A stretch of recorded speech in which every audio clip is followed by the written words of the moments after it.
Hello, hello, hello. Hello, Bug, everyone. congratulations on getting first.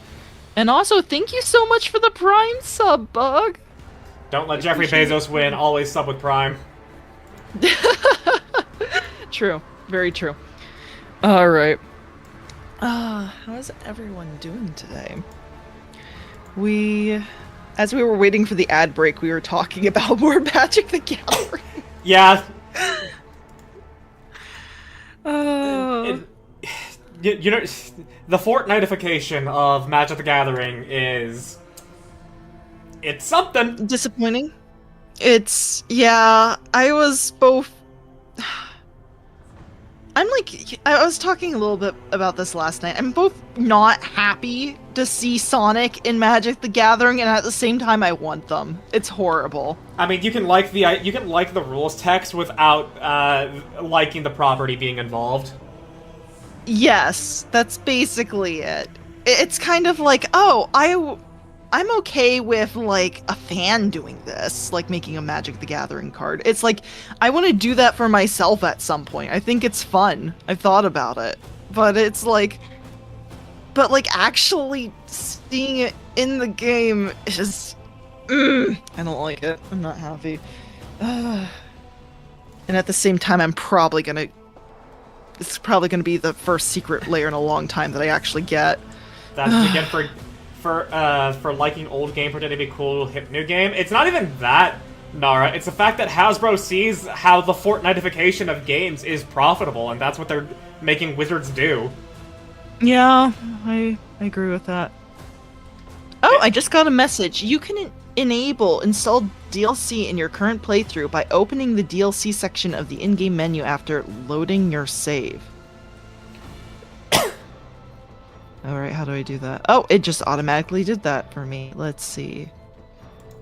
Lex Imperialis, turn that on. Apply. There we go. That's the new DLC where we get the Adeptus Arbites, and also you get the Arbites a companion and an origin slash subclass, I think, where you get to control mechanical pets.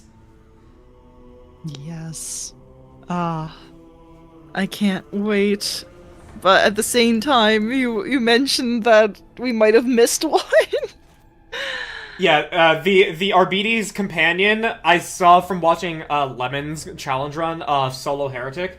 The Arbites companion shows up in Rykad Minoris. Mm-hmm. Aw. Okay. Well,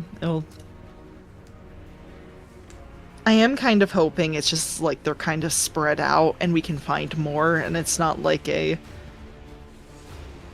we're like losing permanently, going to lose all of them or something just because we missed this one. Well, I do know that there's like 15 hours of additional content that's been added with this one. Fair enough. Alright. Very cool. Bug, I ate my soup too fast and now I tell you. We're the rats. We pray at night, we stalk at night. We're the rats. Thank you, Lark, for my rats. I'm sorry, Bug, that you ate your soup too fast. Alright, let's go ahead and get into it, shall we? Yeah. What were we doing last time? Oh my gosh, this is what happens when we don't play for 2 weeks.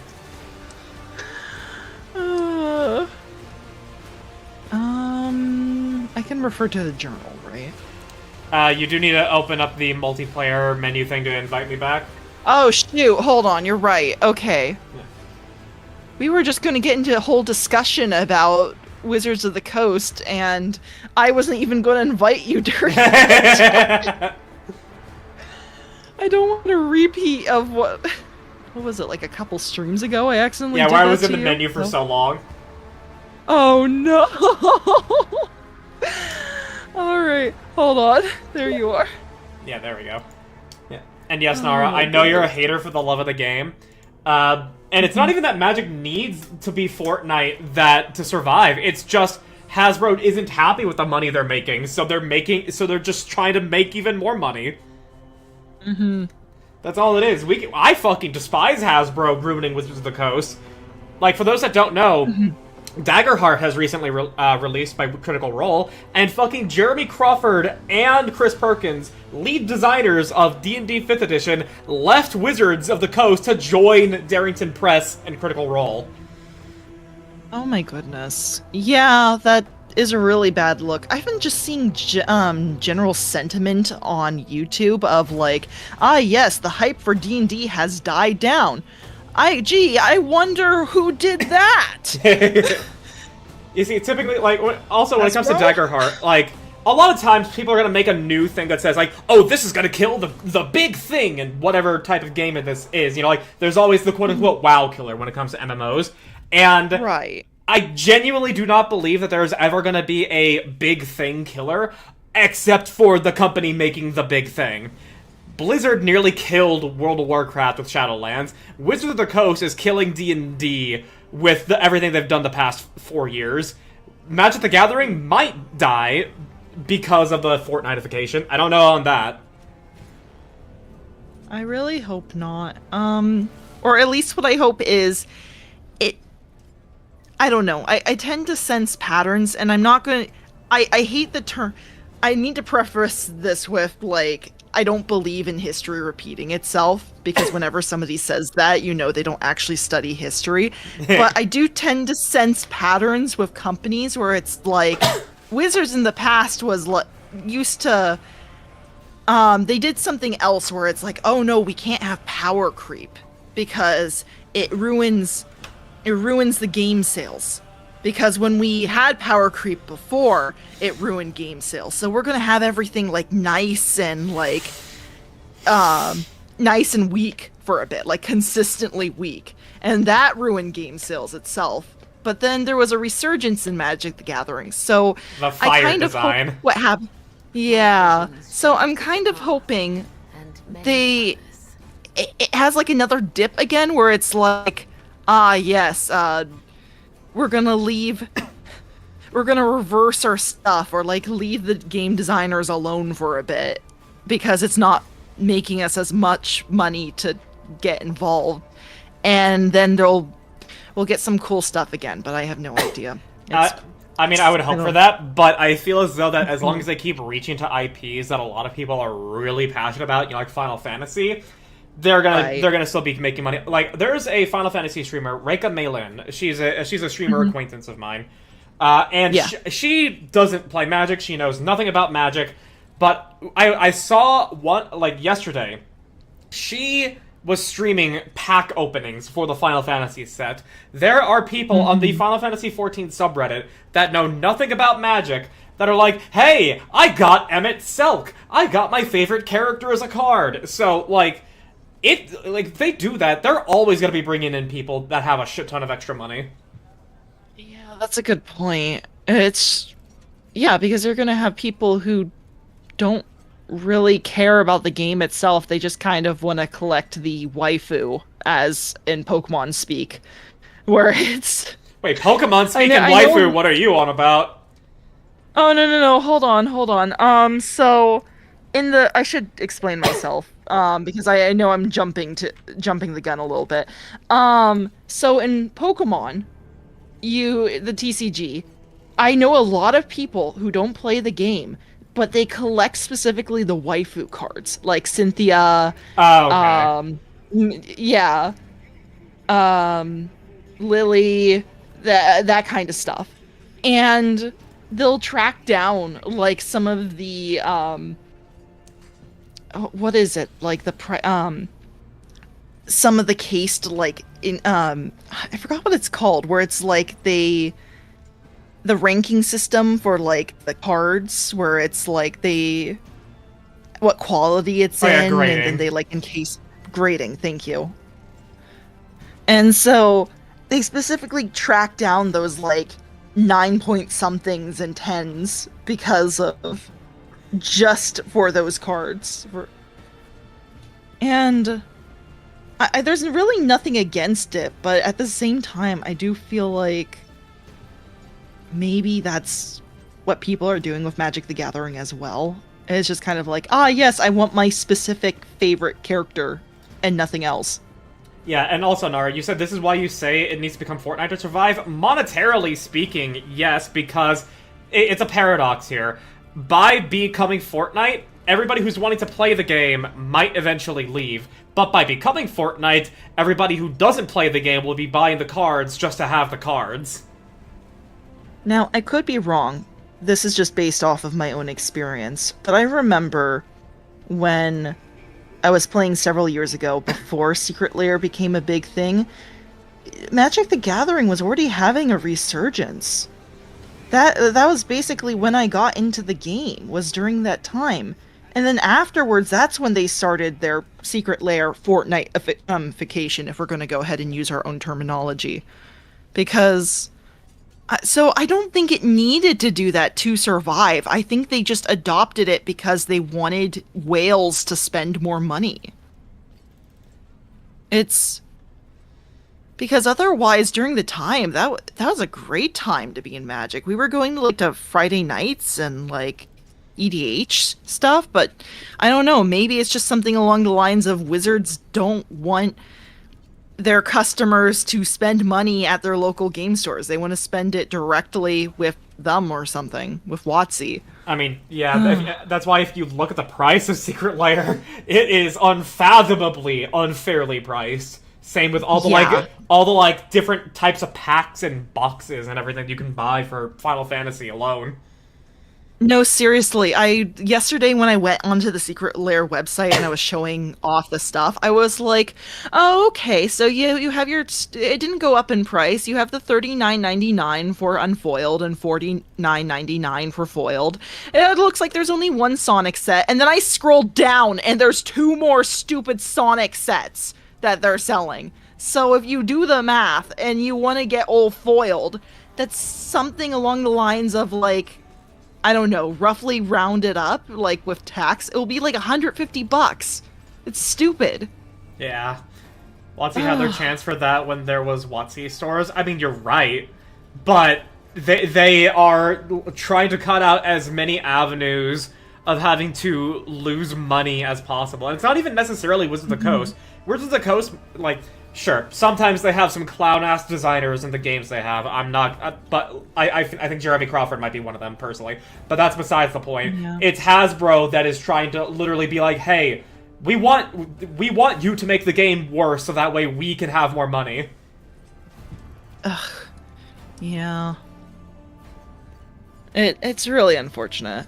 Yeah. I love playing Magic. I love talking about Magic. I like making Magic decks. But I absolutely fucking hate the business model that they're being forced to execute. Because I know Gavin Verhey, the lead designer of Magic the Gathering, he has a podcast on YouTube every single fucking week. And I know he probably feels bad about the way the game's having to be run. But he has very little say when Hasbro's over their heads. Yeah, that's for certain. Yeah. Crawford a clown? Okay, I'm glad I'm not the only one who believes that. I don't know enough about him. I can't speak on his character. I know more about... it's not his character, it's his game design his game design methods. And the key example, there's plenty. Just look at fucking Monsters of the Multiverse and the 2024... And the pre-2024 rules that were as late as they could be, like Tasha's and stuff. Those are already good examples. He did Tasha's and Monsters of the Multiverse? He's the lead. Sheesh, he's the lead designer. He had a hand in everything. Okay, fair enough. But like those are already plenty of examples there. But the one that like I will always call him out on and call him an idiot for is when he says, if a creature has sea invisibility and they are looking at a creature that is invisible, that invisible creature will still have advantage attacking the creature with sea invisibility. I'm sorry, what? Yeah. That doesn't make any sense. It doesn't, but he went by the strict ruling of, by the invisible condition, you have advantage on attack rolls against creatures, but the logic is because they can't see you. I don't like that. I don't think I would rule that way in my own game. I don't think anybody would, unless they were the most stick-up-the-ass rules nerd you could possibly find. Oh my gosh. Okay. Okay. Oh boy, that's all right. Which is why it's like, sure, glad that someone who was a big influence in 5e has left Wizards of the Coast, so D&D 5e can either change for the better or die. And he joins Daggerheart, but at the same time, I also don't trust any of the game design decisions he would bring to get Daggerheart. Sheesh, I don't want 5e to die. I want whatever the 2024. I was saying this yesterday. I don't want to call it 5e. I just want to call it like a 6th edition or something, just to differentiate it from my beloved 5e. It's so confusing, like trying to look up like 2014 rules and 2004 rules. I hate it. I hate it so much. I have. I personally have just grown tired of 5e, and like once I'm done running Curse of Strahd, the only time I'm gonna run it is like if a bunch of people really want me to like run a certain adventure for them, and I like the idea of the adventure. Mm-hmm. Other than that, I'm basically gonna be playing any other RPG. Mm-hmm. Oh, hold on. Naomi, I don't know if you're still here, but I love you. I just saw your message just now. Anyway, sorry. Continue. I mean, that was Not basically the pink. sentiment. Like, I've been playing Blades in the Dark. That's super fun. Oh. I want to try Daggerheart. Pathfinder 2. I've been trying to get my friends to play Pathfinder 2 forever. Fair. There's not a Pathfinder 3 now, is there? No, Am I but going insane? no, there was just a major rules update to Pathfinder 2. Okay. Oh, that makes more sense because I think someone last night said Pathfinder 3 and I was so confused and I was just like, okay, there might be a Pathfinder 3 now. I don't know. Yeah, no, there is not. They've just refined a lot of the rules in Pathfinder 2, particularly so that way they can separate themselves from D&D as much as possible. Like, spells are no longer, like, spell level, it's like tier or sphere or something. Right. Okay. All right. That makes more sense. Uh, but yeah. That I guess we can just hope that okay, yeah, we should probably get Yeah. moving. Yeah, apparently you can actually right-click on the ground and you can... and you basically change the facing of your group there. I did not know you could do this. This may be a new thing. Wait, right click? And... Yeah, I can see it for myself because I'm controlling everybody else, but it's like there's like an arrow for who's in front, and then there's the spot for everybody else moving along. If I'm right, just right click on the ground. Oh, I see that. Okay, that's neat. All right. That will be useful for if we get like a bunch of traps in a stupid area. Yeah. And All right. to remind everybody what happened is that we had made Footfall, had a very rude introduction after Raikat Minoris had nearly become a demon world and we had to commit Exterminatus. And we ran into a bunch of rabble that were harassing these people coming into Raikat Minoris, and Hieronymus Doloroso here broke it up, and he wanted to speak with us, especially Argenta. Yes, we should go and do that. I remember now. It's like, all right, we had a mission for Argenta. That we should probably do that. Yeah, he's right up here. Oh, wait, hold on. I went up there for specifically the goods, and I didn't see him up there. Nice. I don't think I'll ever be Cool. convinced to try Pathfinder 1 or 2. I think Pathfinder 2 is a very good system to try out. Pathfinder 1, it's understandable if you don't necessarily want to play it. It is very, very, very crunchy. Very funny enough, I think Pathfinder 1 was my very first introduction to tabletop games in general. I mean, I like Pathfinder 1, and I'm willing to be, like, as soon as I see something I don't understand, to then immediately look up, what does this mean? What does this do? And then I just branch off. Mm-hmm. So learning it was That's not an fair. issue for me. Mm-hmm. No, I just specifically remember my college friends were saying like, "Oh, hey Arjun, do you want to play D&D with us?" And I was like, "Yeah, I the only time I've ever played was like this one like homebrew game I made up for my friends. It was like a multi-shot type of thing. And that was semi based on D&D stuff. So I I would love to actually learn it, and then I get there and it's not D&D, it's Pathfinder. I uh, mean, anyway. it's still fun, and I am one of those people that, well, I am one of those people in the crowd that while I will not obnoxiously say it every chance I get, I will still firmly believe that Pathfinder 2 is just overall superior to 5e, but that's also because I've grown tired of 5e and jaded towards Wizards' design theme. Fair enough. I dislike Wizards' design team, but for what they did with 5e, I'm not tired of it. So unless my group is like, I'm sick and tired of these mechanics and I want to try something new, then we're gonna keep playing it. So yeah. Yeah. I'd much rather play a World of Darkness game over anything right now. You know what? Fair. Honestly, I'm wanting to play Blades in the Dark the most because my group is very like number crunchy mechanics, hard positioning type people, and our combats take literally 6 hours to get through, even if they only take 4 rounds. And I feel as though us playing Blades in the Dark would do us a lot of good. Mm-hmm. Which, by the way, Blades in the Dark, very good system. All right.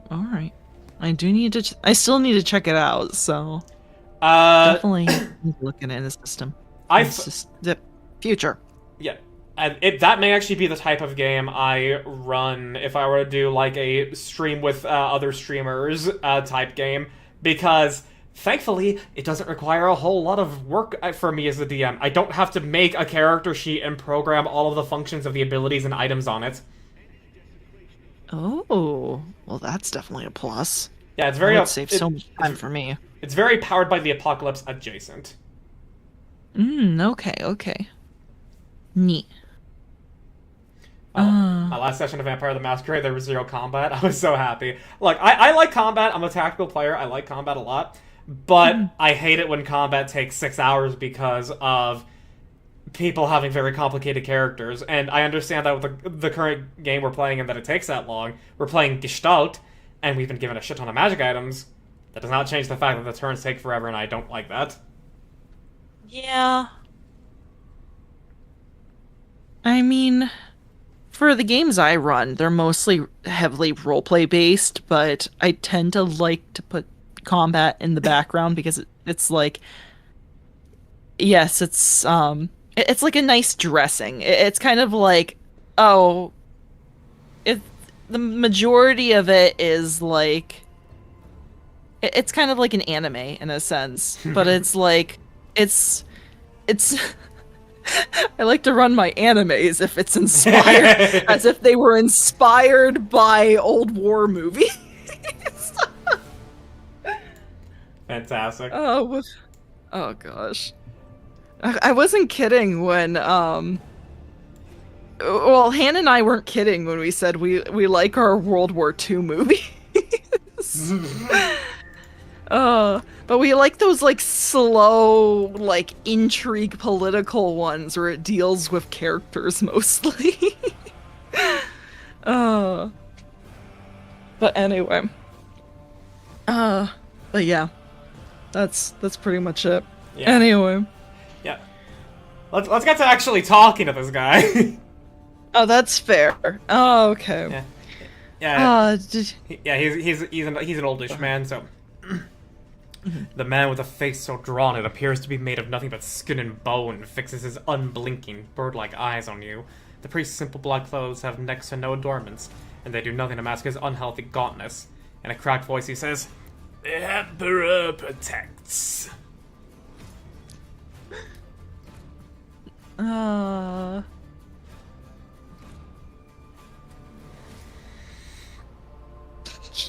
just, just abruptly, who are you? And who are you? Oh my god. Oh. That had, Disney's Alice in Wonderland, caterpillar vibes just for a moment, like the old cartoon version. Ah, okay. Yeah, just for a moment. You know what? And who are you? I am Reverend Hieronymus Doloroso, as I'm called, head of the Drusian mission and possibly the last hope for the wayward souls that inhabit its fringe forsaken by our master.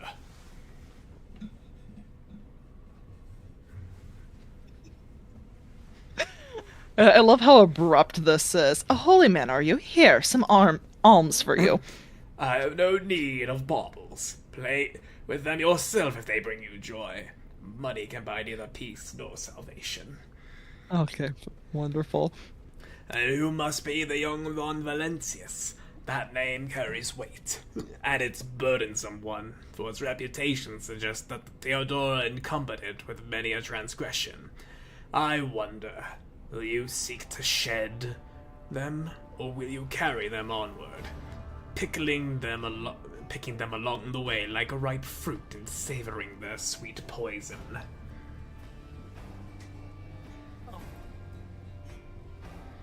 How could you? That's totally not what I'm doing. No, you're not going down heretical. Fair enough. We're bordering on it, though. We're walking a fine line here. No, I think you have very little heretical. You're going iconoclasm mostly. Oh, okay. Yeah. I have heard many exalt the deeds of your intellect and call your wisdom a gift to the Emperor himself. Fools! They do not know that the seeds of heresy sprout quickest in an enlightened mind. Understanding only erodes the will to act. Huh. Interesting. He's heard about my deeds already. That's... I mean, this has been a thing that's popped up a lot in dialogue. Your outstanding intellect is known beyond the bounds of your home system. That... My outstanding intellect? Are we sure we're talking?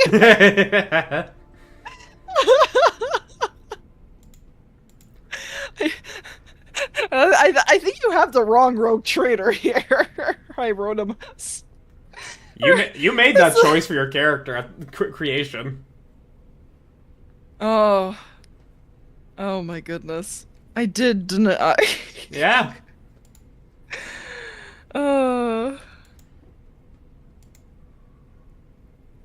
I'm going down the I'm a fool, not an idiot route. Me.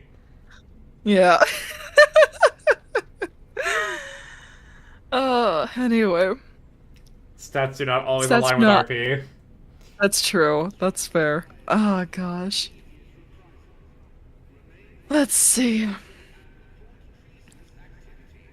Let's see. Are you saying Theodora was a transgressor? How do you know who I am?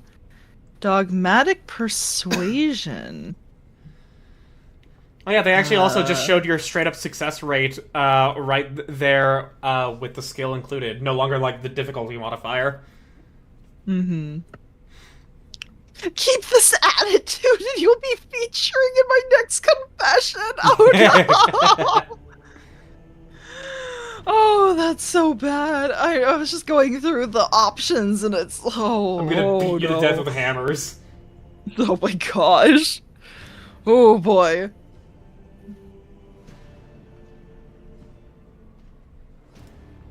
Just straight up admit. Oh my gosh.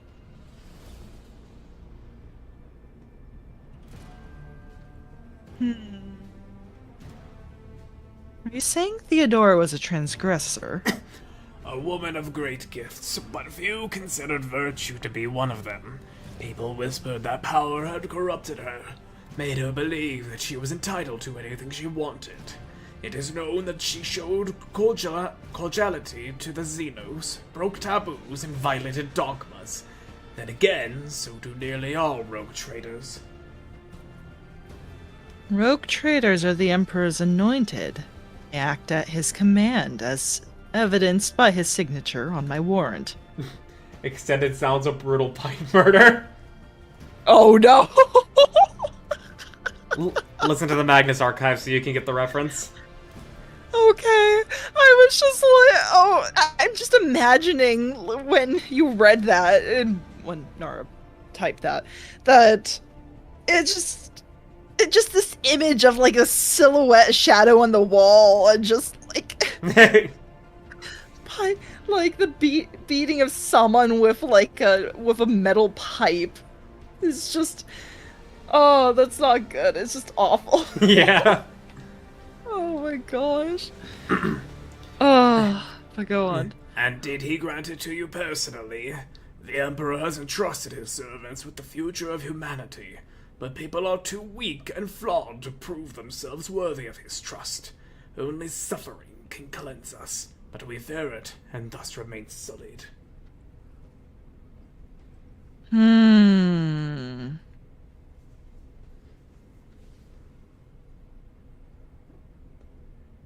Okay. The persuasion is tempting, but I actually feel just to get more experience, but That would I also actually give you. think- That would also put you further down dogmatic. that's true. I do not wish it to enter into a debate with you. A predictable response. Yeah, that's kind of what I figured. He looks at Argenta, who is standing nearby, and his voice softens slightly. Greetings, sister. I congratulate you on your return. Was your pilgrimage fruitful? Alright, we're here for Argenta. We'll support her. It was, Reverend.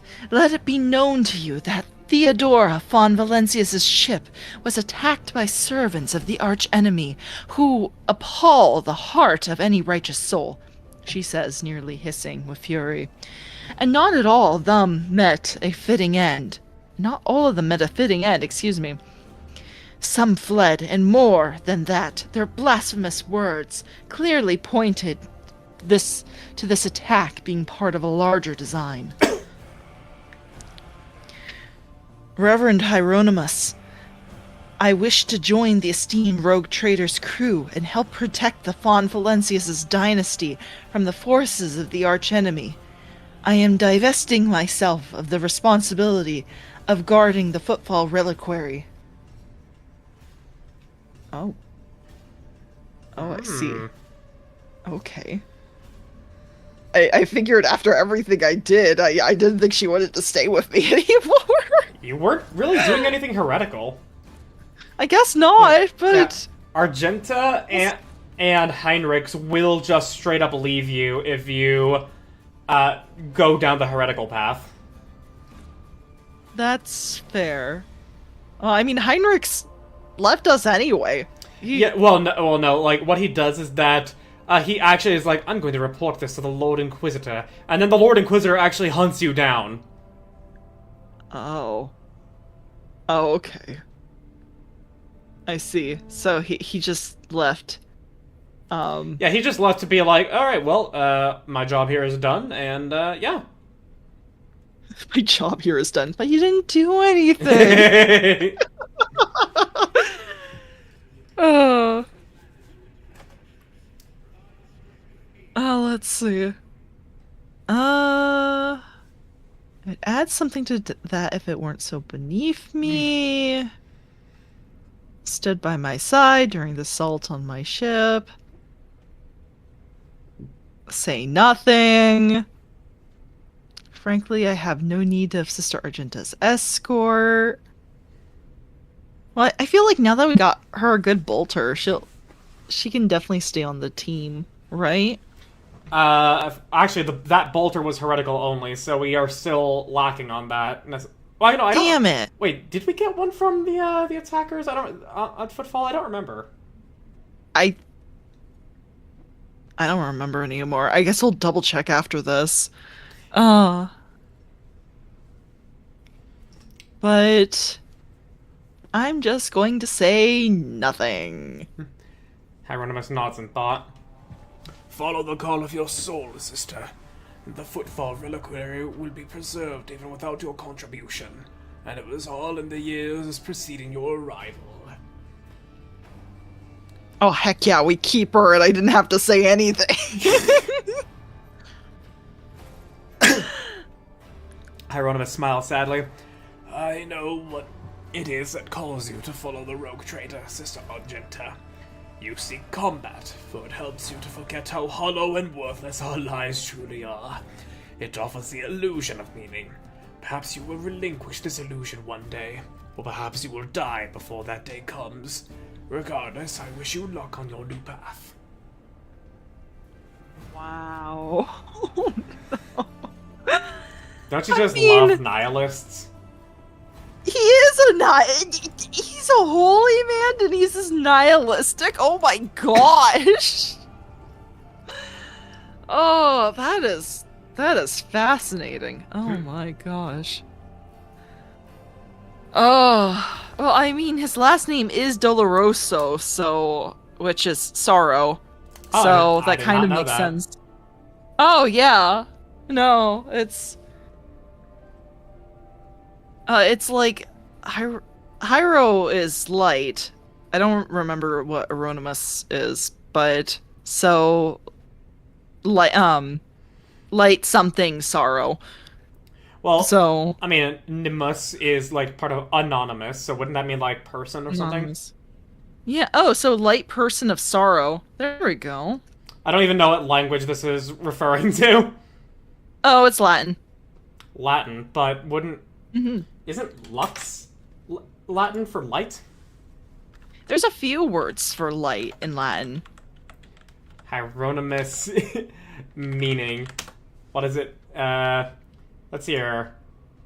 It's best to double check me because I might be wrong. It is the Latin form of the ancient Greek name. I don't know how the. Yeah, it just still reads like that, which meaning with Okay. a sacred name. Oh, cool. Heck yeah. All right. So put together, then it's with a sacred name. That's neat. There you go. Yeah. I'm trying to pick up a little more Latin, but it's still very, as you can see, very eh. Yeah. My understanding is rudimentary at best. Anyway. Still can only speak Low Gothic. Yeah, basically. Anyway. But yeah. But yeah, this guy's really nihilistic. Yeah, nihilism, the one philosophy that I will wholly entirely despise with every fiber of my being. Oh, sheesh. Okay, well, I mean, yes, I agree with you, but I wasn't expecting that, I guess. I find it to be so incredibly moronic. That's fair. I mean, there is some... Well, I'm not going to say this I'm not going to say this with, like, 100% believe this. I do think there is some value to at least, to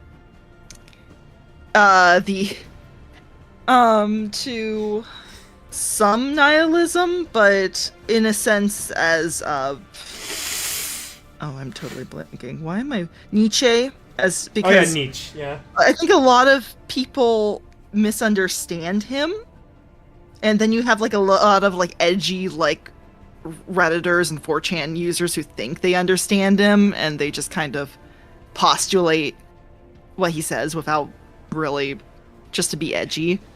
But it's kind of like, but otherwise it's like, no, I agree. There's no reason for you to to believe that stuff. You just want to get away with what you want. Yeah, like in Final Fantasy XIV's second most recent expansion, Endwalker, the end villain is literally like the personification of nihilism, and I mean, sure, like there was a lot of emotional moments in that expansion. I like Endwalker, but when I'm going up against the personification of nihilism and despair, I'm like, this is so incredibly stupid. You're not even like right in your own way and I have to stop you. No, you're just plainly fucking wrong.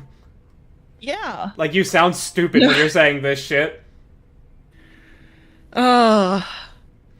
Like, Yeah, no. and like, even a character who's kind of like your frenemy, you know, like someone who thinks they're your friend, but really not, you know, like, whatever. They come to you in your in like, your darkest hour, and they're like, surely you're above something so banal as despair. Oh, you just... And I just love that line, because it's like, yeah, come on, what are you doing losing to this fucking idiot? Yeah. Oh my gosh. Oh, that's great. That's wonderful. Okay. But the Nikke personification, Yeah, I that is a hear dragon great things. waifu. Oh my gosh. No, I hear great things about the Final Fantasy XIV story, especially the later stuff. It's just a shame that I didn't get past the a Realm Reborn. So, yeah. I will always advocate for people to at least try it to see how they feel about it, and I'm never gonna blame them if a Realm Reborn is not grabbing them. Yeah, like I said, right at the moment right now, it's just kind of like... It's really two things, really. And the earlier thing is kind of like, it's been long enough now. So I can probably get back into it at some point. So the first thing was the drama I went through with the old friend group. That we went on about it before, and it's kind of like, it's been, what, 2 years? Who cares now, right? Then the other one is literally just computer space. Yeah, no, I had to actually uninstall Final Fantasy XIV because I wasn't paying my sub, and I don't plan on playing it, so I would rather just free up that hard drive space. Yeah, no, I feel like at some point, if it's like, oh yeah, if enough money comes in for a new computer and a bigger hard drive space or whatever, memory space, excuse me, then it will just then I'll be like, you know what? If some friends will play with me, then yeah, I'll get back into the game. But otherwise, for now, it's just kind of like, I have some other interests at the moment. It'll still be there. I'll do it when I can do it. Yeah. A lot of people these days struggle to get past Realm Reborn. Not surprised. Mm-hmm. If you can and you hit Heaven's Word, it does pick up, but the first 50 levels are a fucking slog. Depending on the class, I feel as though that some classes are more fun than others. Don't play Black Mage. I dropped Final Fantasy XIV when Heaven's Word didn't feel like it was keeping the momentum at the end of a Realm Reborn. Combined that with the VA change, I was like, not there for it. Yeah, they do need to go back and re-record a Realm Reborn and stuff, because there was a VA change from a Realm Reborn to Heaven's Word. Oh, I didn't know that. Okay, well, that makes sense why the dialogue is so stilted, so... Yeah, there also just was not a lot of voice acting in general in A Realm Reborn. I don't remember a lot, but I do remember the ones that we did have. It was just kind of like, wow, this is very plain delivery. A waste of Sam Riegel's talents, honestly, because Sam Riegel did voice fair Alpha enough. now. Oh, okay. Oh, well. I mean... Did he continue? Was he also changed, or Yeah, he was. They changed a lot of everybody, and which is funny because Taliesin Jeff and he was also voicing in A Realm Reborn, but then he was not. Yeah, I don't remember too much of how he was as Alphino, so Yeah, they must have just had a bad direction during A Realm Reborn, because it was... I don't know, it was either it was like wholly unmemorable, or the stuff I do remember was just boring. So... And Kyle Hebert, who voiced adult Gohan in Dragon Ball Z, wasn't a Realm Reborn and didn't sound all that good. I never watched Dragon Ball Z, so I have no idea. Yeah, I'm gonna have to be. He's a cool dude? Okay, we'll take your word for it. No. All right. Moving on with the conversation, I had already read what he said here. That's fair. I didn't hit continue. Anyway. Yeah. But before you start on a path toward your new destiny, I have a request to make of you and your companion. Many among my flock are from the poorest, most disposed people on Footfall. They've brought me troubling news from Footfall's shadow quarters. In the darkest corners where the Leech's wardens do not venture, taint has taken root. He is also Kamina in TTGL. Tengen Toppa Gurren Lagann. I never add Tengen Toppa to the name of Gurren Lagann. I'm amazed you were able to I mean, she get that out of the she gave the name Kamina, and I know like only one Kamina in anime. Oh, okay, fair enough. I was so confused. I'm like, I don't know what you're talking about, Nara. I'm so sorry. GL doesn't work on its own. You're right, it doesn't. But I don't think of Tengen Toppa Gurren Lagann. I just think Gurren Lagann. I think at that point, this is where I justify me typing out the entire name. I mean, the Gurren Lagann part, not the Tengen Toppa. Yeah. It's a common name for it. I've never heard Tengen Toppa ever added on. I didn't even know it was called Tengen Toppa. I knew it was called that, but I only ever know it as Gurren Lagann because why are we adding that whole extra thing to it? Mm-hmm. Fair enough. We're just gonna say the American voice actors try way too hard to make dialogue sound more realistic and grounded, unlike the more exaggerated yells and screams as such we get from Japanese, which can very much kill the mood in some situations, especially for fantasy or sci-fi stories. The UK-based VAs, thank God for Heaven's Word Onward, though, got a lot closer. Fair, honestly. Yeah, I think it's fair, but at the same time, I think there's merits to both. I think it's just an acting style. Because, I don't know, I've heard a lot of other grounded voice acting performances from other English voice acted games, and I tend to prefer them most of the time over some of the JP voice acted games. I mean, but that's just me. Hell, Nikke is a great example of that. Yeah. Can't believe Bro forgot to shatter the heavens.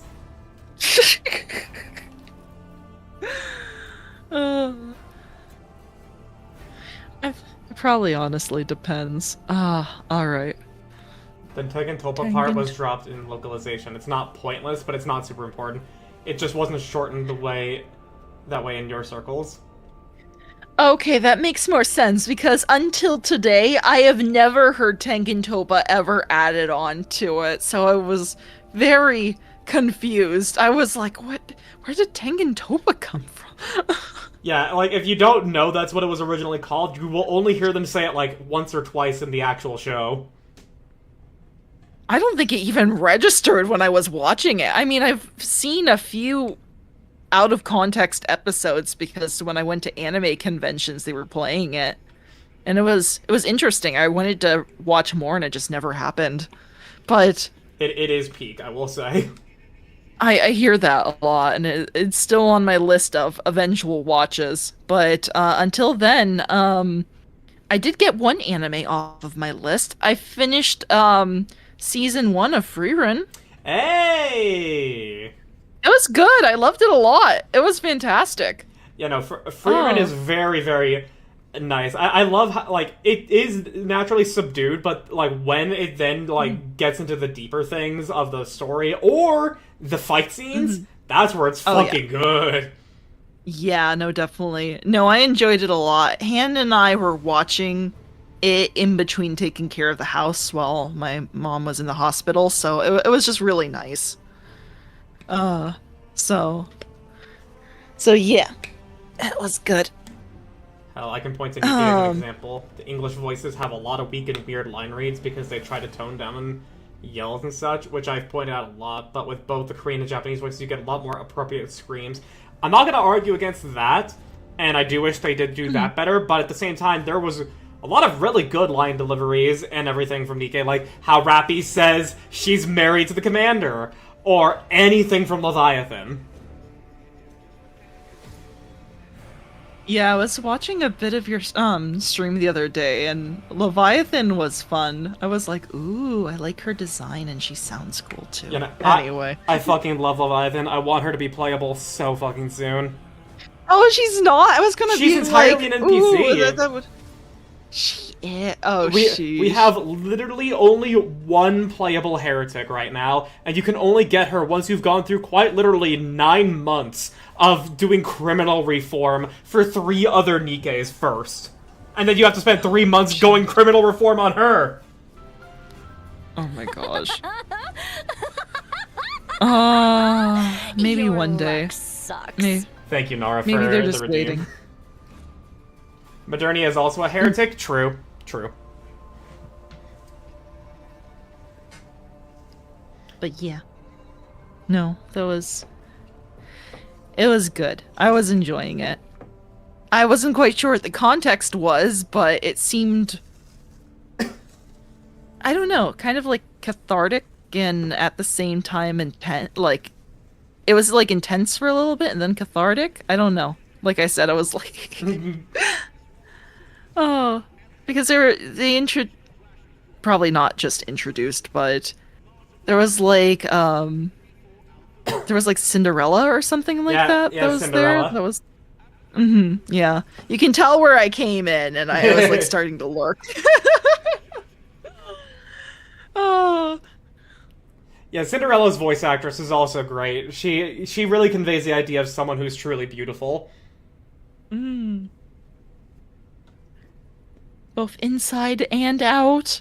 Exactly. Or Like just- if anybody just looks at the way Cinderella acts, they're gonna be like, "Wow, what a fucking narcissist." But then if you actually go through the story of both her event and the campaign, you're actually like, "Oh no, she also like is actually really good and very charming and cares about inner beauty as well as outer." Kind of like that take. Heretic. Oh, Cinderella was once a heretic too? I mean, she was, but she's not necessarily a reformed heretic. She just literally defeated the corruption within her. Modernia, we actually had to, like, break the corruption. We had to actually save her. And Nihilister, I mean, she got her ass beat, of course. She may, that's why she's joining our side. Right. Play Nikke, everybody. We got our Nikke promotion for the day. Yeah, that- my propaganda. Yes, very good. Oh my gosh. She was literally the first heretic and turned to good again when given Flophouse. Yeah, fair. But then she got corrupted again, and then she broke out of it with her own willpower, and that's way cooler. Alright. Alright. Oh, right. I wanted to comment on Hieronymus's care of the poor. I feel like if you're a nihilist and you're doing these types of things, eventually you just get burnt out. Yeah. I'm gonna say this with as much context and only to the idea of nihilism here, so that way it does not come off as me attacking people necessarily. I'm only attacking the idea because, again, I hate nihilism. Right. If you feel as though life is as pointless as it fucking is when you say as a nihilist, why don't you just Right.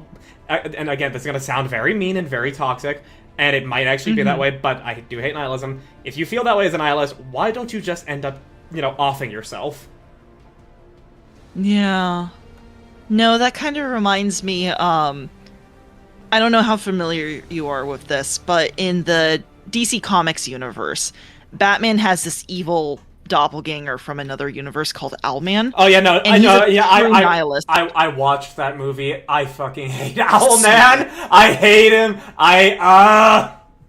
It's such a good movie, but you're right, he is awful. He's But just the ending where it's just like he says it doesn't matter. That's just like perfectly encapsulates what an actual nihilist is.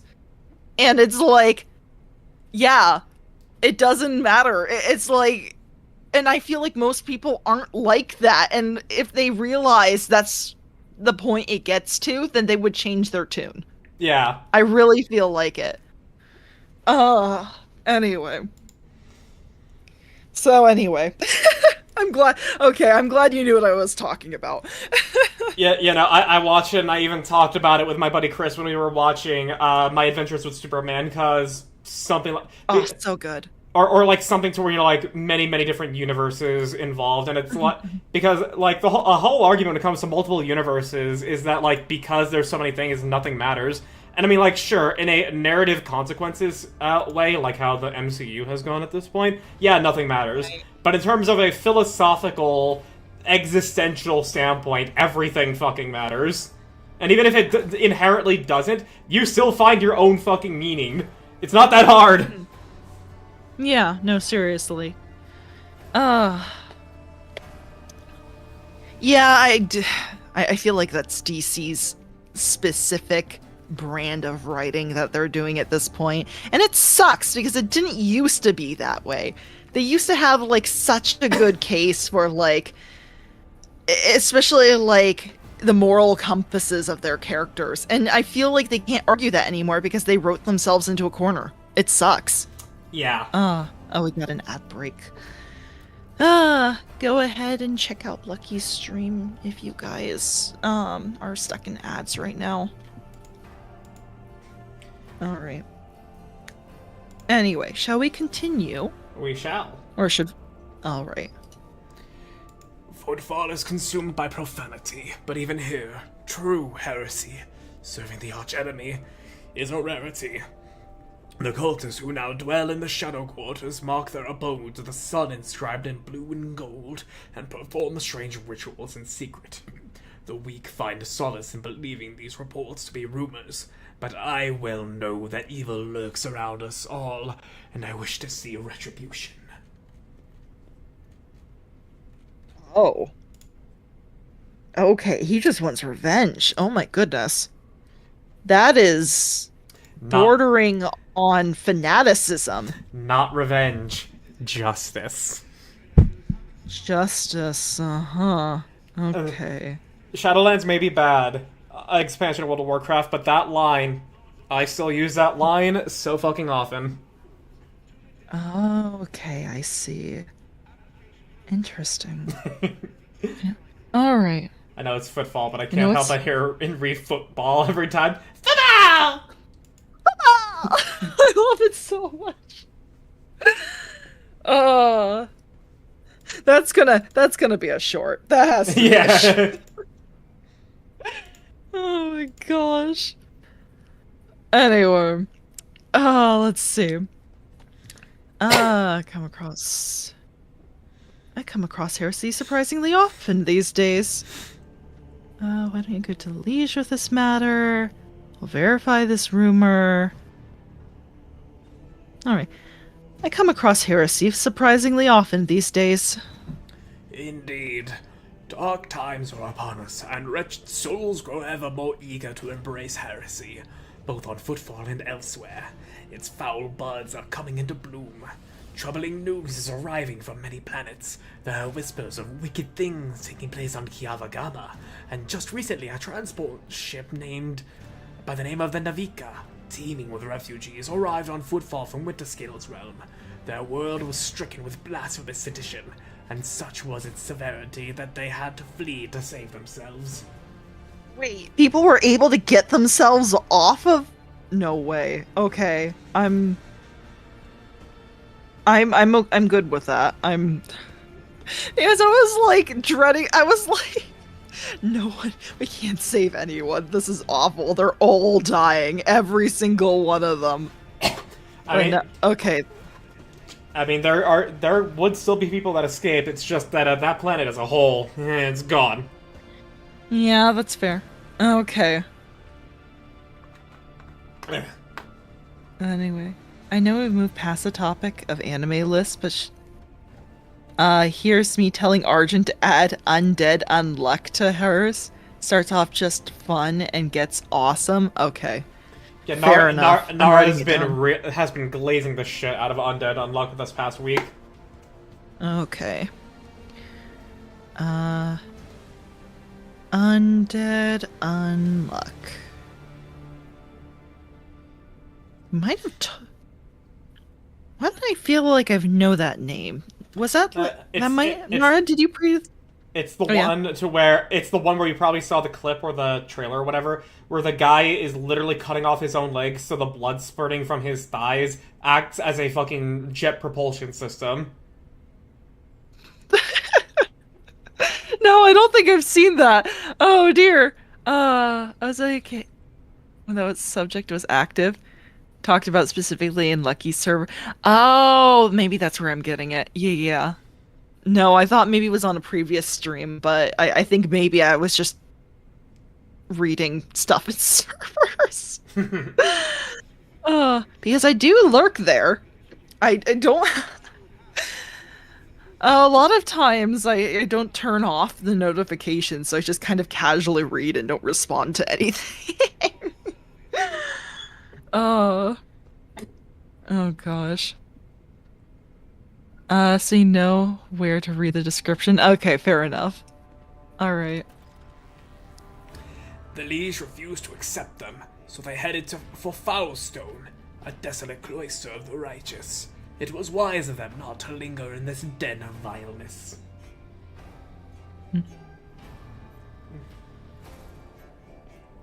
Oh, I should also mention you corrected me on the Revenge for Retribution, and I realized that yes, we're dealing with the Warhammer universe. I should I should amend my statement. Yeah.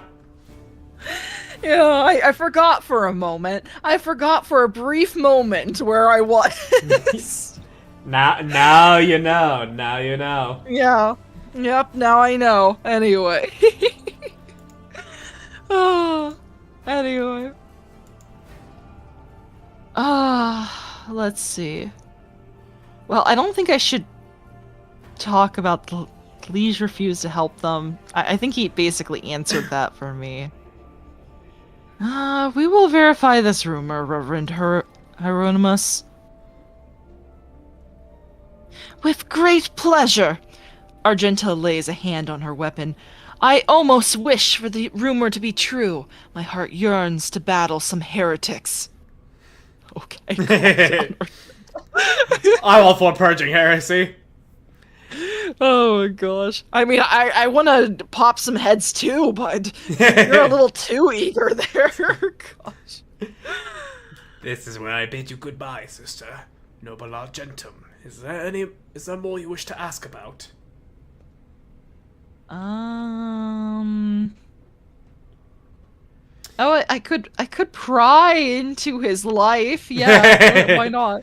He's got a portrait and everything. Yeah, why not? Yeah, I think after you do his quest, you unlock the his faction for trade. Ooh. Oh, heck yeah, we're doing that.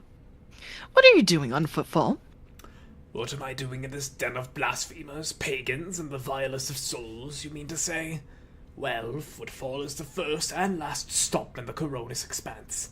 It is the point of arrival for those who have just started on their path, and it is also where those who are reaching its very end return, their souls wounded and bleeding. I embrace both the former and the latter, so that they may cast an honest eye over their impurity. Alright. Almost sister. Oh, that's great. Okay. Furthermore, rumors from across the entire sector are mass on Footfall. If I hear crewmen whispering about a reclaimed shrine world or expressing desire to carry the Emperor's light into the darkness among the stars, I help my flock in their sacred duty. Devoted trailblazers need assistance, both spiritual and material. Tools, equipment, even garments and simple everyday items. Anything that might help pilgrims on their long journey and during the first days of the harsh frontier life is worth its weight in gold to us. May any help you offer to the effort of gathering such things be blessed. Yeah. The path of true believers leads into darkness. to search for worlds that have lost its radiance, steeped in depravity. Blessed are the deeds of those who give themselves into the void and the warp in hopes that their actions might bring light into the darker reaches of the expanse and deliver a previously barren world into the Imperium's service. Hieronymus is silent for a few seconds. And all the more bitter is the realization that not all brave souls will succeed in their mission. Footfall still awaits news from the Wasteland Wayfarer, an ancient ark of a ship headed for distant stars. Her last astropathic message was sent from beyond the Cineris Maleficum, and the stars have kept her fate secret since. He had to contemplate his monologue for a couple seconds there. Yeah! You sly dog! You caught me monologuing! Yeah! Yeah. We just kind of let him go off on a tangent. Yeah.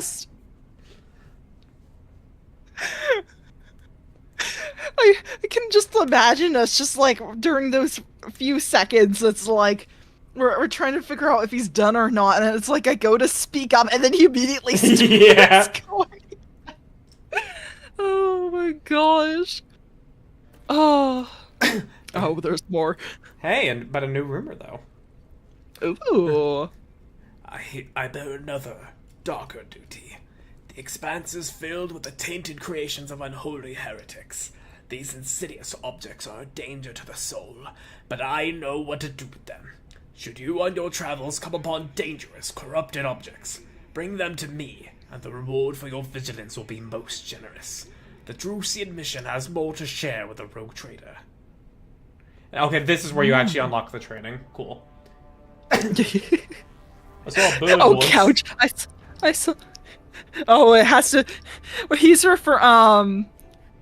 last night we started designing a D&D character for him, and so he has a turtle now that is so a Path of the Beast barbarian, older than life itself, turtle. Oh my goodness. That just with dementia. I saw a bird once. Oh, D-Striker, hey, welcome in. Anyway, it's good to see you too. How are you doing? Welcome, welcome. Yes. Oh my gosh. But yeah, that's a pretty apt comparison, except, different monologues. Probably one more wholesome than the other. Yeah. Anyway. Let's see. I'd like to look what the followers of St. Drusius have to offer me. Yeah, that's the Can we trade move window. our conversation? Ah, yes. I have a question about the faith. I want to exhaust him of his options, but I feel like he's gonna get on my case if I ask something a little too. Yeah, we'll do so anyway. I have questions about the faith. My sermon planted the seed of faith in the heart of another rogue trader once, Incendia Corda. Perhaps you are destined to become my second fledgling. Ooh. We can just get so much lore from here, but I'm worried about your voice. I mean, thankfully I'm not doing it in a way that strains my throat. Oh, good. Okay. Whew. All right. Oh,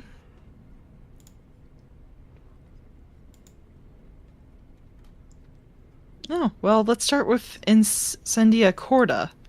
Have you heard of a space Corda? Pirate, blasphemer, xenophile, and egregious apostate? Incendia is her heir, and a rarity among rogue traders. The protection of the Holy Warrant typically leads to the swift atrophy of conscience and pious dread, but not in Incendia's case.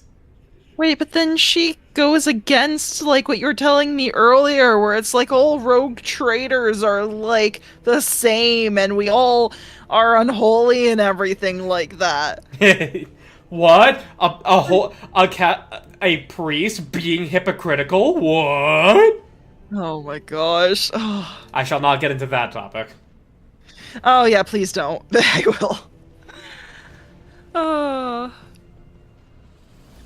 let's see. She relentlessly hunts down pirates and firebrands and brings rebelling colonies to repentance, establishing strict discipline.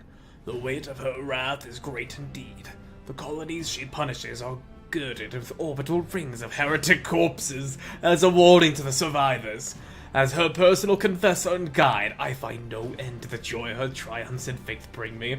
I got a little surprised in the midst of reading that, if you couldn't tell. Yeah, actually, I'm a little surprised too. It's just all of a sudden he's very...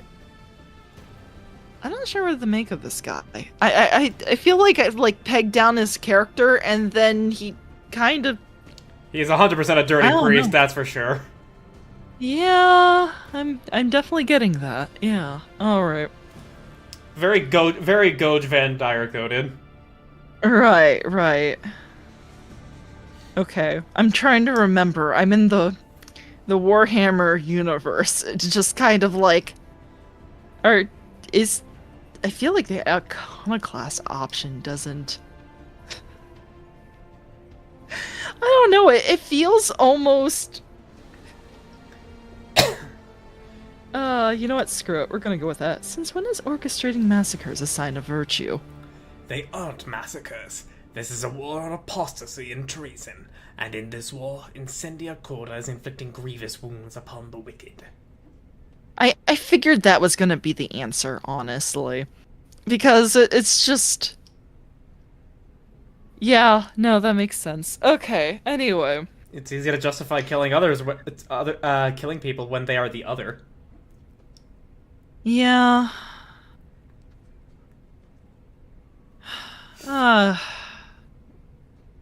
a lot more nuance to that, but I guess we won't go into that today. It's just... It's very interesting. I don't know. I don't know what I was expecting when I clicked on that. It was just kind of like, I knew this was gonna be what he says, but... Remember, Argent, there are no good guys in this setting. I know there's no good guys, I would still like I said, argue. what was I expecting? I would still argue that the Craft World Eldar are the closest thing to good guys in Warhammer. Because they just want their civilization to be brought back and to destroy chaos. Sure, they may be racist as fuck, but they're not evil.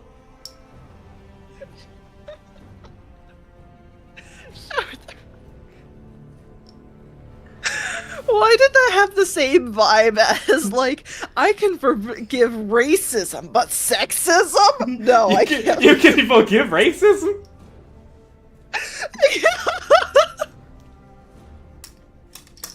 Oh my god. Oh, this... Oh. Oh, it's... Gosh, okay, well... And yes, Nara, I took that stance. In particular, against Nevrons in Expedition 33 and the Raptures in Nikkei. When it comes to humans, like, yeah, kill the humans that are, like either detain and reform the humans that are doing bad, or kill them. It depends on the situation there. But when there are creatures specifically entirely designed and orchestrated entirely just to genocide humankind, I feel like it's perfectly reasonable to xenocide them. Thank you. Okay. No, I have a big thing against that. And it's just... It's like wooification of the orcs. It's like... Or in Freerin, where it's like, yeah, the demons are actually demons. I don't know, I'm just sick and tired of, like, people being like, oh no, but you shouldn't kill them no matter what type of thing. I don't know, I'm just... Anyway. The people that... We're trying to, like, say the demons in Freerin were misrepresented and, like, analogous to, real-world problems. Yeah, the media literacy is dead on these people. They're so dead. No, now that I've finally watched the series, it's like, bruh, it's obvious. It's like they literally say, like, oh, I just said I had a father because I knew they would react to that. It's like...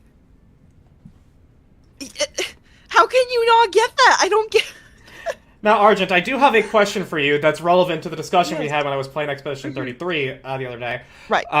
Now, we are both on the same page of, like, anti just whole species entirely designed to just destroy humanity. We're on the same page of that. Right.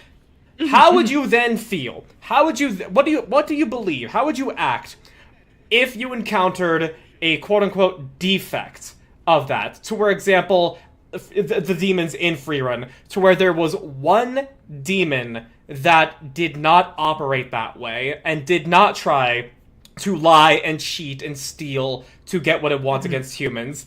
Would your experience with the rest of that species still not make you think that it's not worth keeping around? Or would you still think that we should then try and make amends to that species? Huh. Well, it's difficult because there's not really a real life one-to-one. Because it's like, you would be talking about people then, you're not talking about fantasy species. I think in that case I would say, okay, you have that special one in a million case, but otherwise you should still err on the side of caution. And, like, except for that rare case, it's like, you should still continue as you were. That's basically... Otherwise, that... If you're like, you start to soften up, let's say, okay, you have that one passive zombie that doesn't attack you, that seems defective. Like, if I'm suddenly lax around every other zombie, I'm gonna get eaten, kind of thing. Yeah. So, I think then... It's so then it's like, no, you should kind of continue as you were, kind of with that extreme caution. Yeah. And now and now expanding a little bit further, what if you found the odd one here and there? They're not necessarily a group, but like you found the odd extra one here and there, and they're all disparate and they all are quote unquote defective against this, destroy all of humanity type thing. Okay, so then you start finding more examples, so to speak, not just the, well, oh, that would be, Well, then I do feel like that might be more, that you would have to kind of adjust your view a bit then. Because then obviously it's not all the same. I don't know. Because I like to take examples from history, right? This is going to be extremely controversial, so I hope I represent this well. And if I don't, I apologize in advance because it's been a while since I've dealt with this subject. But there was a very good case that the author of When Montezuma Met Cortez made. Historian, but basically the conquistadors, when they arrived in South America, they had a history of total war. It was something completely new that the natives of the area have never been introduced to. They adopt it quickly when they started teaming up with the conquistadors because, believe it or not, a lot of people hated the Aztecs and the Incans because of how brutal they were to the other tribes. I mean, fair. Yeah. And so they had a legit reason, and they made a lot of deals afterwards when they won. But for the most part, you had like a few galleons of like of like conquistadors, basically. It's like, what? You can be generous. It's like maybe a few hundred, maybe 1,000, but it wasn't that much compared to an entire continent of Native Americans. And even with the advancement of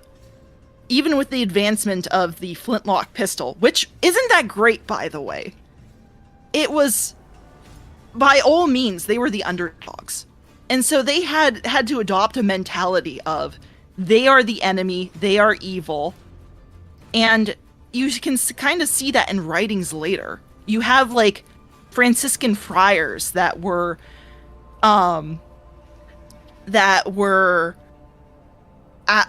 absolutely what is the word I'm looking for? They were against what the conquistadors did full-heartedly and absolutely criticizing them. And some of the conquistadors were fighting back with just, I did what I had to. I had my orders from the crown, and you can't put this on me. I almost feel for them in that case, because it was a matter of survival for them. They had to burn down their own ships so that they could obtain the metal from it to destroy, in order to fight, in order to enact total war and survive. It's like the crown didn't know what they were going through. It's like totally new for them. They had to do whatever they needed to and just follow orders. So, but anyway, to get back to the main point, in a sense, it's like that's where I would make the comparison. It's like you have a lot of examples where it goes against their bias, right? They're not monsters. They're not heretics, that kind of stuff. You have a lot of the tribes that worked with them, even though they adopted this attitude type of deal. I don't know. It's rough, but I guess, I don't know. It's like, is the luxury viewpoint what, like, basically the Franciscans had, where it's like, no, they're God's people and you need to treat them as such with dignity and respect? Or it's like, or a matter of survival, it's like, well, if you adopt the Christian standpoint, then you're basically dead. I don't know. Yeah, I don't know how to... The whole reason I brought this up was because, very, very light spoilers. Nothing with the main story for Expedition 33 and also Nikkei. Yeah. So, in Expedition 33, there are these monsters called Nevrons. They are, right. We believe, they are created by someone. Yeah. You may believe whoever it is when you play, but they were created with someone for the purpose of killing every single human that they run into. For a specific purpose. And this is definitively said in the game that they were made to do that. But every now and then you run into a white Nevron, and they are non-hostile, and they don't want to kill you. In my playthrough, helped them and then murdered them, because the only good Nevron is a dead Nevron. Because at the time, I was like, well, these are just still monsters, and it's better to just get rid of them all. They're still doing this kind of shit to humans. Right. And then when we learned who made them and why, I'm like, I feel even more justified now. Because these things were made for this purpose, and these ones that we met are just defects. Right. Okay, well then in that case, no, that makes sense, because, and that's where it differs from history, because they're still creatures. They're not people. I feel like that's where the main difference is. It's like, I don't know, if you suddenly had sorry, it's the first thing that came to mind, but if it invokes the meme, I apologize. Where it's like, if you had like just suddenly gorillas as a race turn against it, like start hunting people for some reason, it's like, I don't know. It's like I choose human survival over the gorillas type of thing. Yeah, that's why I was like, and that's why I'm like, I'm not humoring these defects, be it for either the Raptors at Nikkei or the Nevrons in Expedition 33. We look after our own, and these Nevrons are not our own. Just because there's this one defect doesn't mean I should treat it well. Yeah, it's a very difficult subject, though. These defects for wanting peace, and Lucky slaughtered them anyway. Huh. I do want to play the game. This is a really fascinating topic, and it makes me want to play the game even more now. That's really interesting. Anyway, I'm sorry about my little brief history thing. Like I said, I mean, I it's do fine. recommend. I just wanted Yeah. your stance on the whole thing, because my chat was firmly against me and my actions, and Huh. when we were doing that discussion. Which is good. It's like, I don't know, it's just interesting because I think that's the nice thing about fiction, right? You can kind of deal with these subjects. Like I said, there's really nothing that really compares to in history. That's like the closest I can think of. And even then, those are people. And so I'm more on the side of the San Franciscan friars than I am on the side of the conquistador who was arguing against his own survival. But when we're dealing with like uh fictional or like other like actual like a different species, I'm more on the side of no, like it's it's human survival then. So anyway, I don't know, that's neat. I like that. But anyway, we're allowed to disagree though. Yeah, like I also hope that me having this stance when it comes to the Raptors and Nikkei and the Nevrons in Expedition 33 doesn't paint how I actually feel about philosophy in real life. These are fictional Right, monsters exactly. designed to destroy us. I'm going to xenocide them. Yeah, no, I think it's interesting. Yeah. No, I think that's interesting. I'm fine. I'm just I just am upset that Lucky basically trampled my any argument against him in the conversation. Not his fault because he's in VC and we're in text. Yeah, that's fair. It's I'm, always hard when I mean, I hope it didn't but come I off mean, as me being like, "You're dumb, you're wrong, I'm not listening." oh yeah. I was just leaning into the fact of, here's how I think, and yeah, you guys have a point. I just disagree with the point. Yeah. I need to say this is as this I like being a streamer specifically for this reason.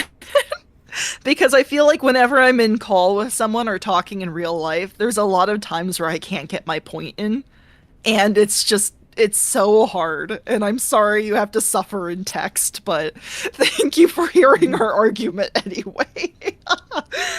uh, anyway. Yeah, Oh my goodness. fiction like Negan, E33 I meant to post those questions, and you went, "Nope, not human. They're dead." Yeah. I feel as though that I'm justified in feeling that way. I think both of you are justified. Well, Like I said, it's fiction, yeah. so we can kind of. Well, it's also just not a matter of just, nope, not human. It's also, these are things designed to kill humans en masse. That's fair. Yeah, no, that is an excellent point. Because if it was something along the lines of they're just not human and they don't do anything else, and maybe they act like. Oh, wait, then. Yeah, if they just acted like animals at that point, and it's like. Think of like a tiger, right? Yeah, to where it's just gonna kill a human because it needs to eat. Yeah, it needs to eat, or tigers are actually pretty vengeful creatures. So if you, let's say you kill your poacher and you kill their cubs and it comes after you, then that's kind of, it's just in the tiger's nature to do that. It's like, it sucks, but it's an animal. It doesn't want to actively go after every other human. It just goes after that one particular human, though we still kill it anyway because it's like it becomes a danger to people after that. Yeah. So, but even then, I find that an easier time to justify the tiger's life than I do a creature that was specifically designed to hunt and kill people. That feels, yeah. Yeah. And also, to be fair, with added context, is what Nara said here. The white Nevrons I mentioned, they speak to you. Other Nevrons don't. The Nevrons are just normal enemies, but the white ones, they actually speak and have some kind of personality to them. And with the Raptors and Nikkei, there are ones that haven't, quote-unquote, I'm going to say domesticated, but the reality is probably more along the lines of they've been rehabilitated, I don't necessarily know, by one guy, and they actually are non-hostile to humans. And I still was of the stance of kill them all. because then it's also the point of, sure, there may be some good ones, or, like, defects or whatever we're saying. Should I just let bygones be bygones with the amount of slaughter that has happened for hundreds of years in these universes? I think not. Yeah, no, fair enough. I guess there's an element of forgiveness to that. You could argue for an element of forgiveness because it's like if someone doesn't make the step. But I am wondering if the creatures would understand that gesture. So I'm playing devil's advocate a bit, just kind of being like something needs to change, right? But I don't have the full context of the game, so it's like,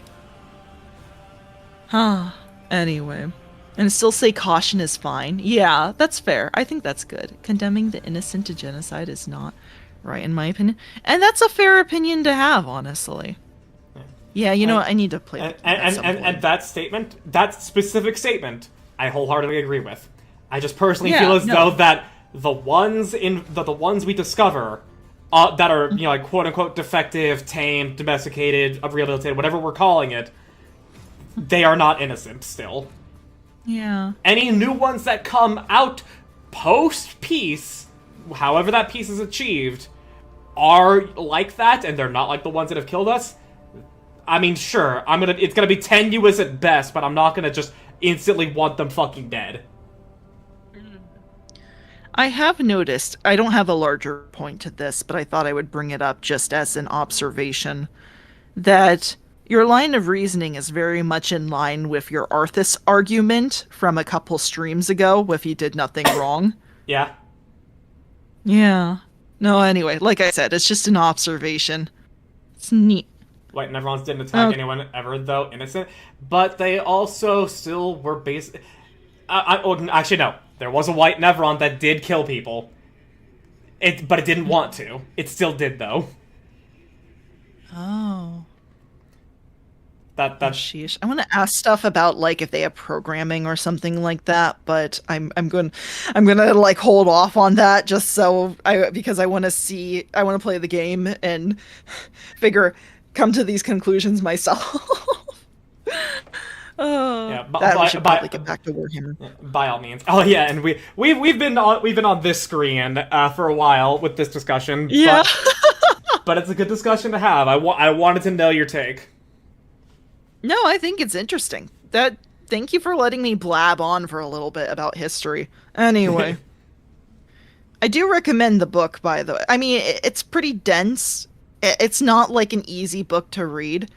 But if you guys are ever, I don't know, want to learn about like the history of like the conquistadors and more about like the Aztecs and their culture, I do really highly recommend When Montezuma Met Cortez by Restall. Hold on. Unfortunately for me, my experience with high school history has left me perpetually stunted in the interest to learn history. Aw, that's a shame, because it's definitely not a survey history type of... I hate survey history classes. It's just kind of like, you don't really learn anything. It's just, you gloss over everything. It's not interesting. And then, it's... I don't know. It's kind of like... And they don't let you engage with history how you're supposed to engage with it. Which I feel like is discussion like the one we're having right now. And yeah, it's like, I don't know, it's just frustrating. Anyway, the way I like to learn is that like there's something that is relevant to what I am currently experiencing, doesn't matter what, and then I then go look up information relevant to that, and I let myself get carried along. I don't like just being told something I have no innate interest in, and also, like, I kind of got criticized by one of my friends for, like, not liking learning for the sake of learning, and I understand how that may sound, but, like, I'm sorry, like, I don't care about, there was this one historical event that happened in India that is completely and utterly irrelevant to what I at all am trying to perceive or do. So No, that's fair. That's why my argument is that history classes, especially high school history classes, should be about learning how to research history, not about the history itself. And that's why I'm so frustrated with high school survey classes. They're more social studies than anything, and they're not history. It's it's frustrating. yeah, learning for the sake of learning is fun, but like, gotta be topics I want to learn. Yeah, like No, that's true. like the whole thing that brought up why my friend was disappointed in me not liking learning for the sake of learning, whereas he is specifically. I didn't give him this argument. I only thought of it like months later, which is where it's like, yeah, sure, it may be nice to learn about this one really fucking obscure video game's history, but that's not relevant at all to what I'm currently doing right now. And if it was relevant, then I don't know how to engage with that in a way that's gonna help me retain it. I'm curious, does that mean you don't like the what are called like slop videos where it's like on a very niche where a YouTuber does a video on a very niche subject? Nah. I mean, like, there are times to where I do, like, there's this one guy that's, like, this game has no rivers, or whatever, I don't remember his name, but, like, he has that type of video, and, like, that type of shit typically wouldn't interest me, but I'm like, okay, but that kind of sounds odd, I'm gonna listen to that, but at the same time, I'm not gonna watch, like, one of those 3-hour documentaries about, I don't know, like, this one particular Super Mario 64 speedrun or whatever. I don't care about that. Yeah. Okay, fair enough. Like, I like learning, No, but I only like learning once it's relevant to something that's happening with me. Yeah. I mean, granted, I watch a lot of stuff where it's probably not immediately relevant for me, but then it's like I kind of, as I'm watching it, figure out how it's relevant to me. But that's just me. I kind of fall into the learning for the sake of learning, but I understand what you mean by you don't want to learn stuff that's not relevant for you. Mm-hmm. Because it's kind of like there was a good argument that another book I read made, and I'm sorry for bringing up random books that probably, but it's kind of like comparing, it's like, oh, will math ever benefit you in life? Probably not, but it's kind of like working out at the gym. It's like, you don't know when it might benefit you. It's like, because it's like working out is kind of like, okay, well, it's healthier for you, right? It's math is kind of the same way. It's good for your, it's smarter for your brain, but it's smarter for your brain. Oh my gosh, help me. Guess what's not smarter for your brain? Anyway, it exercises your brain the same way working out exercises your muscles. So it's like it might come in handy like with groceries or something like that, or like lifting your kids, or like oh yeah, like arithmetic and algebra is something everybody should know off the back of their back of their hand. Calculus, trigonometry, maybe some geometry, depending on the geometry topic. Those are not necessarily an everyday useful thing. Right. But it could become useful. I know a lot of cases where friends have surprised me, and I didn't know what to do, but they helped me with it. They helped me with a math thing. I kind of round out the conversation. For history, my argument for history is basically what Dwight Eisenhower, his argument was when reporters asked him why he studies so much history. And it's specifically because, so I know when somebody's telling me BS. He said it less eloquently than me, but Yeah, I subscribe to that idea. It's just like, yeah, I know when you're bullshitting me. I know when you're... That's fair. Yeah. But yeah. Anyway. Meanwhile, I love speedrunning because it's literally about perfecting the game you love. Speedrunning using arbitrary code execution and such things is not fun. It's about perfecting your play of the game. So I can see there being a video about a speedrun history of a game I never played before and go, oh yeah, sure.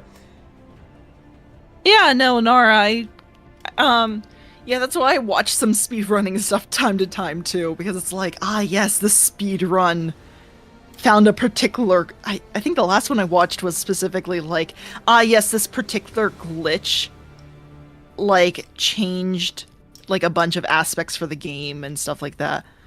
Yeah, like... Oh, no, I remember. Oh, go ahead. Sorry. Yeah, like, for me, it's just like, I don't care to see a 3-hour video about a particular speedrun of a game I don't care about. But the act of them discussing how a speedrun works, I see total value in that. And if it was about a game I cared about, you know, maybe like Dark Souls or something, I would probably watch a 3-hour video explaining a speedrun.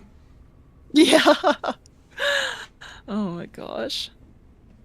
No, it's neat. It really is neat. Yeah.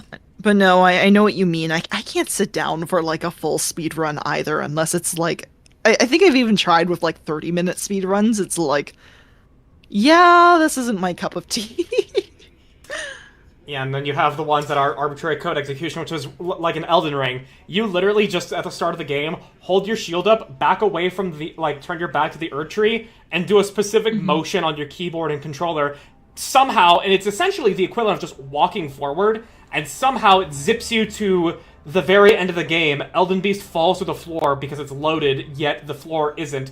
It dies and you beat the game. Oh my gosh. And it takes 2 minutes. Okay, that's something that feels like that should be patched out, but at the same time, okay.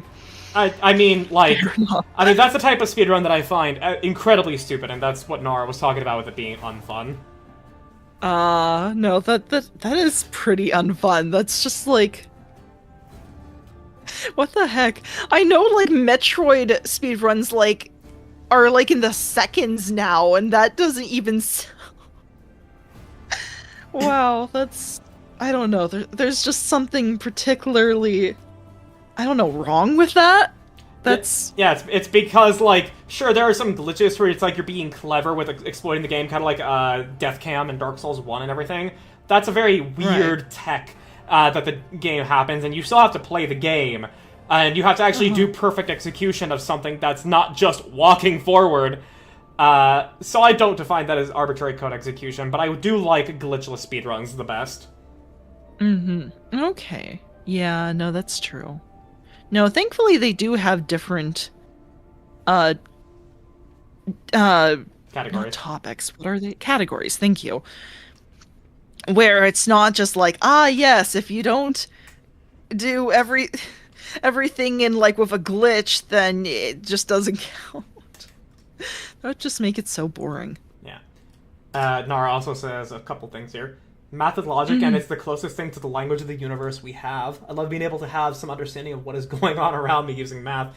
Like, I taught myself how to find the sine wave based on how much a bicycle moves.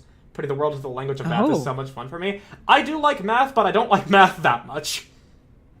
I respect math because of stuff like that, but I do not understand it for the life of me. Lord Dominus basically helped me through my high school math courses. I cannot, for it is a foreign language for me. If you and I ever play D&D more regularly, be glad that I'm basically my group's, like, calculator for damage. Oh gosh, I need calculators for damage. Yeah, no, I am legitimately my group's calculator for damage, because we, like, I run the game on Foundry, so I don't know math needs to be done, but my other friend runs it on Roll20, and so, like, our monk just does, like, 5 attacks, all of them doing different damages, and they're like, hey, math man, what is this? And I just, you know, count up the numbers to do the damage.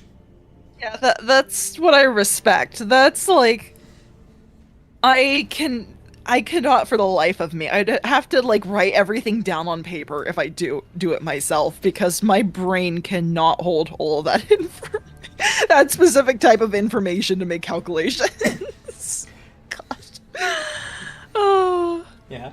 No, that's great. Oh my gosh. And for the next thing, Nara said, Ace speedruns are fun to watch once, and then never again. It's how Ocarina of Time can be beaten in 5 minutes because you can credits warp by moving the right way. Ew. Like, there was one speedrun using ACE I thought was fascinating because it was like beating Paper Mario by using Ocarina of Time. Making use of the N64's RAM and the ACE in Zelda? What the fuck?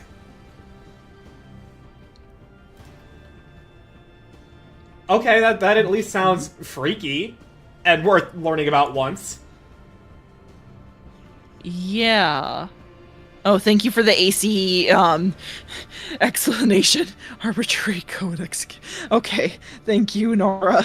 I was about to be like, I don't know what any of that means, but it does sound like something I would watch once and have no idea how it was executed. I like your funny words, Magic Man.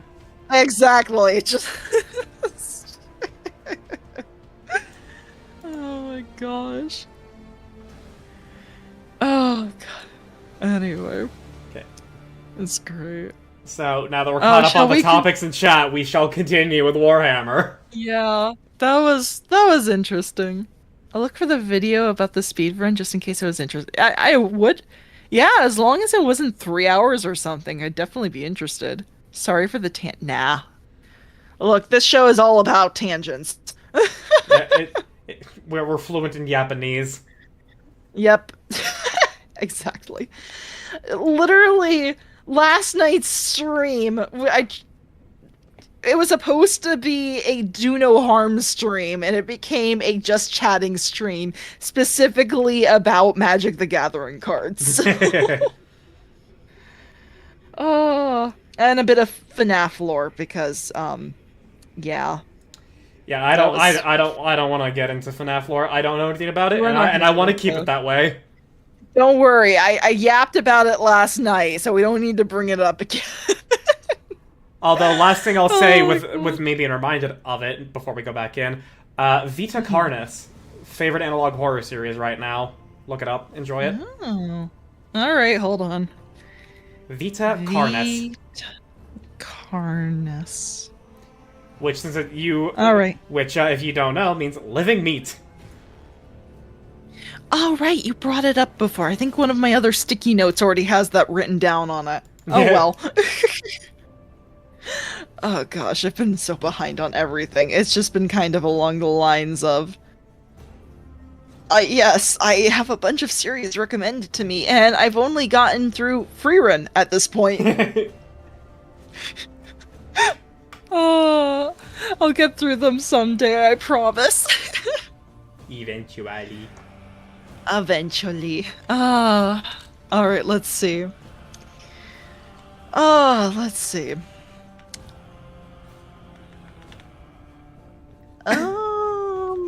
Since we spent so long here, I think I know about the Emperor, and I guess I could ask what is the proper way to worship the Emperor, but otherwise the rest of them I'm kind of like... What is the proper way to worship the Emperor so that I can blaspheme it better? Oh my gosh, exactly. Or just so I don't get in trouble is basically what I'm thinking at this point. You're the rogue trader, what are they gonna do? Yeah, fair. Yeah. Pray to him, destroy his enemies, and touch not their poisoned gifts. Cast aside all doubt and be vigilant against the weak souls beside you. When you see a sign of taint, burn it away without pity. Pain is good. It tears the crust of vileness from one's soul. And remember that if you see no fault in you or around you, that you are not being diligent enough in your search, or you are being too lenient on yourself, averting your eyes from the truth. Alright, so we got check. Don't touch their poison gifts. I'm just gonna... We're still holding on to that blade. Don't worry about it. Which, by the way, I did learn. In case you are wanting to go down the route of getting that sword, that is definitely a heretical path. And you can't do the full heretical ending unless you are capped on your heresy score. So we can't get. I the mean, blade, I then. mean, no, the blade is along the way, but to get the Oh. truest heresy ending, you need to be going hard on heretic. Oh, okay, cool. I don't know. I feel like this is a very middle of the road type of I do what I feel like type of run. The true heresy ending, I think, I'll try on my own time or something. Yeah, same. Like, when I saw Lemon play through it, I was like, seems fun. Oh, yes. Anyway. Thank you for your explanations. Think nothing of it, young Von Valencius. All right.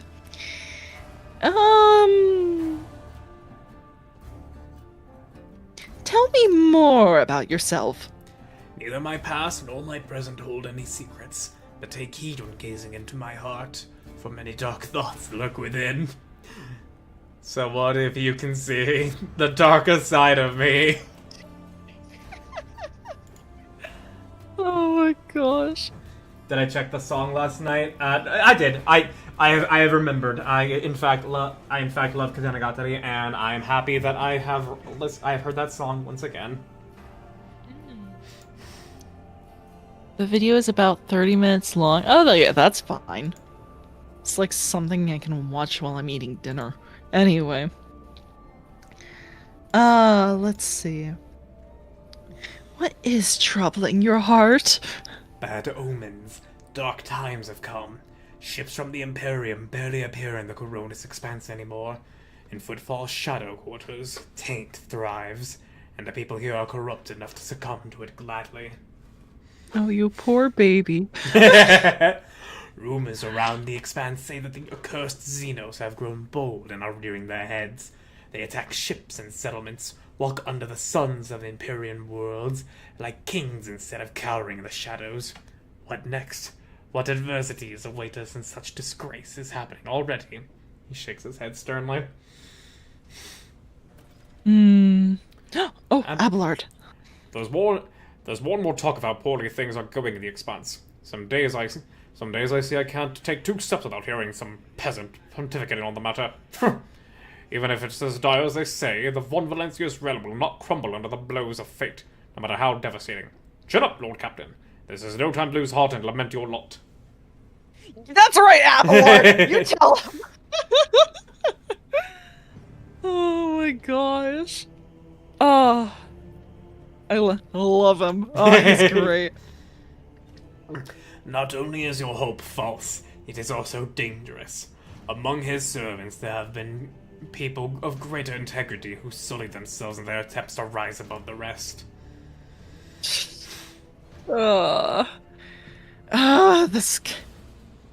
This should be the... It's the Warhammer universe, but I just feel as like a holy man, this should be the last man who should be saying this type of stuff. Oh, Get a load of this guy. yeah, I know, seriously. Oh my gosh. Lotus Juice did rap in this. I don't know why I said Jupe. Don't mind me. That was my brain doing weird stuff at the moment. Don't worry. Anyway. Lotus Jupe. I don't even know what that would be. Anyway. You got me, Chief. Oh. Yeah. Anyway. Tell me more about the Druthians. They are a sanctioned imperial cult which honors Saint Drusus, scourge of the Bale Childer, bane of Xenos. Just as he once fearlessly ventured into the Calixis sector and spearheaded its conquest, so do we travel to untamed reaches and expand the Imperium's borders. We are pilgrims and scouts who descend into the darkest of lawless sectors, and our eyes are inured to vice and filth. Yeah, sure, buddy. Also, reminds me of what happened in my most recent Curse of Strahd game. Oh yeah. So, for those that have played Curse of Strahd or vaguely know about it, there is this NPC called Lady Fiona Vuctor.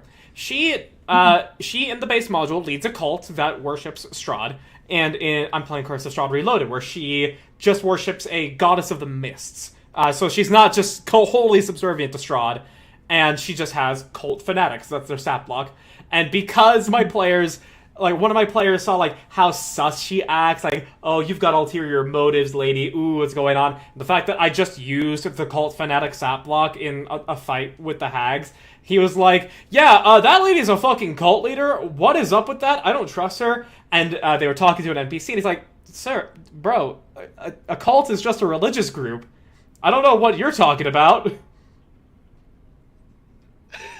Oh my gosh. Because I have learned that cult has been more or less bastardized in the modern light. That's true. Mm-hmm. No, you couldn't make an argument that in some ways all of us are in a cult, because it's like it's just something you follow, something your even simple obsessions can be like cult-like behavior. But it's like, I mean, literally, it's like you can even look at like well-established institutions like the Catholic Church, and they even say the cult of the saints in there. So it's like, yeah, no, cults are pretty normal things. You're right about it basically being like, I mean, there is cult-like behavior though. It's like you could have someone who is, I guess, hypnotized or is against, I guess, like in duress, and that's when it's like, yes, that's the cult behavior we should be wary of, right? I don't know. I mean, I haven't. I don't know the details that much. I just do know that cult, through and through, has ultimately just been a group around a belief, and not the I am Balala, Balala, summoning Dark Lord type shit that we see in fantasy.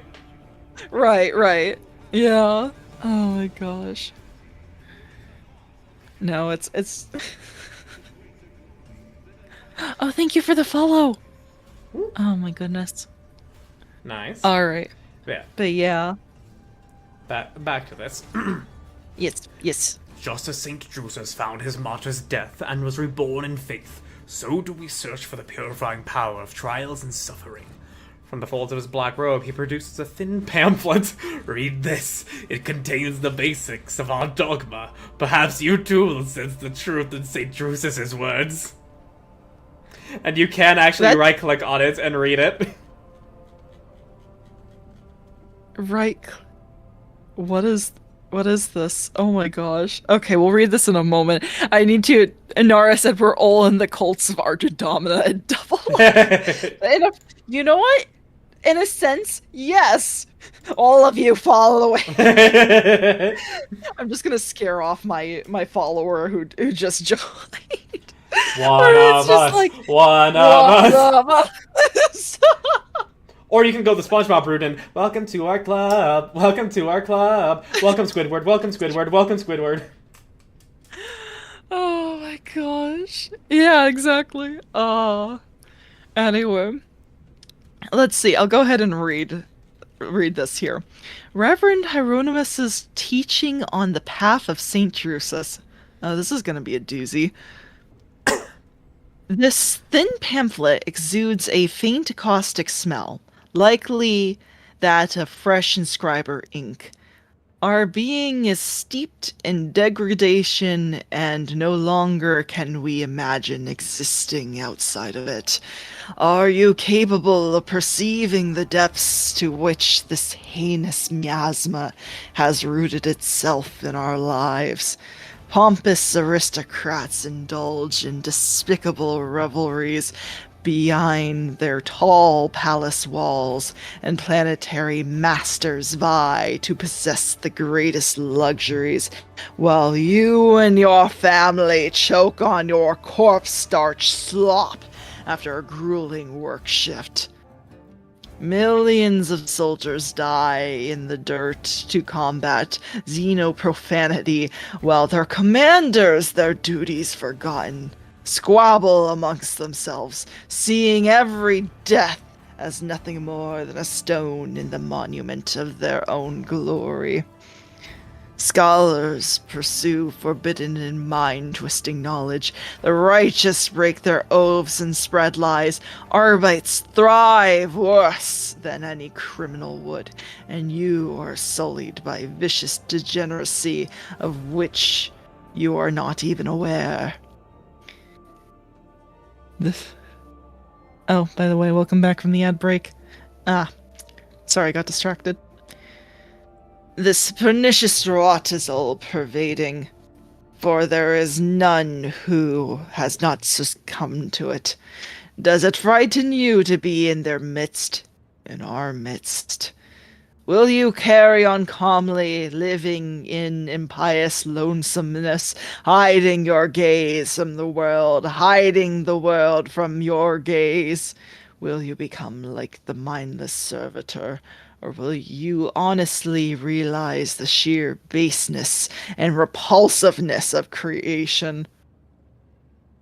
And then you will renounce your former life, and you will accept your new self, and relinquish your worldly affairs, and follow the road that was paved for us by St. Drusus, warrior and conqueror of the sectors uncharted, and leave behind the sacrilege-ridden world, and as our immortal emperor's will, join our sacred crusade to walk the path that leads out of the murk and apostasy and irreverence and into the darkness of the unknown and unfathomed. It is the darkness that will light the candles of true faith, for only in their fires can we still find motes of light. Ah, okay. I see. Mm-hmm. Mm-hmm. Yeah. Interesting.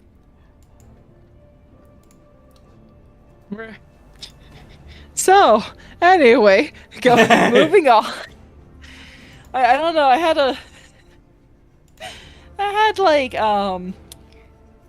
had some, like, Savonarola or Frollo energy, as I like to say.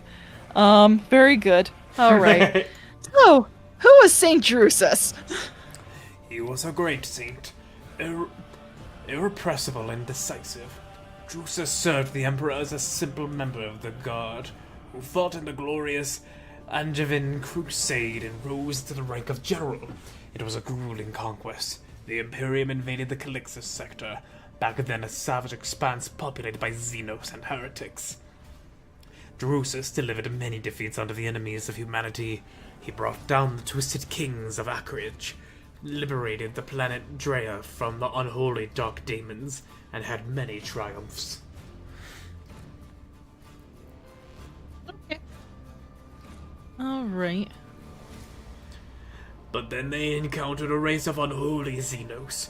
Rivers of blood flowed. Rivers of blood! No! What was that a reference to? Elden Ring, the katana. Oh, what? Oh. No, anything but that. Yeah, no, you didn't play when it was broken. I did. Oh, that's fair.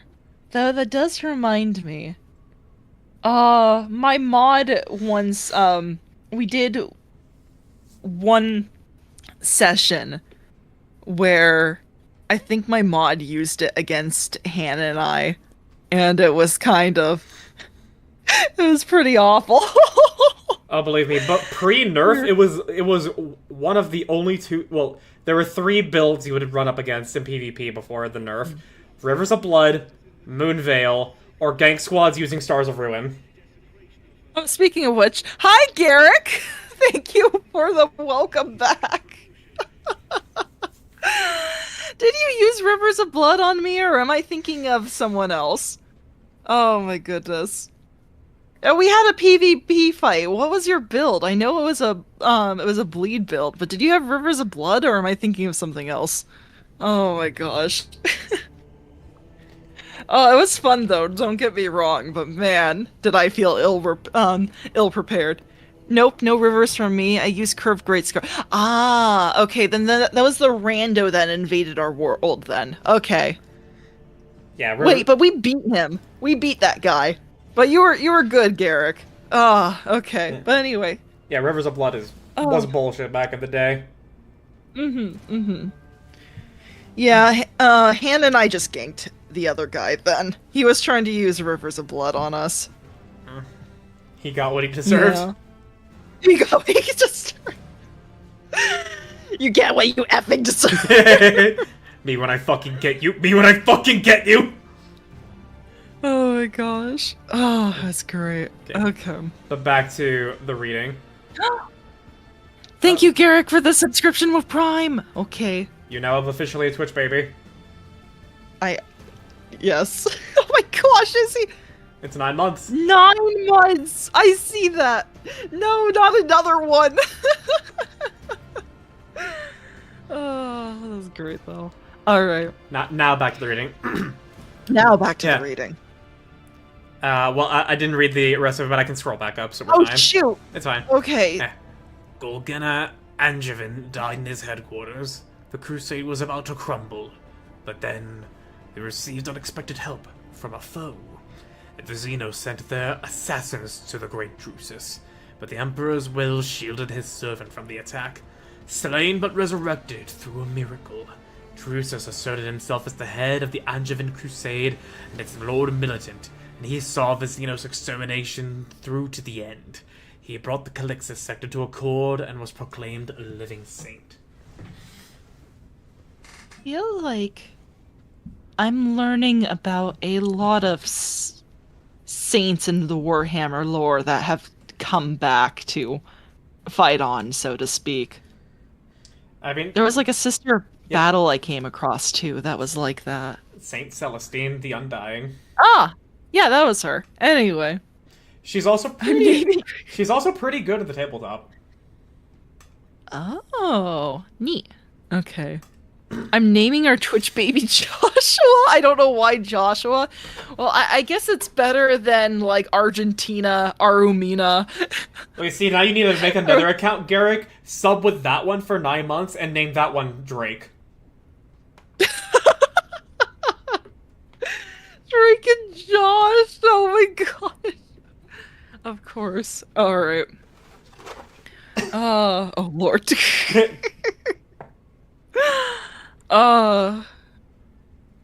Amazing. Oh. Funny, the story of St. Drusus, is completely different. I don't remember having I don't remember succeeding on this test when I was talking to this guy. Now granted, I don't remember talking to him fully. I was more like, alright, let's get to business, bud. Oh my gosh. Wait, I have an option to correct him! Yeah, that's because you passed the test. No way! Oh my gosh. Hold on. It wasn't a guardsman, but an aristocrat, and was the contenders for Golgana's position who made... Okay. Here's the problem, though. I'd actually do this IRL, and it's gotten me into trouble, so I'm really tempted to do this. Just like, well, actually... Actually... Look, I'm sorry, I am that person. I am a lot of times that, actually, when it comes to history and story stuff, and it's awful. That is, I'm so bad. I need to get better at that. Because okay, I have to do this. I have to. I've heard accounts that St. Drusus wasn't a guardsman, but an aristocrat, and it was contenders for Golgana's position who made an attempt on his life, and he didn't rise from the dead. The assassin just decided not to kill him. Hieronymus looks at you with a smirk. Well, of course you heard that, but just to consider a moment whose words you are repeating right now, the one who put them into your head. Do they mean the Imperium well? Think on it. Okay. Trying to gaslight you. Yeah, okay, okay, fair enough. Alright, I see your game. Alright, well, we will go ahead. Who were you in the past? A wretched fiend, blinded by my ambitions. I served in my home planet's Adeptus Administratum division. I was a shrewd and sly bureaucrat, and I soared to great heights, to the very chair of perfect. In 30 years, I turned my home from a withered fringe colony into a prosperous world. Our wealth grew as we bloomed. Ah. But the bloom was a veneer for rot. Opulence had depraved us, and luxury had seduced us with its sordid promises. The planet's denizens no longer wished to pray or work. They only sought entertainment and dangerous philosophies. 1,000 vile heresies and 1,000,000 appalling vices bred on my word like mold on a Nutribar. Okay, I think I understand how he got to this point a lot better now. I know people IRL like this. They're not necessarily nihilist, but they will say stuff like, "Oh, you can't trust like anything else that isn't this exact thing. You have to do this type of thing." And it turns out they had like really. Sometimes it's like, I wonder if they had. I've heard like other people where it's like, ah, yes, they had really depraved lives, and then they like overcorrect. Oh, yeah. And so I'm wondering if this guy is the same, basically. He's overcorrecting, but he still has like this, but he has like a nihilist behavior on top of it, which, oh my gosh, this. Oh, I see. Okay. And this is all the representative of a trade faction. Mm-hmm. In I those, see. in those days, I saw with my own eyes the shameless ugliness of a soul. I repented of my hubris, left the position of perfect, and became a traveling missionary. I have been one ever since. As for my world, 20 years later, the Holy Inquisition consigned it to purifying flames. Nah.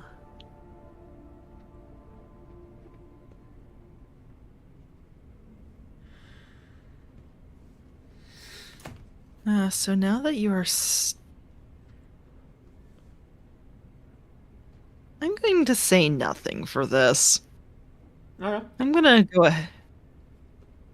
I'm gonna let him continue monologuing and speak for himself. Man, I just started this job and there's so much drama. What are you Oh wait, are you talking about your actual job, Garrick? I'm so sorry if that's the case. Lucifer, please, welcome in. Welcome, Oh, thank you for the welcome. raid. Hello, how are you? Okay, I saw it yesterday. I think you were playing, you were playing more God of War? What were you playing today? Alright. Oh, the fire. I love that new little emo. Oh, that's great. Okay, hold on. Say nothing. Such was my path to faith. Oh, he didn't monologue more. Huh. I was expecting him to monologue more. Okay. Oh yeah, thank you for giving him the shout out. Yeah, no, you guys should subscribe to Lucifer, please. Anyway. I did bad at God of War yesterday, so I played, Wolfenstein. Oh, is that Wolfenstein? Yeah, okay, to get out some rage, fair enough. I hope it was fun. Yeah, Lucifer Please was playing on like one of the hardest difficulties, I think, on. So it's just kind of like, I get that. Anyway.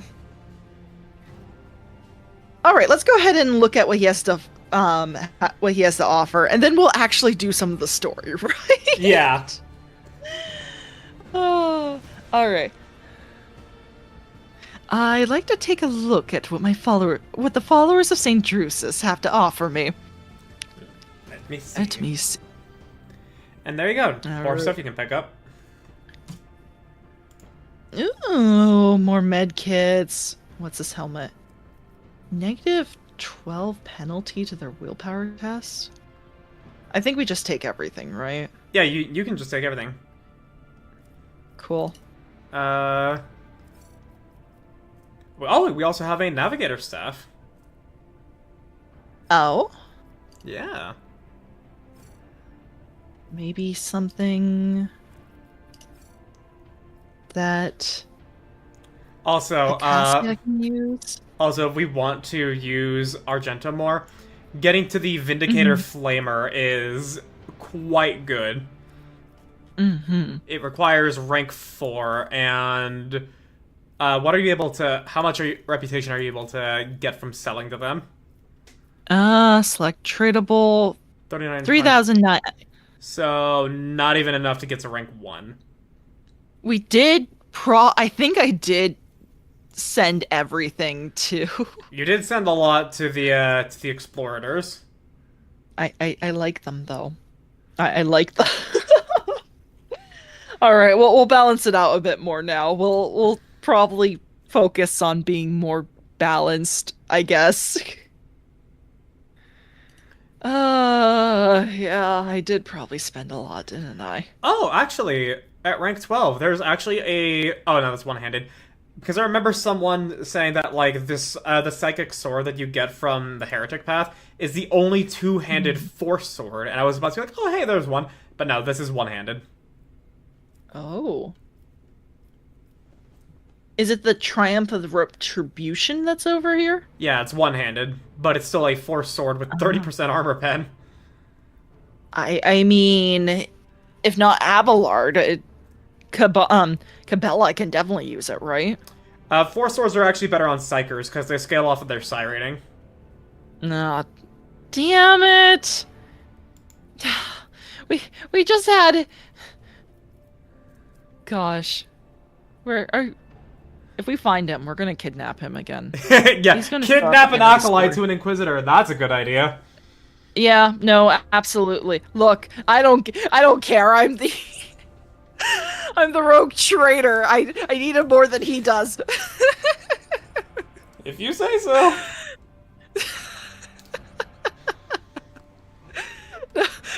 I love the absolute concern in your voice. It's just I need him more. Oh, damn. Ah, they're all right. Oh wait, hold on. My actual manager and my assistant manager got into it. My manager walked out. On the assistant manager walked out as well. Our manager was gonna come back at 3 when she left, but yeah. Yikes, Garrick. Oh my gosh. Okay. That is rough. Okay. Alright. Silent death. Alright, cool. Arjun saying, guess we should balance now reminds me of the Let's Play of Star Wars Knights of the Old Republic 2. I saw where the goal was to beat a light side at the end, but to get good stuff early, and they did dark side stuff light later. Oh my gosh. Our DM came in 20 minutes later and was wondering where both of them were. Your DM? Your dungeon master? I think district manager. District manager. Okay, that makes more sense. I am like, you can tell I'm very D&D brained. I'm like, I hope you're not referring. Okay. Alright. So we can't do with anything with him so far. Yeah. Which is a shame, but Let's see how it shall be Cassia fun. likes this staff. Let's see here. More willpower, same perception. Devastating 6. The first use of an attacking navigator power per turn does not set the power on cooldown and does not count towards the attack limit. So just double lidless gaze. Oh. Yes. Yeah, honestly, that is just straight up better than her House Orcelio staff. Awesome. Alright, we do have a helmet. Yeah, Taunting Scream. I believe I put that on Heinrich, so can't give that to him right now. Imperial Scroll plus 15 bonus to Imperium Lore. Ablard's got 40. We can't. I think we can put. Yeah, we can put this on Argenta. Oh, very good. Cool. Onslaught instantly increases movement points by +6 and grants 2 charges of slash ability. Are we sure we don't want to put this on Cabela? I just did. Oh, never mind. Okay. Yeah, it's Don't mind me. Yeah, it's a consumable. Okay, cool. Oh, that's great.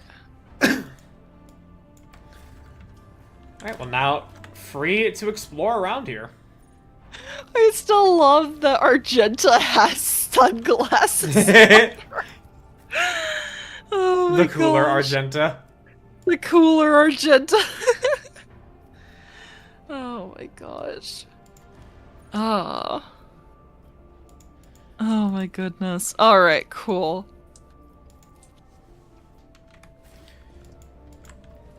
Okay, cool. Oh, I have a lore thing over here. Do you have... Yep. Oh, good. In this mismatch of devices, cables, come on. You notice equipment totally different from different areas. Some ancient, some merely old. And others hastily tossed together in more recent years. Oh. Okay. Alright. I forgot where we came from. I'm all turned around. I'm currently getting some goodies. Oh, heck yeah. Where are the other goodies? Over here? Yeah. Oh, running straight through the crowd. Oh my god, Pascal, you may have...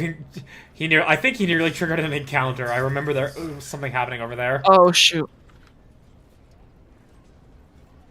Lesson learned. Okay. Let's get everybody back. Oh. Yeah, so... There's a cogitator.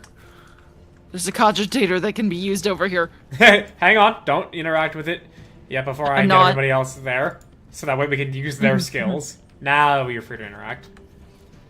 Yes. Oh, wait, you're over there! There was one back here. Oh, okay, well, let's go with that one first, then. Un moment.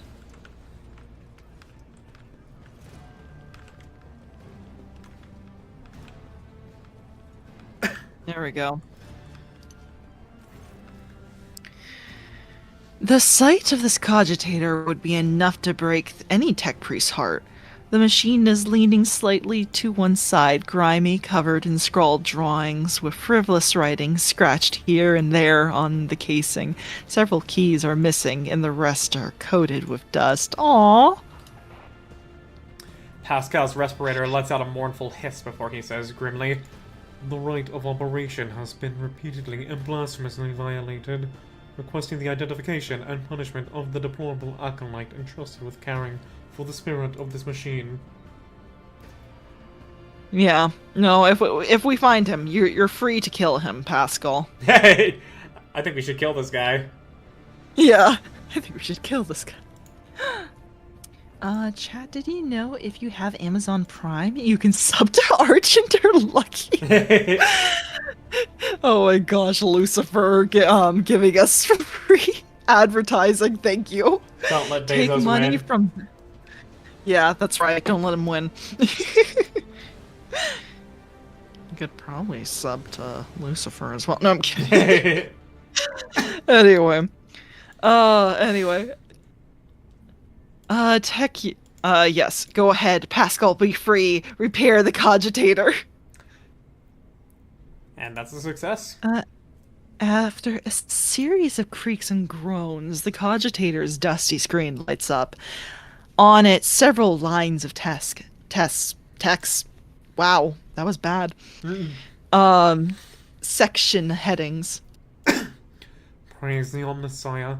The machine spirit of this cogitator is aggrieved but willing to serve. Accompanied by the Crackling at the binaural prayer, Pascal's mechadendrites gently place a couple of keys lying on the floor back into place. Oh, all right.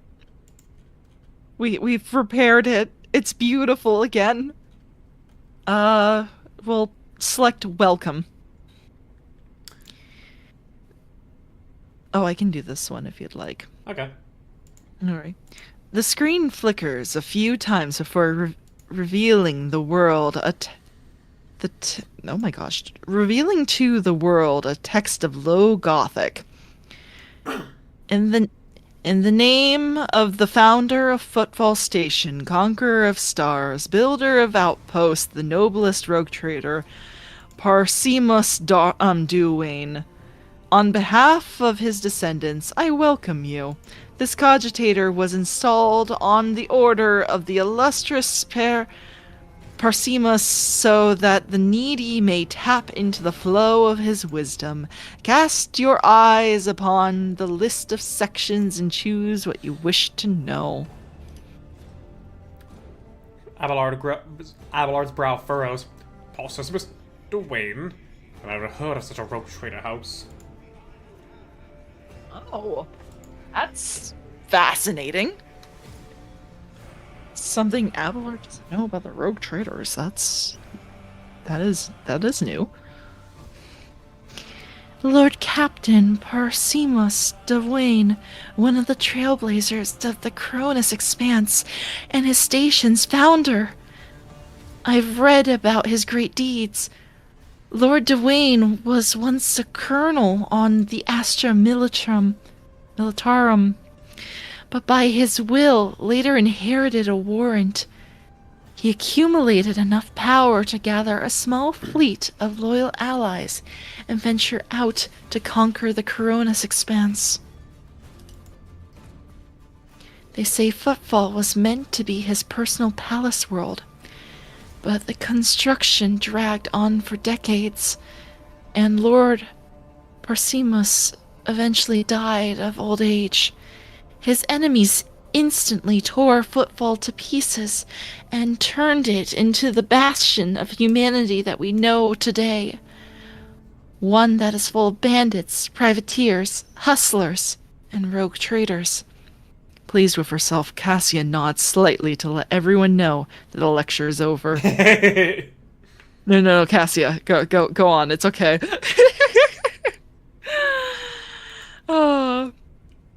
All right. Select the section titled About Footfall. I'll get this one. Okay, go ahead. Footfall Station has been envisioned by the great Parsimus Duane as a palace in the stars, as majestic as the spirit and mind of its creator. As the year of the cogitator's installation, merely a small fraction of the great Parsimus's design has yet been made a full reality, but already their audacity and grandeur are staggering. Footfall is to become the gateway to the savage and barely explored Coronis Expanse, a foothold for future conquest by the Imperium and the noble Parsimus Duane, who acts by the Emperor's will. Ooh. Alright. The cogitator wheezes and blinks, clearly trying to shut down. No. Pascal, go ahead. The cogitator whirs and the screen turns back on. So it could have been a 2 out of 3 if you didn't pass that test. Oh no.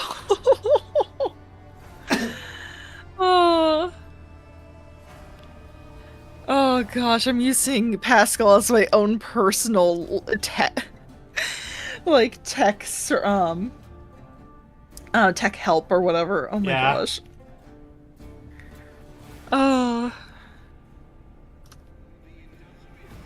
One of the first structures on Footfall was the colossal statue of the Emperor. A whole asteroid was used for the creation of the sculpture, but even its titanic proportions cannot convey the awe that every faithful servant of the Imperium feels before the Master. The statue is the center of Footfall in the same way that the Emperor is the center and the heart of the Imperium. As construction progresses, new, smaller asteroids are being attached to the statue, their surface serving as a foundation for glorious palaces and temples, and their inner tunnels as homes for the commoners and rabble. Alright. That sounds really nice, and it's too bad we don't have that now. Okay. But this is Warhammer, so I'm not surprised. Anyway.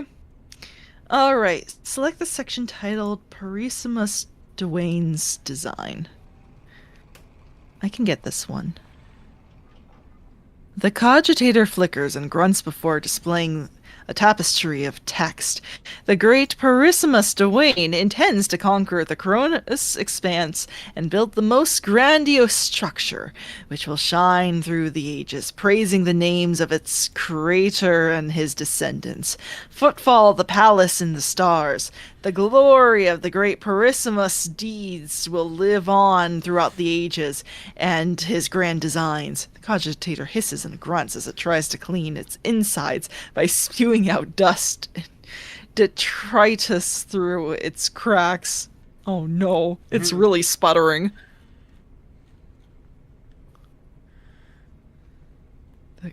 The cogitator hisses for a while, then the screen flickers and once more shows the words, "The great Parissimus Dwayne's intends to conquer." I'm like this close. I feel like if I did the normal thing where it's like you slap the side of the television, Percussive maintenance. I would just, yeah, I would just get stopped by Pascal. It's just, oh my gosh. Always believe in Maybe percussive maintenance. That's fair. Yeah, that's true. Or like blowing on the cartridge. Yeah. What do you call? I love how apparently there's like no scientific evidence to show that works, and yet everyone's done it and it has results. So,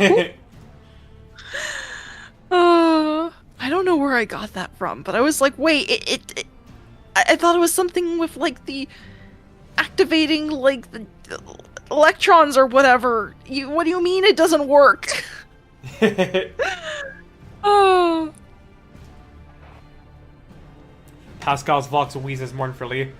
The spirit of the machine is enraged and will perform its function no more. I will see to it that the profaners responsible for its maintenance are marked for servo penance. Yes. Absolutely. Oh, hey, we got a level up. Woo! Nice. Wow. Okay. Wow. Alright, what do we got?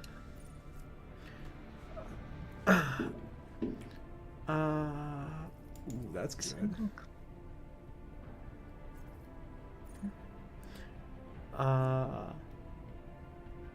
It always hits. Ooh. What are you getting? Claim the bounty.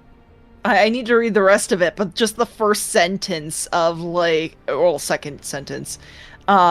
This attack always hits. Oh, nice. And does not end the bounty hunter's movement. Oh my gosh. Ooh. Oh, it only deals 40% of the damage, though. Okay. But still, it can easily, like, finish off someone with that. That's not bad. True. I'll check out everything else, though. Okay. After each third enemy claim. Ah.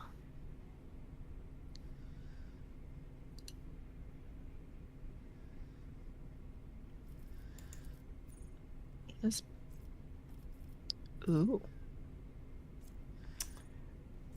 Yeah, I think Bulwark is good here for Abelard.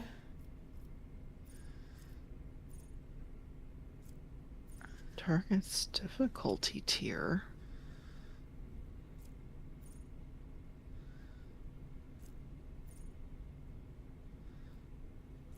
Ooh.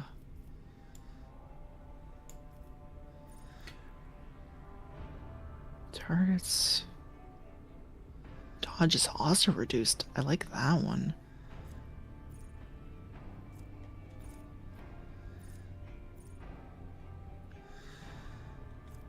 Ooh.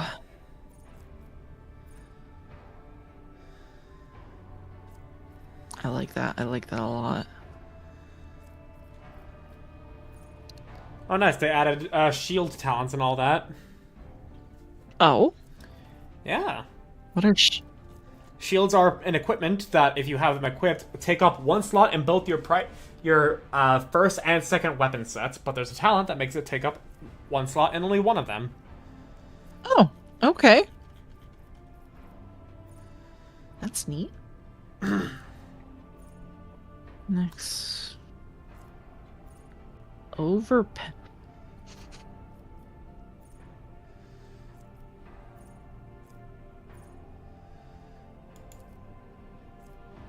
Oh, that's tempting. Oh, that's so tempting. What option are you looking at? Okay, piercing shot. The bounty hunter's next attack during this turn will have a plus 100% over penetration and plus 10% armor penetration.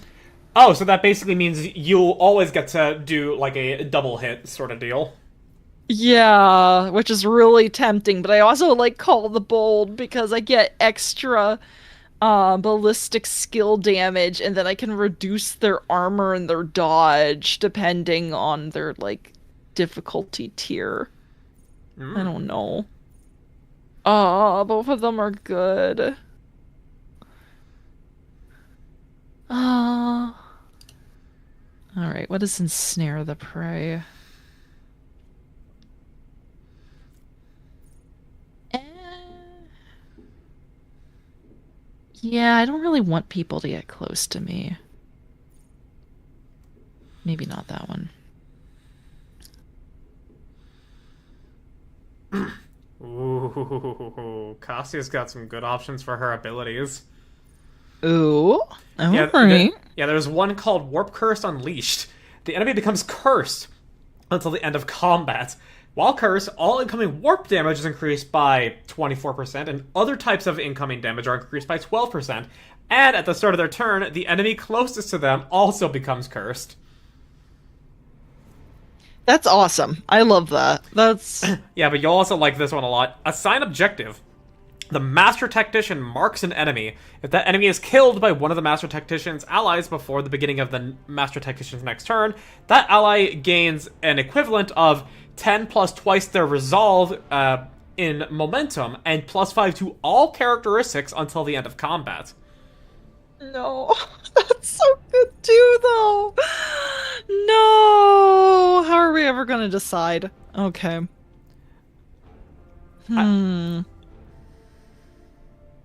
Is there a way we can combo between the two available abilities that we've... I mean, whatever Cassia has, whatever Cassia has is gonna be good here. I was just thinking, like, do I want to lean into her being super good, or just make you go even nuttier? Yeah, no, that's what I'm wondering too. I'm like, oh, okay. If we're exploring options, okay, she's already really good on her own, and so the curse one, I forgot exactly what it was called, but if you go that, I could technically, I guess, do Call the Bold. No, not Call the Bold. Piercing shot then, because if it jumps to others that are within range, then if it's lined up pretty well, then piercing shot would be a pretty good pick for that, I think.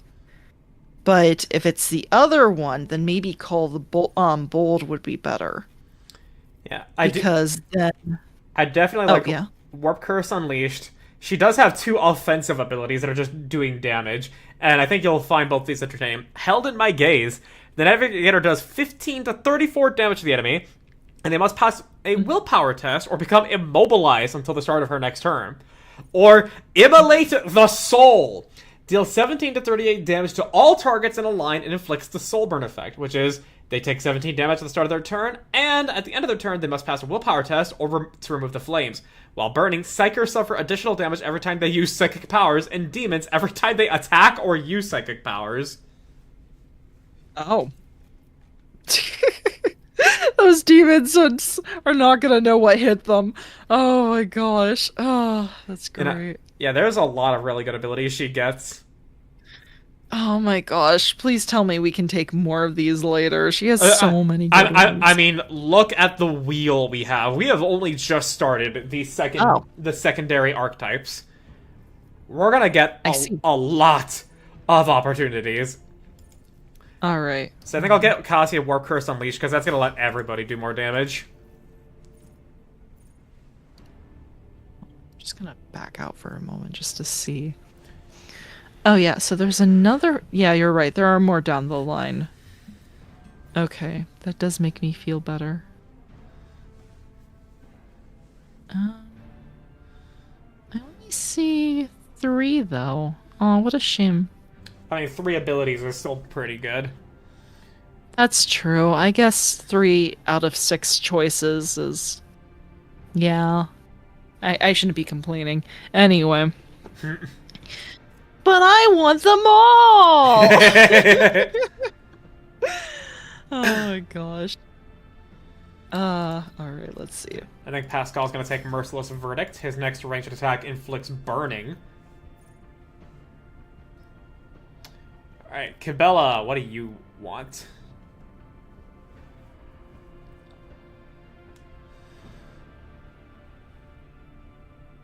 Oh, wait, that one's good too. Hold on. Attacks a target marked as prey. Gains half the bone.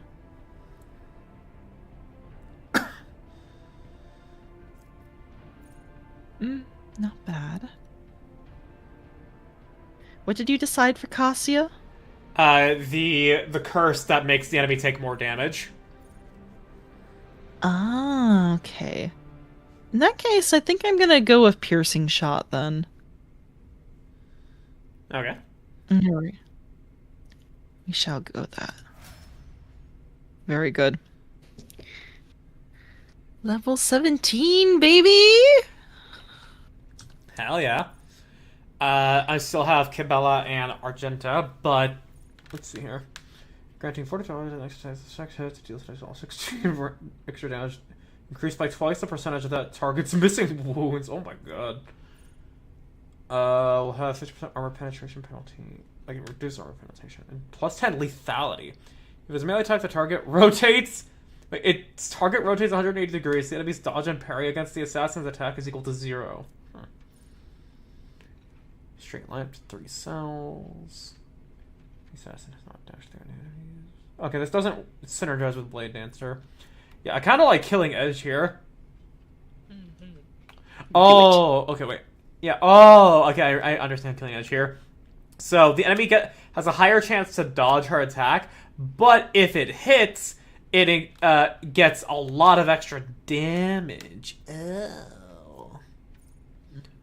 Or we can go with Elusive Shadow, making her very less likely to be targeted, and she does more damage, get more dodge reduction. I think I'll go with Elusive Shadow. Okay. And Argenta. So, I made her an Arch Militant. Let's see here. Will cause the target to make a toughness... fail the target suffer negative effects. Impact damage, take prone, piercing and rending damage, inflicts bleeding and slowed. Energy and all... inflicts blinded. Healing gains 8 MPs. Wildfire. Next effect on this turn will cost European, not counter the attack. Cost of ability is reduced by 1 AP for every 4 stacks of versatility. I forget how she builds that. Use an attack that is a different type from the previous attack. Oh. Wait. Single shot melee attack. Area. Okay, I see. First attack of versatility, so the wildfire.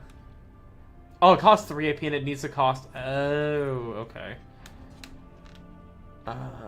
Confident approach. Dodge and parry attack. Just kick. Just kick. Yeah.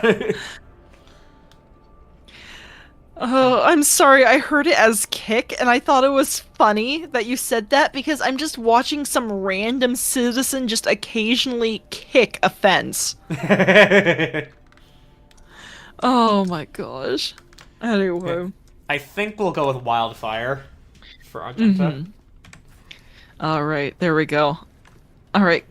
There is a loot thing back here. That... Over where? yeah. Somewhere in the back over here. Oh yeah, the other cogitator you found. Yeah. Oh wait, hold on. Did I go to the right spot? Oh, there's... There's goods here, Kind of and there's the other cogitator as well. Oh, good, good, good, good. Okay. So how do we get up to here? Okay, so I think that cogitator opens that gate, so... Cool.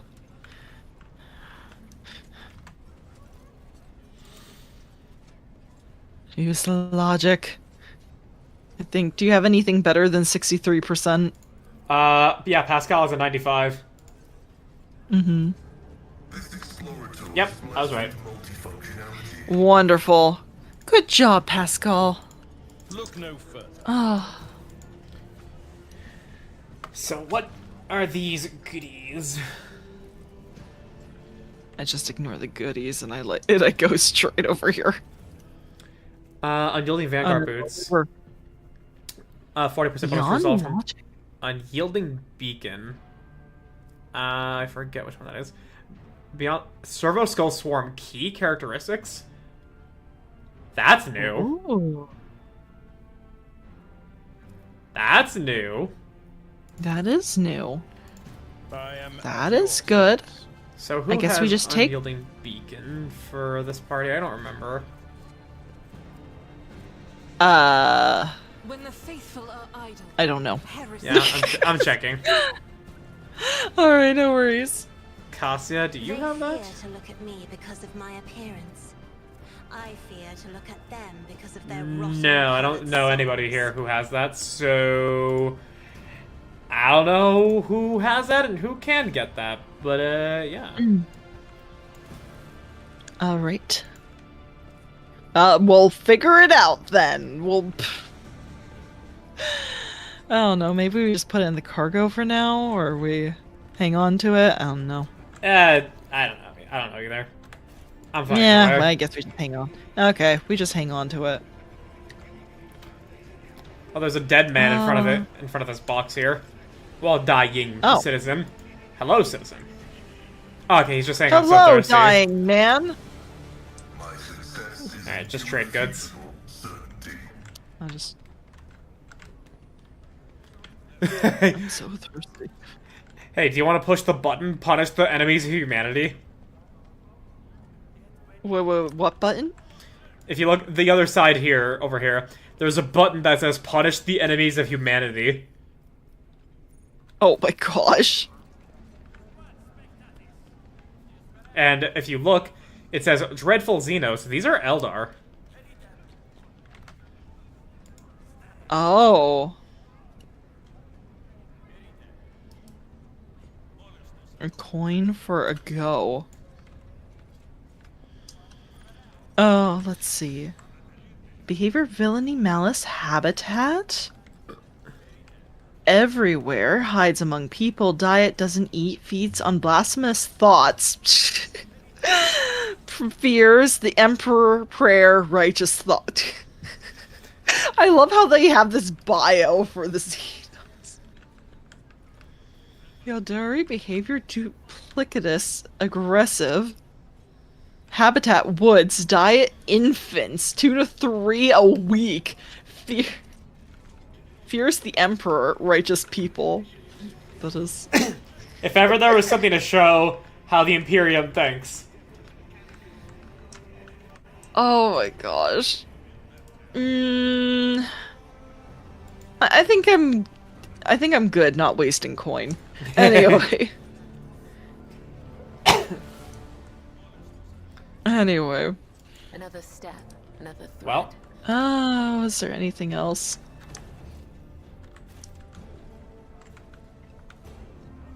Is there anything over here? Hold on, I'm pressing wrong buttons, in case you guys are wondering why my camera's wacky. Oh gosh, this place is huge. thankfully it's segmented. Yeah. Gunsmith's Guild, hello? I'm not seeing anybody with a proper name here. Darn it! There are some goods down here, though. Yeah, that's just Oh, it's just a leaflet. Yeah. Well, I guess I'll pick it up. Darn. I can't believe the gunsmith skip. Oh, what's going on over here? The world What is full of going on? colours I have never seen Yeah. before. Truth is carved in gold parchment and poison. Oh, maybe it's just a homily.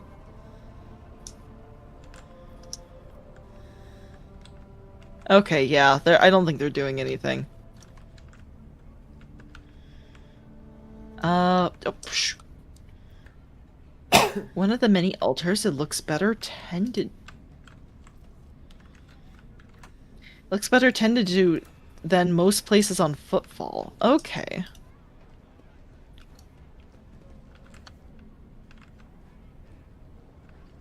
There's just a random aristocrat over here. Yeah, with two citizens kneeling in front of him. Yeah, interesting. Somewhere to go, don't linger on Footfall. Orders? Okay. Carry the Emperor's Let us witness and pass. We have torch. important matters to discuss with the liege. Ah, okay. Oh, look, more goods!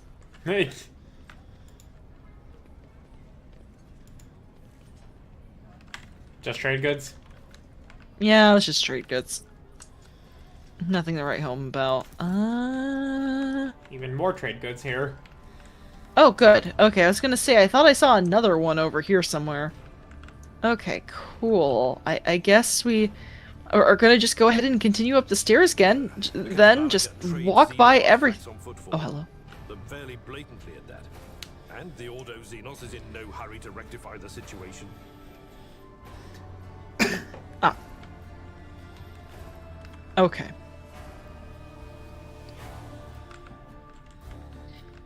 All right, we're in the Liege's palace then, I guess. And there he be. He be right there to receive us. Hmm. Oh, there he is. All right. I was expecting him more in the middle of the room.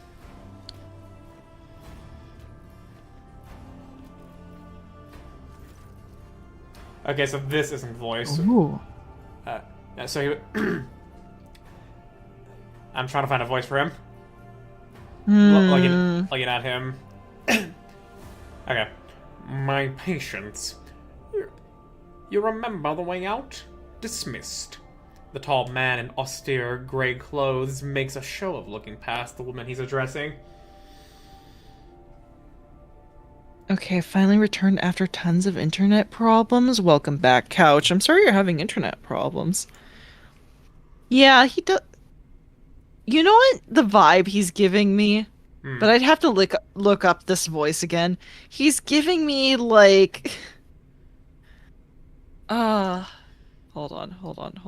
I'm gonna go look it up before...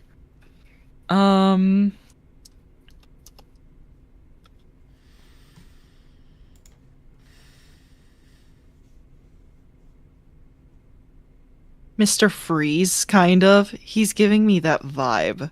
Animated series, Hold Mr. on. Freeze? Yeah, animated series, Mr. Freeze. Yeah, I can't say I remember how he sounds. That's why I wanted to look him up. Hold on.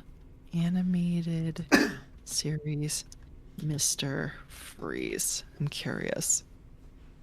Okay.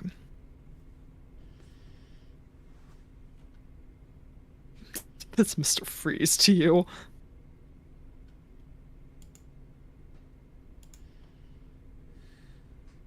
Hold on, I'll send you this video in just a moment, I guess. Okay.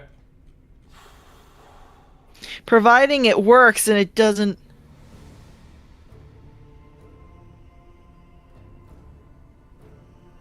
Okay, yeah, no, that...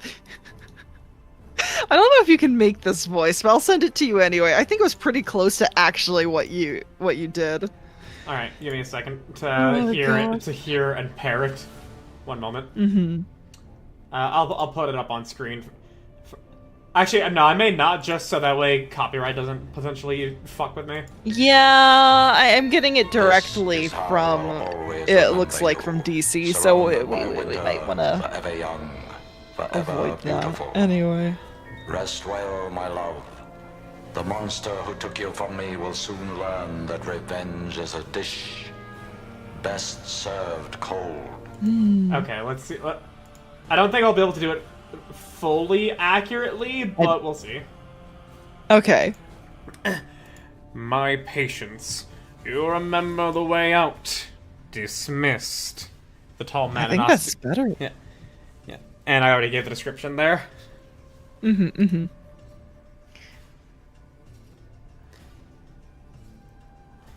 Oh, interesting.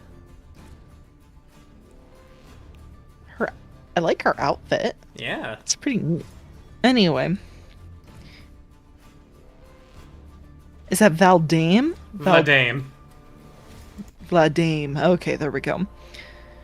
Vladame. I don't know. She's like... what's the voice we want for her? I don't know. It's not quite what I'm... Vladame. I don't know. How's that? She is a party member you can recruit, and I think she's kind of got, not necessarily an Indian accent, but it's kind of close to it a little bit. It's not like, racist Indian. It's kind of like Indian who's lived in Britain for their whole life type of accent. Oh, that makes sense. Yeah. If I remember correctly. Okay. That's gonna be difficult for me. I'm gonna try and think of a friend's accent that is basically... let's see. La Dame? No. Oh, that's gonna be so difficult. Hold on. I mean, I mean, never... whatever you choose to do is fine because you Yeah. aren't getting to hear it here. You do get to hear it when you meet her in another location on Footfall. Oh, that will be so much better. Okay. Oh gosh. Oh, hold on.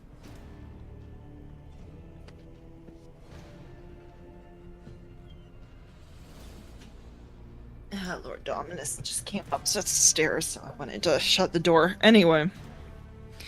Let's see. Vadim. What Ozzy put such harsh words into your mouth? You talk like you're an imperial clerk, not one of us. The woman who was standing with her back to you lets an ostentatious sigh. Then her tone changes dramatically. Where's my cargo, Vladim? Falco has it, doesn't he? So that's how you do oh my goodness. So that's how you do business with your old friends these days? It's not perfect.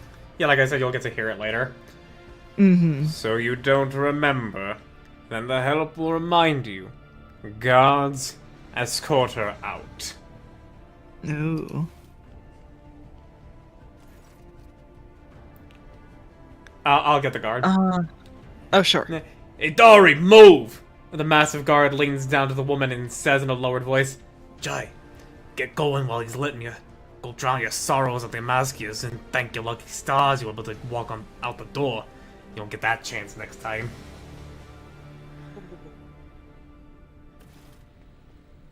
Oh, wait, what Did it accidentally skip something, or was that... No, I think that was just like a graphical thing. Oh, okay, that was just a graphical error. Okay, cool. First an insult and now threats? I see courtesy and tact are no longer valued commodity on Footfall. Oh well, I find myself a better deal. She turns on her heel and heads toward the exit.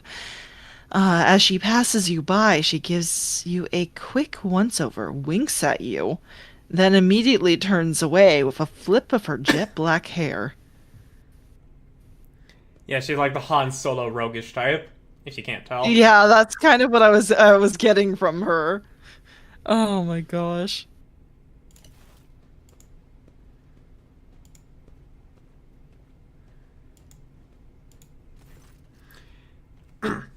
The tall man, who has long since noticed your presence, studying you intently. Vladimir Tokara, Liege of Footfall. Let us please proceed to my office. A spread befitting a visitor of your rank is waiting.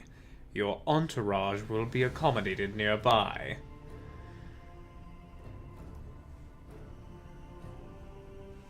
Certainly, let's go.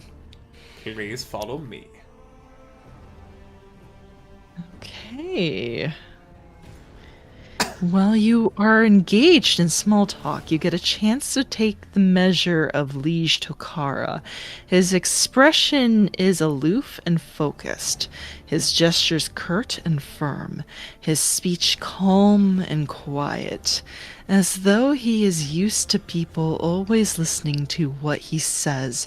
Judging by his observant gaze, he has been studying you in turn this whole time. He's been studying you fidgeting in your chair.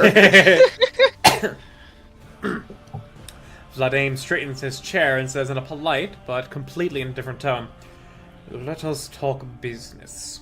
On behalf of the elite of Footfall Station, I offer you my condolences, Lady von Valencius.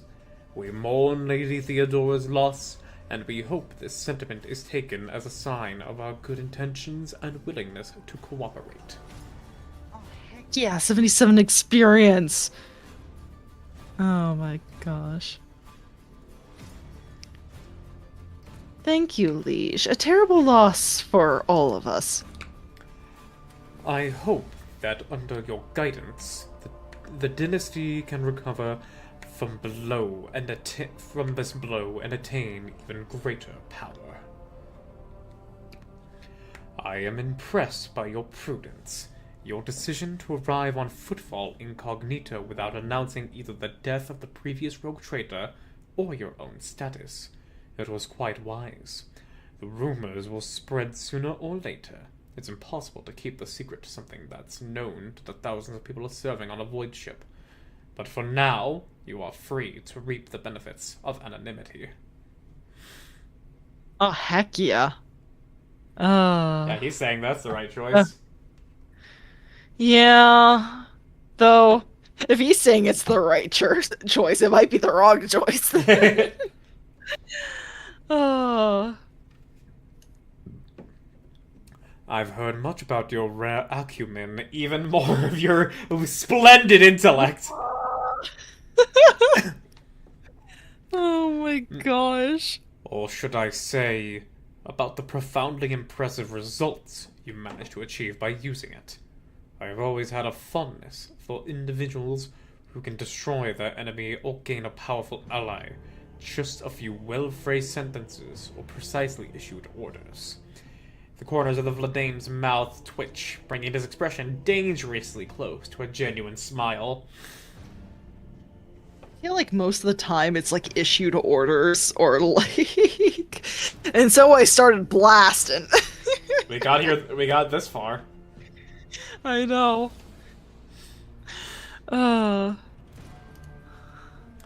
As you may have noticed, Footfall is currently in a state of crisis. Its people would benefit from the patronage of a figure such as yourself. Yeah. No, probably not actually, but I was gonna say, I think my strength is that I surround myself with people who are better and smarter than me. Oh. Oh my gosh. Oh my gosh, I love how in almost every dialogue I can make a stink about how I was attacked. Yeah. Right on the docks. Oh. Alright. I feel like I think I can go through these one by one. So I was attacked right on at the docks. An outrageous stunt. A show of disrespect for both you and me. Sadly, such incidents on footfall are akin to natural disasters. Impossible to predict or preempt. They simply happen. Many consider footfall to be a pirate den. But believe me when I say that there is a difference between organized crime and gangs of thugs who have nothing to lose. You were attacked by the latter. The Anvers are a gang of punks who spit on our customs and hierarchy. Even their leader is more akin to an ideologue, a rabble-rouser who calls for people's heads, not a commander. Sooner or later, we will find him, and have him strung up. That will likely cool his followers' enthusiasm. Oh, bless you. Alright. Awareness test succeeded. Behind the carefully built facade of composure, you sense anger. It appears that this man is not used to losing control, but that is exactly what is happening. Ooh.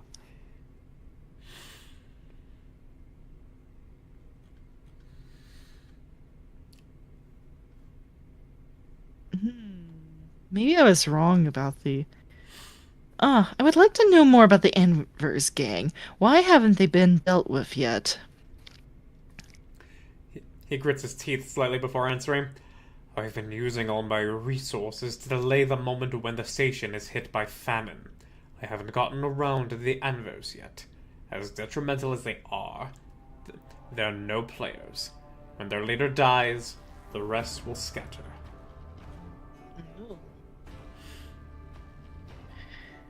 Wait, where did the loss of your assistant... Did I miss something? Hold on. Did he say something about losing his assistant? Maybe he...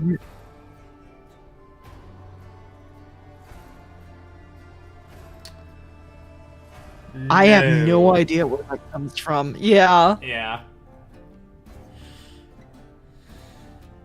I just suddenly say this out of nowhere. Oh, wait, no, maybe he really is Mr. Freeze, and I can just tell. It's like, sorry for the loss of your wife. I don't have a wife. Oh, then sorry for the loss of your assistant. When did I say that? I don't know, he just looked like... Wait, so sorry for the loss of your husband? Oh my god! That's true. Oh my god. Oh...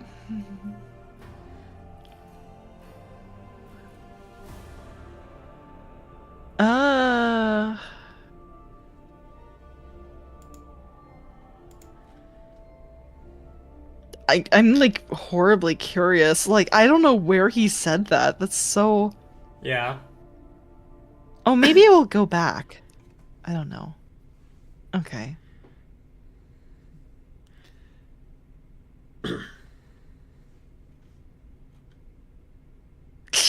I do like this one. Grin at him. I can tell they've been a real pain for you.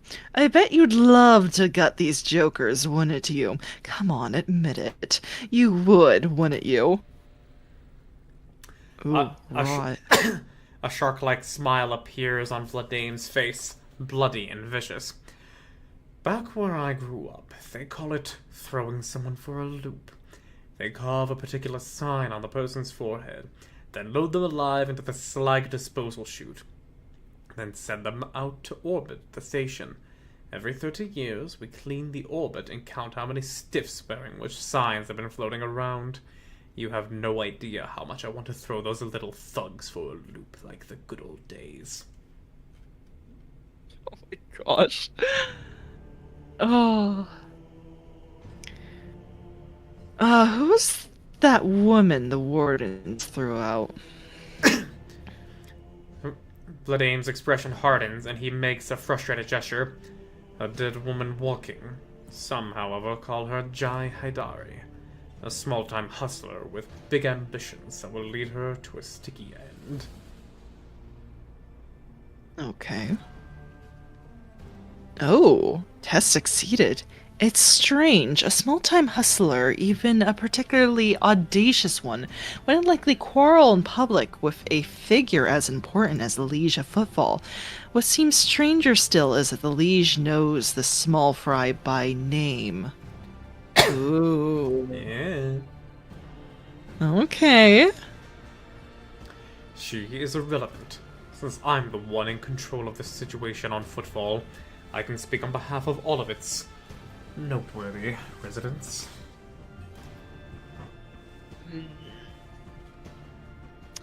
Alright, what is the situation in the region? Troubling. Xenos raids are growing more frequent. Trade is suffering, and fringe worlds are going under. Rumors of atrocities being committed by enemies of humanity are causing excessive panic due to their exotic nature.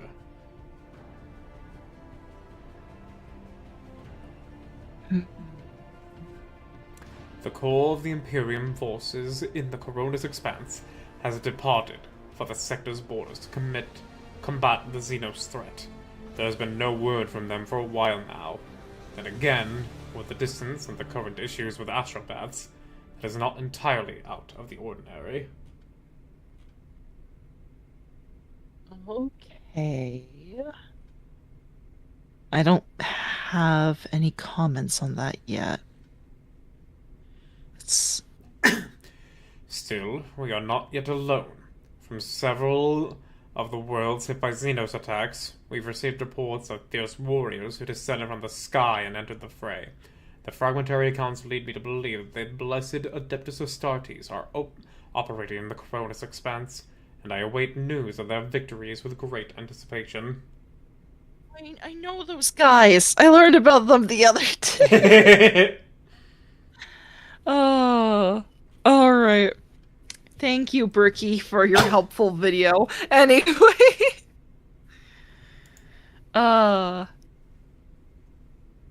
okay. So I guess I'm wondering if he's referring to Ricard Minoris, or if there's like other planets that have also been attacked besides. It's very likely. Okay. Have there been any Xenos attacks on Footfall? No, there haven't. Attacking Footfall in general is not a particularly reasonable thing to do.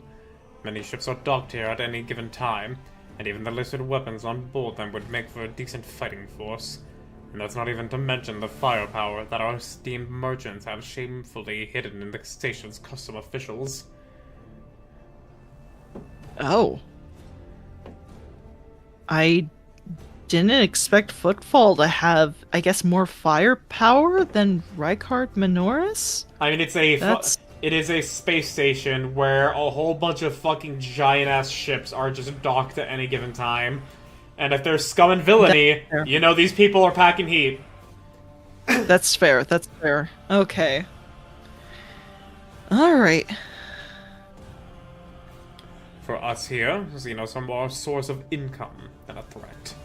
Letting freezes gauging your reaction. Oh. Are we talking about dealing in Xeno artifacts here? In a manner of speaking. Miraculously, Vladame has managed to frame the last sentence as a question. Footfall is a place where anything can be bought. And, mind you, where anything can be sold.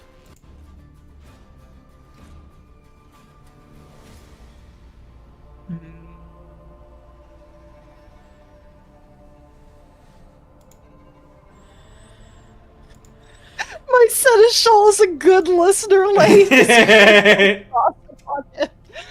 Oh my gosh. I like gossip, though. Let's see. Let's see.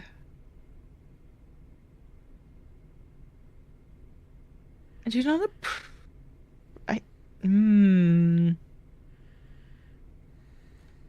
Yeah. I do not approve of fear of xenotech. One must know and understand the enemy. I'm convinced that your connections with Footfall will allow you to broaden your knowledge and understanding of Xenos considerably. I will see to it that your curiosity is satisfied in every way. Okay. Neat. Okay, he was testing the waters a bit with me, but I am very much iconoclast. Yeah.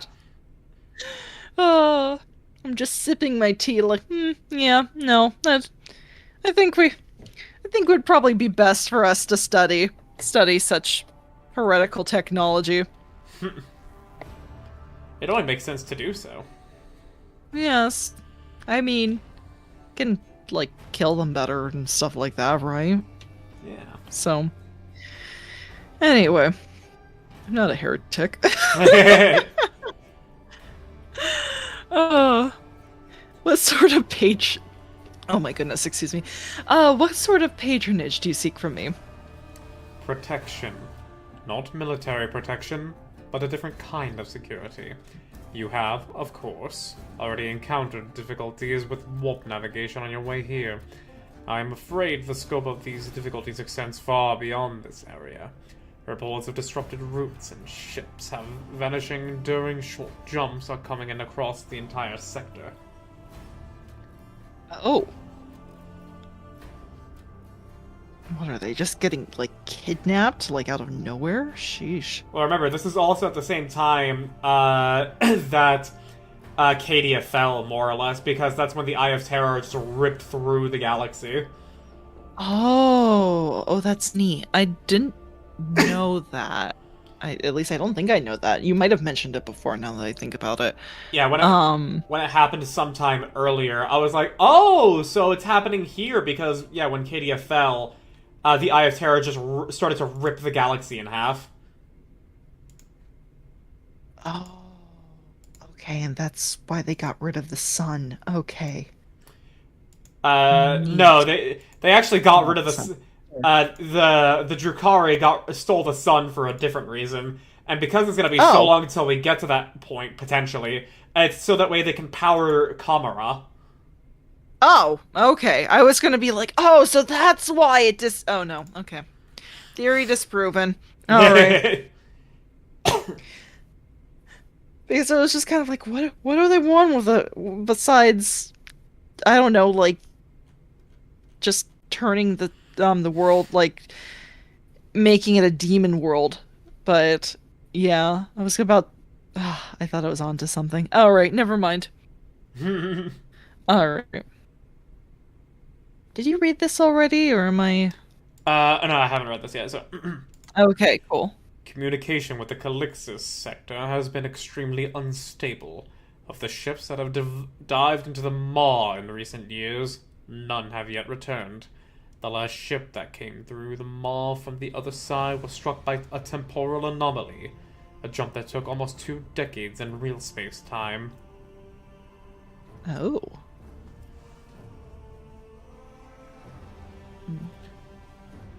No, it failed. Yeah, you're not versed in warp lore. Oh. Well, at least they told me I failed. Okay. Nope, yeah. I'm totally clueless. I could pick up on other things, but this one is just like, meh. Alright. You're well aware that the warp is unpredictable and its fluctuations are common, even unexpected occurrence. Yeah, that checks out. The other stuff I'm sus about. That though? Nah. Totally truthful. Totally, 100%. I'll accept it at face value. And this brings us to our main issue. Footfall is a repair shipyard and a trading post. We barely produce anything ourselves and are largely dependent on incoming shipments, especially food shipments. The station, naturally, has some reserves, but the supply issues didn't start yesterday. Footfall would be obliged if House von Valencius would assist us by signing a contract for food deliveries. Oh. Oh, I can't be the only one you've asked for help. Ooh. Okay. putting on a brave face now. Okay. I can't be the only one you've asked for help. Naturally, I tried contacting other rogue traders, but the terms of House Corda have bled Footfall dry. And as for the esteemed Caligo's winter scale, instead of food shipment from him, I received a transport, the Navika, packed with refugees. I had to send them off to Foulstone. So many extra mouths to feed would have only worsened the crisis further. I suppose all these warp fluctuations must have created more pressing concerns for Lord Winterscale, and so I put my faith in you, the third and last of Footfall's allies.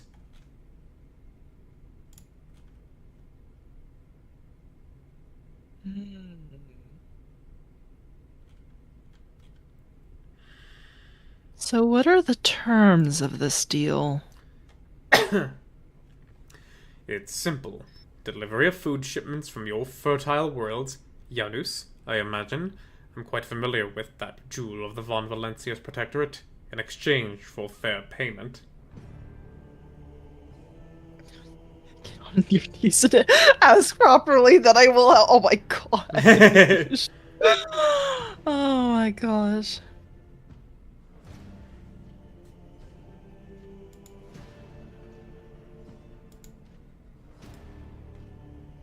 Payment will be unfair as I will be robbing you blind. Interesting. I could just come out and say that? Gosh. Okay. Very well.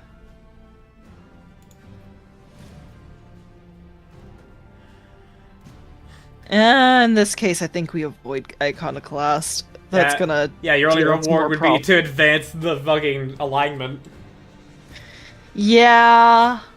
I don't think I need to do that. I don't need help with that on my own.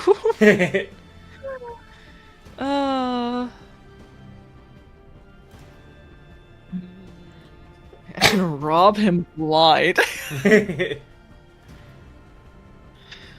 Oh my gosh.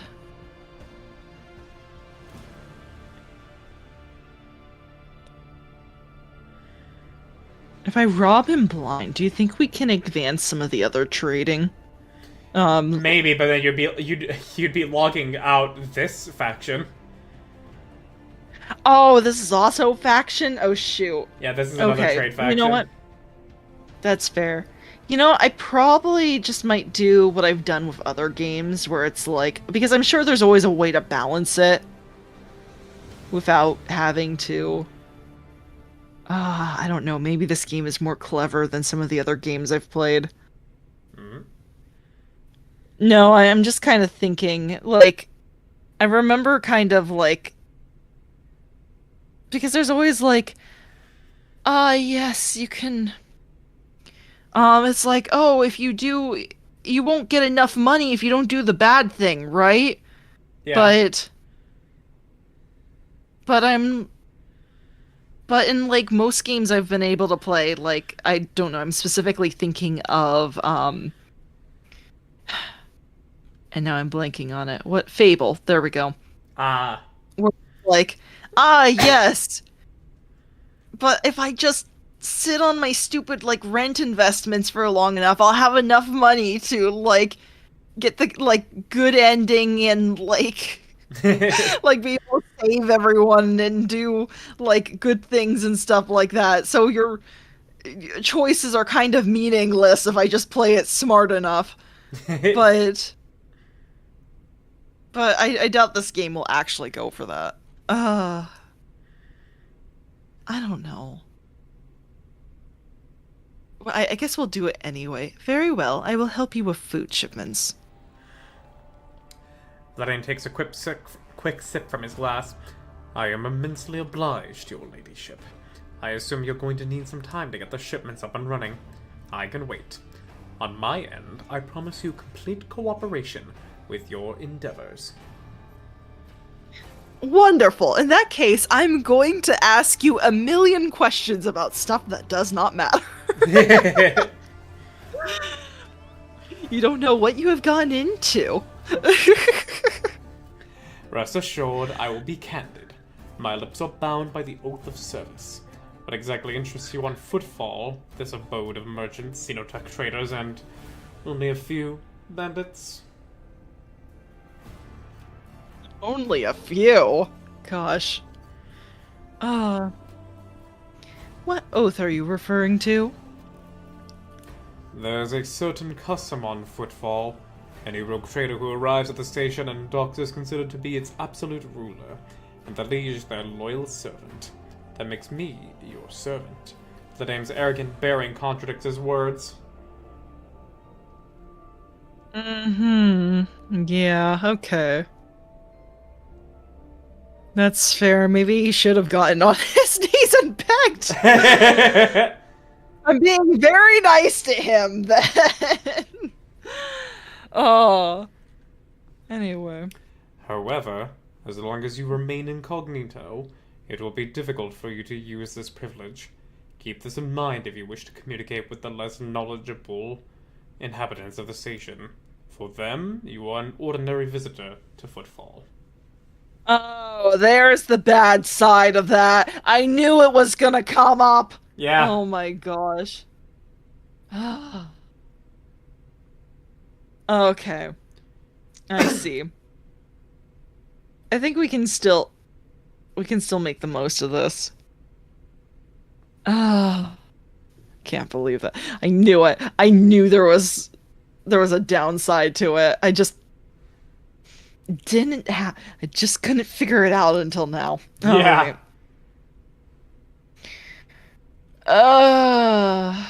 All right.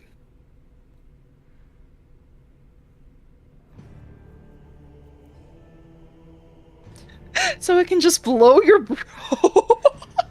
Wow, that's pretty That's pretty heretical. Yeah. Even if it's not under heretical. I know.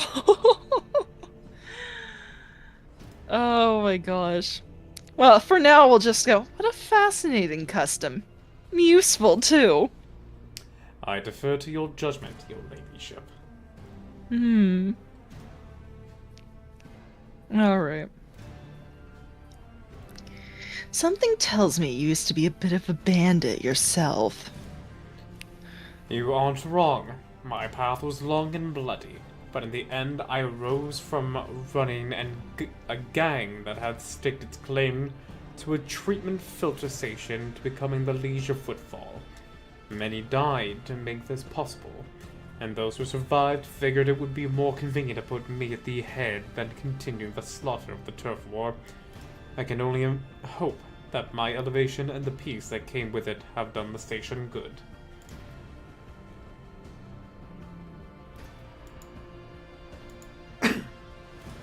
And what will happen to you if I tell everything I just heard to the leaders of the other gangs?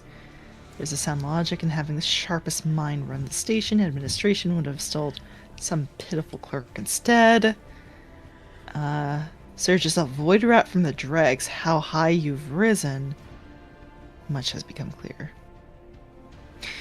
It is sound logic to having the sharpest mind run the station. The administration would have installed some pitiful clerk instead. I appreciate your breadth of thinking. In this day and age, few choose to allow themselves such a thing. I'm trying to play 4D chess with this guy. Because I have some, well, not well-constructed theories, but theories, I guess, on how this is gonna go. Uh-huh. And so I don't know if playing dumb will help me at all, but that's how I'm role-playing it right now. Okay. Anyway. Who holds the reins of the xenogoods trade? The Casbalica mission. A criminal syndicate that has seized control of the entirety of the cold trade in the sector. Xenos creations are in high demand, and so every single colony has a Casbalican agent or two. Opposing their commercial interests is a lot more dangerous than using their merchandise.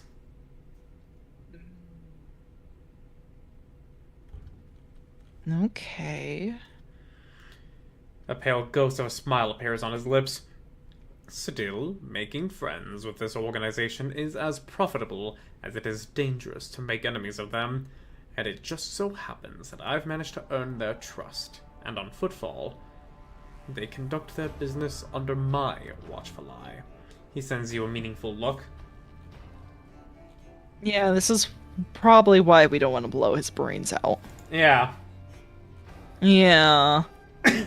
I kind of figured there was a benefit to not immediately installing someone else. So I have no more questions. I'm glad to have satisfied your curiosity. Where does one go to make a few deals here on the station? Here I am, the main dealer of the station, and it would be disrespectful of me to suggest that you make your business to footfall traders of lesser importance. Still, you might take an interest in a few people of note. For example, Reverend Hieronymus Doloroso. Alright, we talked to him already. This servant of the ecclesiarchy is rumored to purchase sacred relics from captains, and other traders don't seem keen on becoming his competitors. Okay, so we know both of these guys already. Alright, cool. If you're looking for goods that can entertain you, find Octaviana at the establishment called the Adeptus Amascus. The chemical bliss that she offers is refined and possesses a satisfactory degree of purity. Just don't ask her to pour you her signature drink. It's meant for common footfall rabble, not discerning clientele. I don't know, that sounds interesting to me. Anyway. You just want the common swill? Would I engage in... Yeah, you don't know me, obviously. I engage in commoner pastimes all the time. Did you see the rat a few sessions ago? That was amazing. Anyway. Oh my gosh. Alright. Alright, let's get down to business. Let's get down to business! I couldn't resist. I'm interested in your wares. I am at your service. You can expect the most generous discounts. Wonderful. You better give me discounts. Alright. Cool. We are taking everything that we can. I would have advised reading before grabbing, even though you obviously are free to just still take everything. Oh, fair enough, fair enough. Ferrari increases resolve by +2 for each level of Iconoclast, while decreasing all characteristics by -10 till the end of combat. Oh. So the more Iconoclast you are, the easier it is for us to just build momentum. But the overall generally less effective you are otherwise. Okay. Yeah, I've noticed that. -10? Sheesh.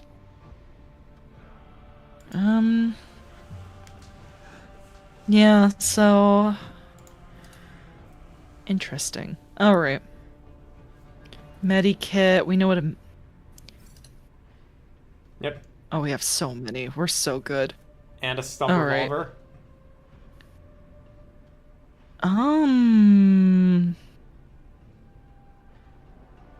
Interesting. I'm sure we can use that somewhere.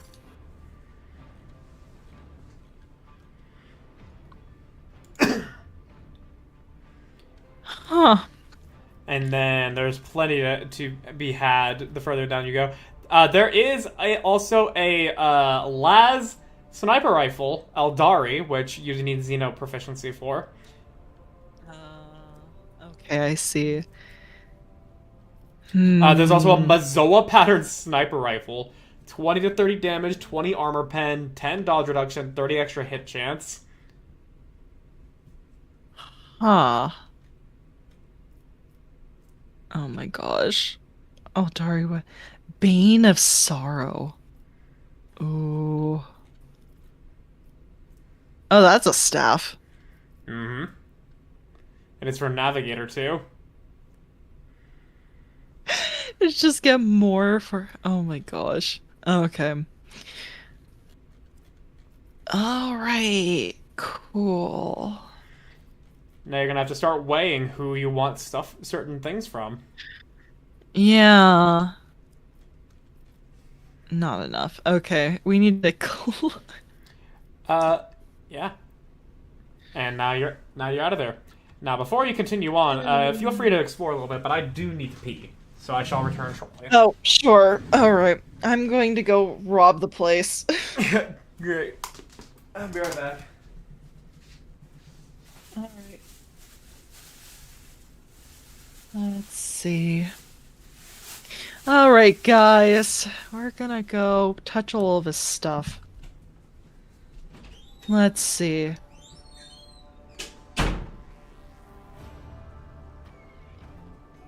Oh, wait. Is this place... Oh, maybe.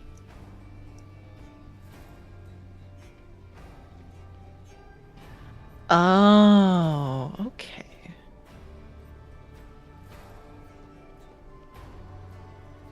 No, there's no way over? Ugh, sorry. It looked like for a moment that this kind of continues, but I think it's very short. Oh, wait, hold on. Why is there just like a long... Do you guys see this? Do you see that right there?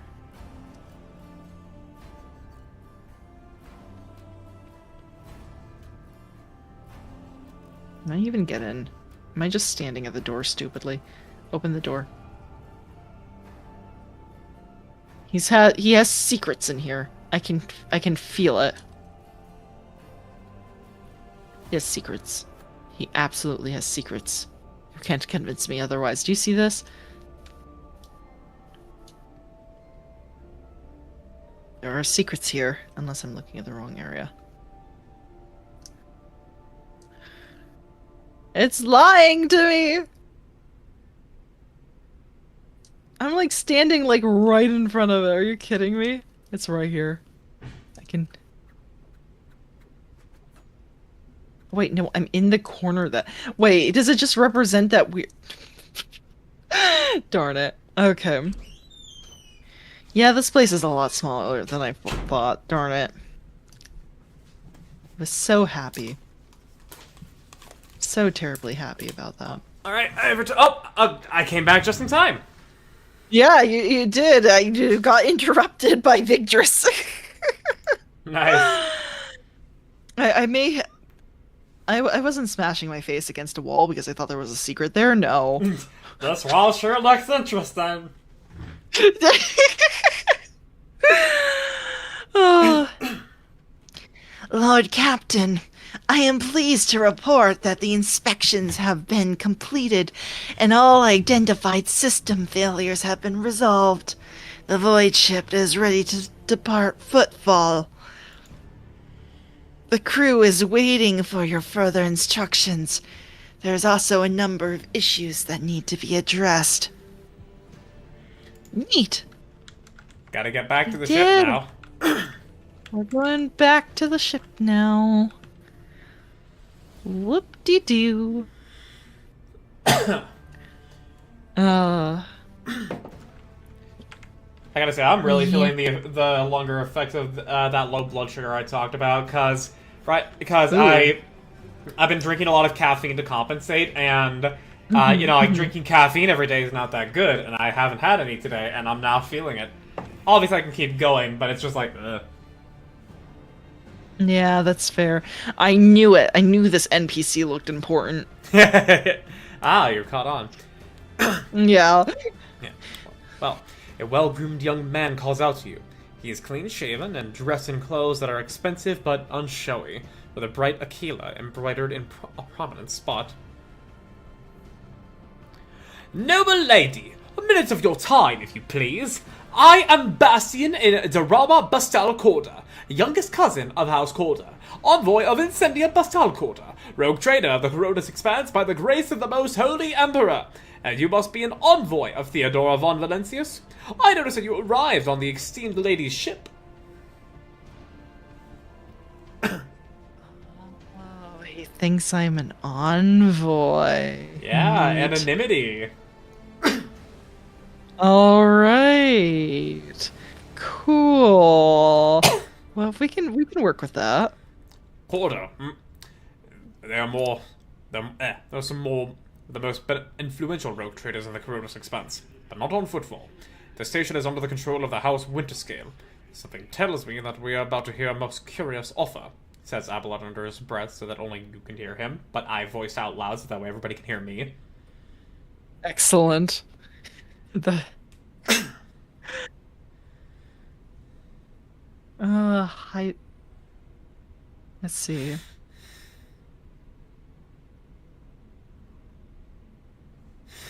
Hmm.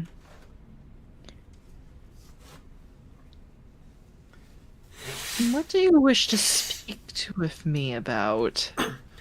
A matter of the utmost delicacy. You see, you've seen the residents of the Liege. Vladame almost certainly appealed to you for assistance in the arrangement of shipments to Footfall. The Von Valencia's protectorate is famed for the abundance of its main agri-world, Janus. It would be odd for him to not seize on such an opportunity when Footfall is on the verge of famine.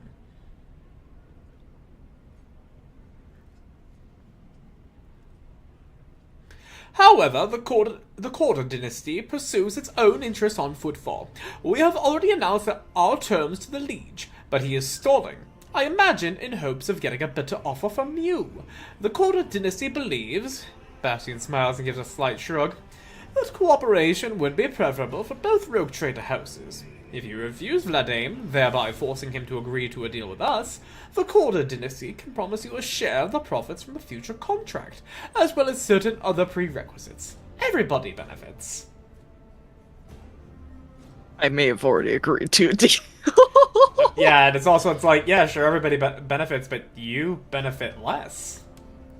Uh-huh, I do. I do benefit a lot less from this, that's for certain. Because then all of a sudden I'm cut out of this. Yeah. If I give you this, then what? What are you gonna give me instead? Bruh.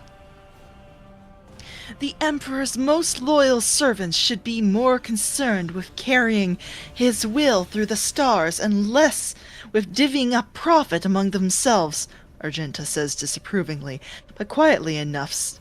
Oh, yeah, I probably should have said that quietly, so as to not interrupt the negotiations, especially when the well-being of one of the Imperium's worlds is at stake, even one such as Footfall. Behind your smile, Master Bastian, teal shadows swirl. Others may not see them, but your worry cannot escape my eye. What are you afraid of? Your house's wrath. Should these negotiations prove fruitless, or the wrath of House von Valencius?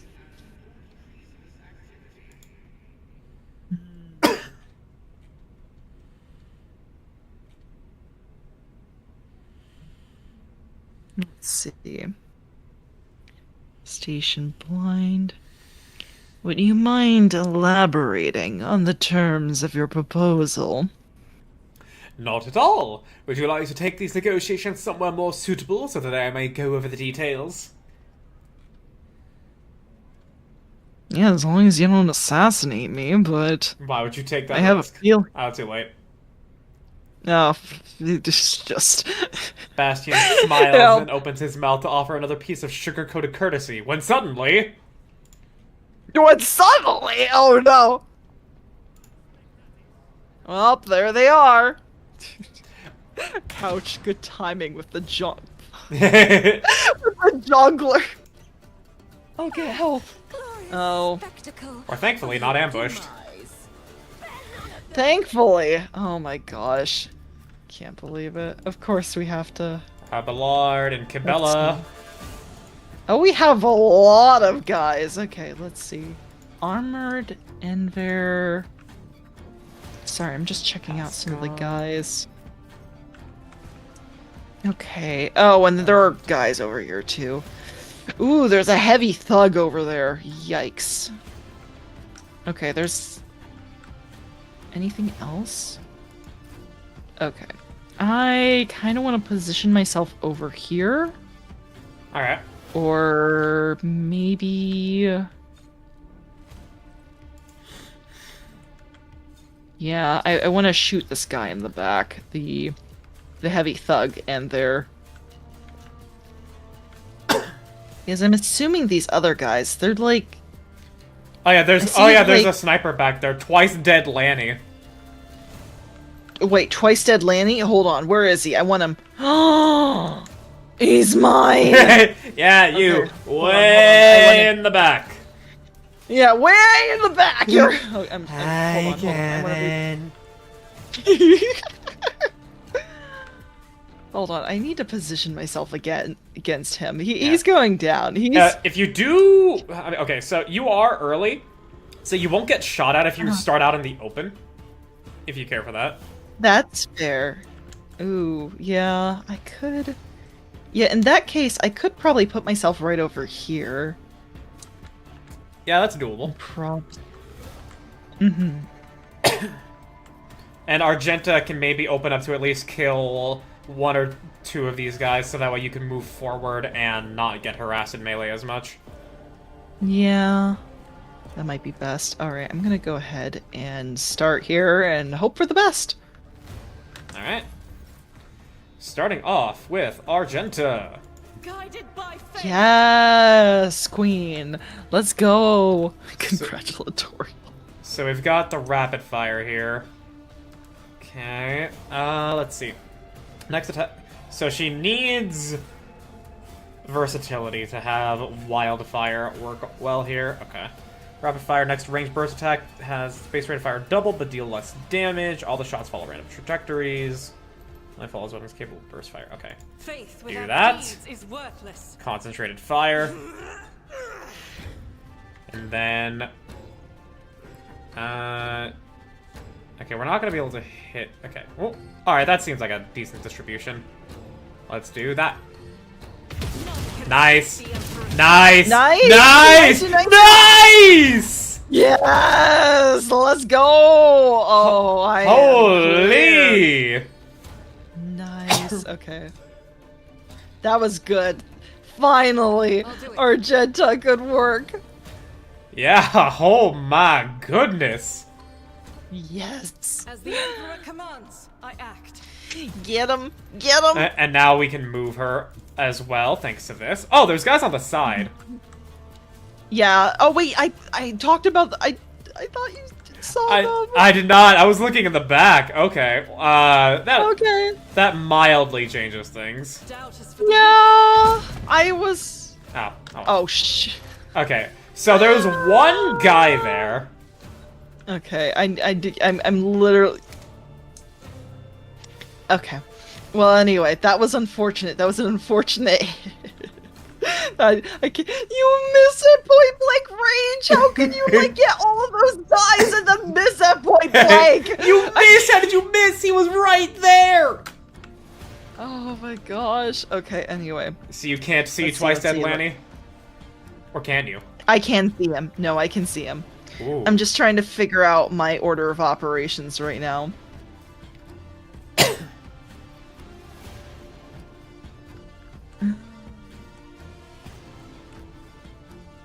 Let's see.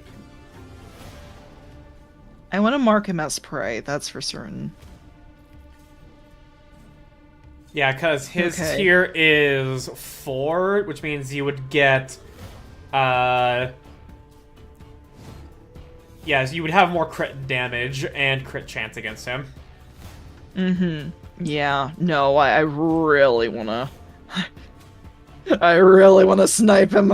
If I can get him in one shot, that would be sick, but I doubt that. And he's prey, so piercing shot is a guaranteed crit. Yeah, no, hold on. I'm just trying to figure out my Rotation. rotation, yeah. Okay, I think we analyze next.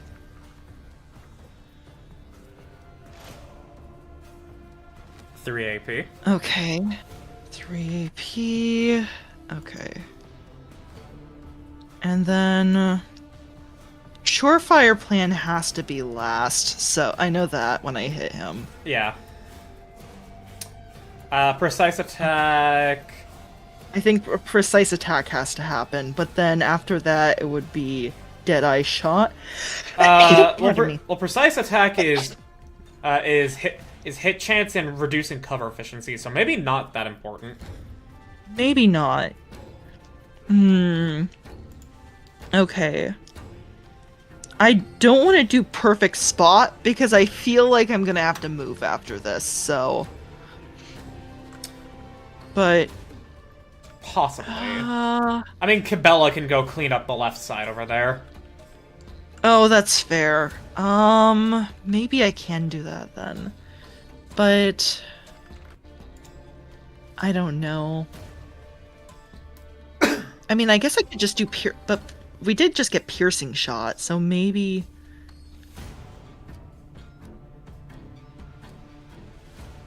Maybe we do piercing shot, because if he's prey, the next attack hits the target marked as prey is always a critical hit. Yeah. I might just be able to take him out. Okay. Okay, then... Surefire plan. And then go for the kill. Come on. Okay. It's 67%. Yeah, so then you're gonna want to, even with Deadeye shot? Even with Deadeye shot? Hold on. Yeah, even with Deadeye shot, there's a... It's a 67%. But if I hit... That's gonna do, as my friends say, buku's amounts of damage. Oh my gosh. Is it worth? Do you believe in the 67%? I don't, but I need to trust in the heart of the cards, as they say. Alright, let's go. Ah! You actually peeked the mic there?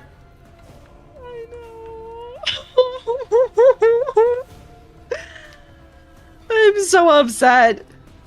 I'm so upset. Feels bad, man. I can't believe I missed that. A 67% chance. You know why? Actually, you know why it missed? It wasn't 69. Right. Oh my gosh. I'm so upset. I'm so mad. Fine. Fine. Let's make it quick. Don't you dare snipe me. Oh! Ow! You bastard! He just killed his buddy! Okay. Sure. Sure, guy. Okay, so here's what we're gonna do. Here's what we're gonna do, alright? Okay. Alright, let's press the advantage. Okay, so the tactician does extra damage. So, we'll give you... So we have 4 AP on Cassia. And I don't think she can hit him with the psychic ability all that far away. Okay, no, she can't. So, what we're gonna do is we're gonna give you a buff. Thank you, I appreciate the buff. We're gonna buff up Abelard. If I may. And then we're gonna give you another turn for redemption. Thank you. I will try my best. Okay. This guy, come on. Come on. You have just 2 AP. I do just have 2 AP. Hold on. Let me think.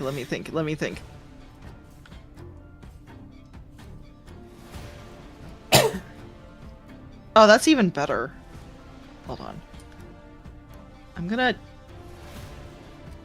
We're gonna do Surefire Plan because that's free for me.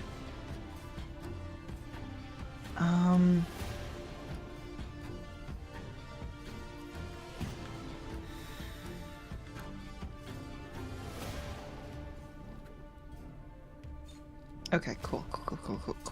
Alright. Please work, please hit, please. Good. Okay, I got... Oh. You chunked him for 77 health, I think. Yeah, imagine if that was a crit. He would just be dead on the floor right now. Yeah. Okay. Alright. There we go.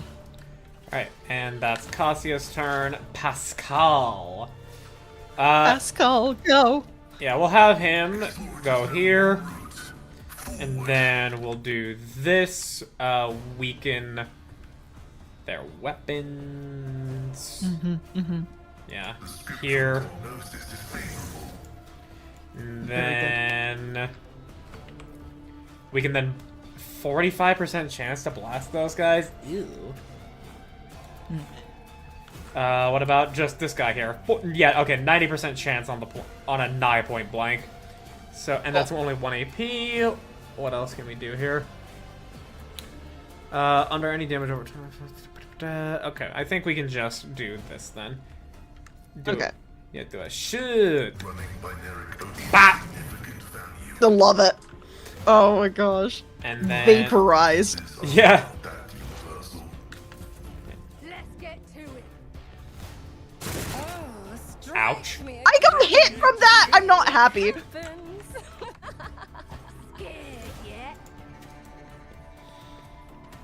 I don't like my position so much anymore. Grenade! No! Stun grenade. Oh, Oh. it's just- 2! Here we go. Are you kidding me? Okay. What Well, did that? Am I just? I don't. You would. I think you would need to look at. Yeah. Stunned 1 round. The character is stunned and cannot act. I'm going to. Wow. When I get my hands on you. When I get. What? Me when I fucking get you. I'm going to. I'm not happy. I'm not happy. I will destroy them. Wow. Get him, Kibella. Wow, look at that asshole parrying. Okay, What? bro, can you fucking not? Bruh? Okay. Let's see here. Later to target a single enemy found in dispatch. It costs no AP, and she does still have her attack, so I guess we can do that. As the tenants demand. I feel nothing. And Fear then nothing. we do this to actually this is overkill. Oh, okay. As honor order. Good. And then let's see here. She can. Okay, she can't move here, so she's gonna have to death from above. The shadows will see it done. And then she gets to move. Like, yeah, there we go. Okay. And then you. As honor ordains. Not a kill. Yes. All right. Darn. Abelard? At least it was a good chunk of damage. All right. So here's what Abelard's gonna do. I've seen We're gonna go worse here. battles than this in my We're gonna time. do brace for impact, so that way you can move. Pascal even Oh, got to move. hi. Nice. Activate calculated fury algorithm. I'm gonna. You know. Oh. Weird. Okay, so is that really? I it? didn't get to move. I don't know if you accidentally pressed a button there. I didn't. I kept my hands off the keyboard. I don't know what happened.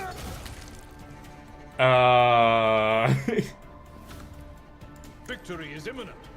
What the heck? I have no idea. Ooh, nice shotgun hit, Abelard. Oh, okay. At least we got the cool That's all, shotgun back in hit. call. Oh, wrong button. Okay. Oh. Yeah, I don't know what happened to that extra movement you and Argenta should have gotten. Literally didn't touch it this time. I was like, oh, I can move. I need to make sure I do it right this time. And I guess the game just sensed, yeah, you're not allowed to do it right. And just...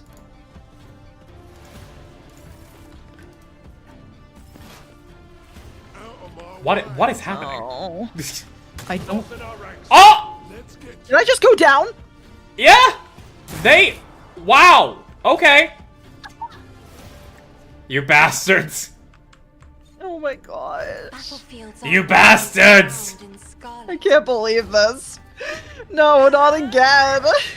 So anyway, that was probably the wrong place to be set up. Anyway. The fury. Cassia has enacted Oh. retribution. Cassia, thank you. Oh my goodness. We'll give I said, Lonnie, get out of here. You. yeah, we'll give Abelard more stuff, and then we'll soften up at least one of these guys, I guess. And then we'll give Abelard a whole nother turn. I'll paint your death in colors. Go.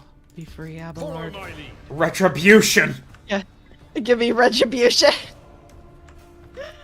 I want my revenge. I took care of this one. Oh, wow. I will do Oh my my duty. gosh. Die. Reduced to dust.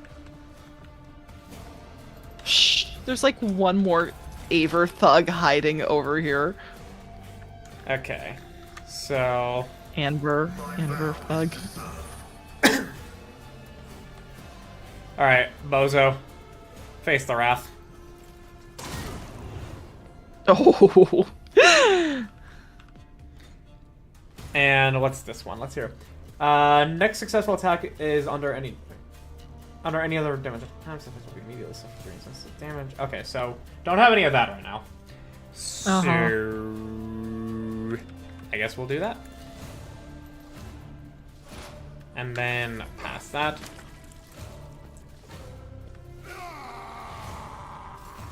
Oh, look at you, Okay. Frenzing. Not that it fucking matters. That you just wasted your turn frenzying? Bro did absolutely fucking nothing. Yeah. Okay, hello? Time for Cabela to get a I will kill. not die in dishonor. Yes, Cabela.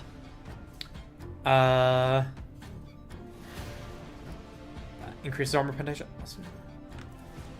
Yep. Just having a nice little nap on the Death ground is a blessing. with my head trauma and my perplex. Very confused as to how that happened. Yeah, I'm just... Victory is Get him, Abelard. Get him. Goodbye. you are target. That's right.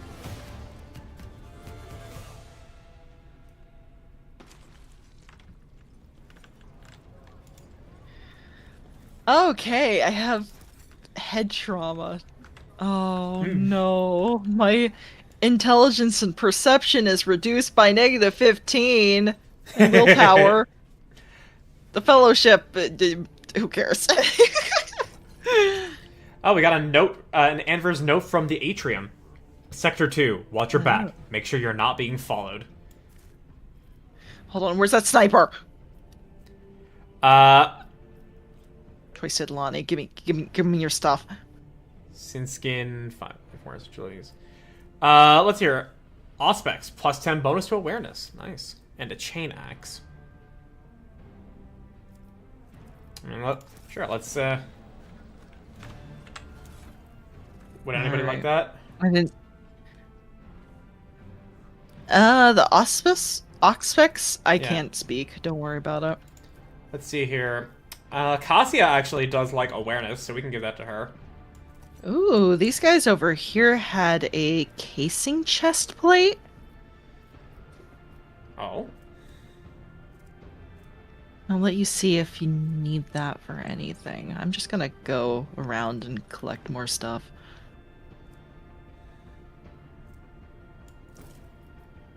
I love how the crowd's just filled back in again. Just they knew trouble was afoot, they skedaddled, and then now that everything's been cleaned up, they're back again to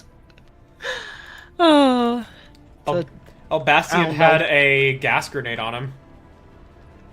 Oh. I'm upset about that stun grenade. That pissed me off. They fucking doubled up the stun unnecessarily. I know! Are you kidding me? It's just... Oh my gosh. Maybe that's why I literally could not move. It's like, you've been double up on your stun. And to some obscure mechanic, that means you literally can't move even if another character is forcing you to. I woke up with a feeling Because that move would have been so nice. I would have saved myself if that went through. Yeah. Stun is not a good mechanic, by the way, everybody, in your in TTRPG design. Begging and sobbing. Yeah, that's fair. It did break I remember the time when it was very much the meta for Darkest Dungeon for a bit. I know that's not a TTRPG, but it is still kind of an RPG roguelike. Yeah, but like the whole thing when it comes to TTRPGs specifically is the fact that that's basically saying, "Hey, player, waste 30 more minutes of your time." Oh god. Oh, yeah. And if it's paralysis like in D&D 5e, it's also, "Hey, player, let's not only waste 30 minutes of your time, but let's also make it so that way you can just fucking die." Oh, lovely.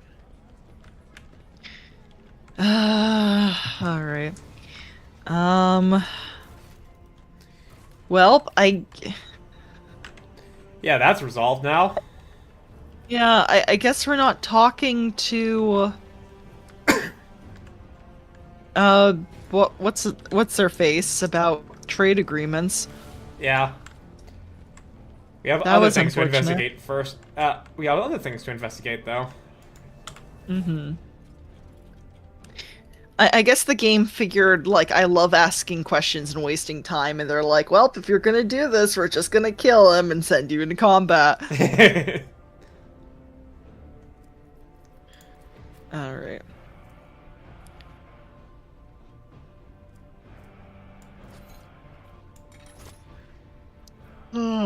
Okay. Let's see. What is next on our agenda, though? Let's see here. Yeah, you need to go back to the ship. That's true. Go to the shadow quarters. I need to take care of my head trauma, and Abelard's fatigued. Oh my gosh, when did he get fatigue? I have no idea. He just obtained it naturally from just working with me. Oh my gosh. I'll serve you wholeheartedly, Lord Captain, but it is getting tiring. The web beckons. Oh, we can have a nice spa day when you return. You could have invited people to your bath in your quarters, but you chose not to. It was too awkward, I couldn't.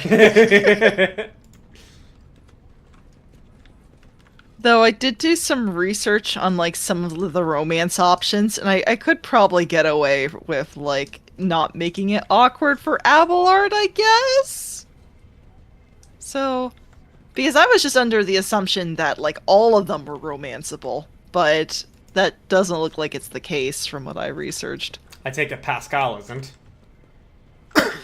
Yeah, I was kind of hoping he was. What were you expecting from a tech priest?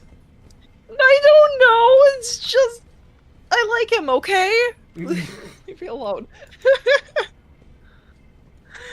Oh. Well, a shame you can't. Yeah. Alright. I guess, yeah, it would be the Void Dog. Oh well. But yeah, I mean, I wasn't really gonna do romance anyway. It was just kind of along the lines of, oh, maybe if I do my own run, then I will indulge a little bit type of deal. But, alas, no. I am wondering, it doesn't seem like... Shoot, I'm forgetting his name. He was like the dock master, or... Huh? Desynchronization was detected. Yes. Okay. Reconnect. That was weird. Yeah. Okay. What were you saying? But yeah, oh, okay, shoot. I forgot his name and his position, but, he was like, I don't know, like the dock master or something?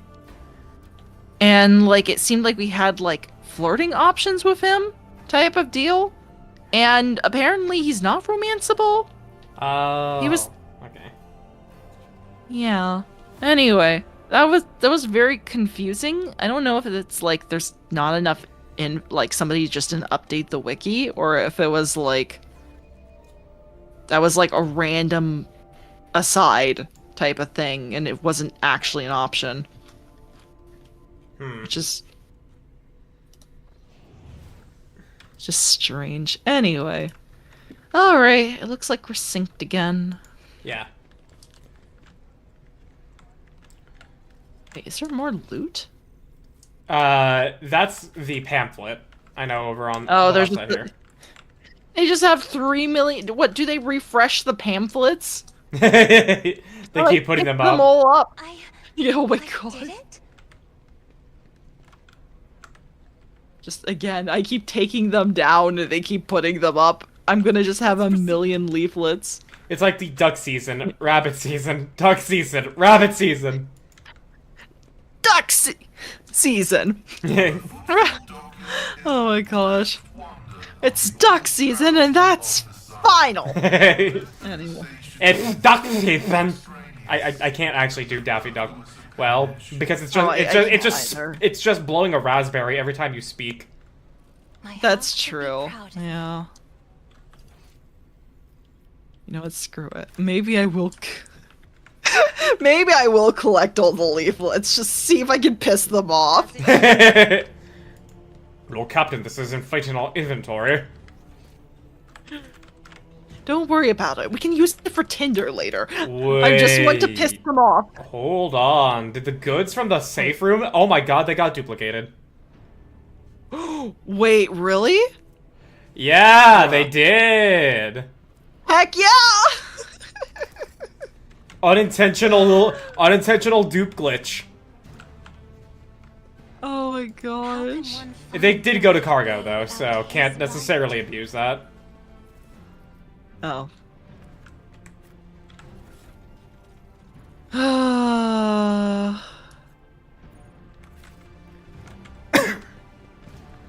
So that's why everything Oh, respawned. It just duplicated all the loot. Fair enough. Thank you, Lucifer, please, for the hydration check. It has actually been a while since I drank something. Alright. Oh, Kiavagama refugees are here.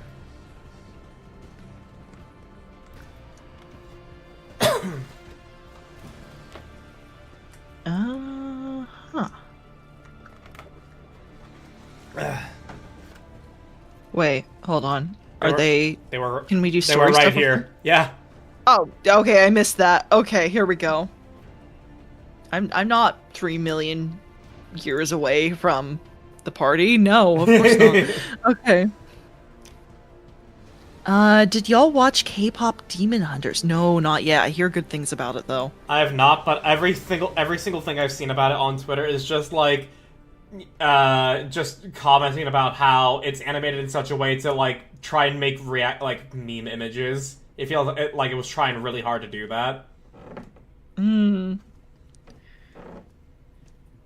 Maybe, yeah. No, I've seen some people praising the show though, so I have no idea. I know Plushie said that if she were to do karaoke, it would only be songs from K-pop Demon Hunters. Really? Oh, it must be that catchy. Anyway. Yeah, I still need to watch it. I know a friend that was interested in it, so yeah. I'll probably watch it with her. Alright, let's see.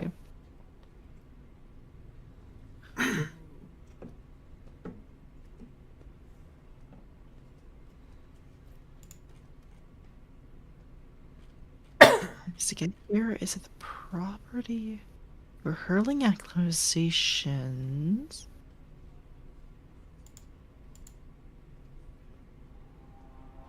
I need information. What happened on Kivagama, and how did you end up here? Looks like a dude, so I'll get it. We told you. Alright. We told you everything back at the square. Things are rough on Kiavagama. Maybe there isn't even a Kiavagama anymore. The planet was attacked by a horde of heretics. They shouted unholy prayers and cut people left and right. We heard everything from orbit, listening to one of the Voxcast after another. We realized there wasn't anyone left to save, so we thought we'd run. But then it was like our crew went mad somehow. The captain smashed his own head against the cogitators, so did half the officers, everyone who survived did their best to steer the ship to the warp, and here we are. Alright. You know, I trust this story. I'm pretty sure they have no reason to lie. Alright.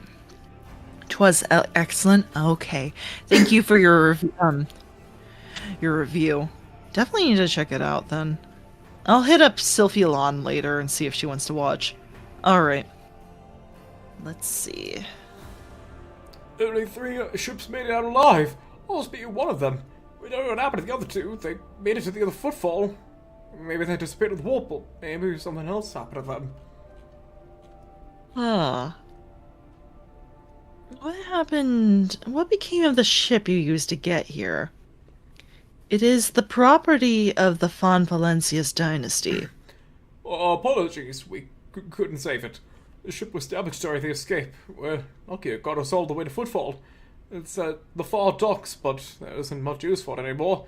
It doesn't look like it's going to fly anywhere, and the local recollegers have already removed some of the valuable parts. You can send your people to take apart whatever is left, scavenge some components.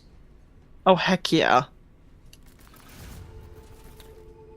Ooh, objects discovered. Trophies. Yep, that is what the mechanic is like. Ooh. Well, heck yeah, we're gonna give and them hey, that. look at that! Opticon 22 is right next door, and we can trade with him. Oh, wow! Look at that! The map of the expanse was revealed to me before the Sea of Souls roiled and tangled the paths. How did you, desperate ones, reach Footfall all the way from Chronoxystem without a navigator? Frightened by Cassia's appearance, the refugee covers his face with his hands, trembling violently. Please, forgive my worthless words. We were feeling our way in the dark, you could say. All we had is some old maps. We prayed for the God Emperor day and night, and will our helmsman plotted the course. Miracle. It must have been your ladyship. Ah, interesting. That is a good question, Cassia, actually. Huh.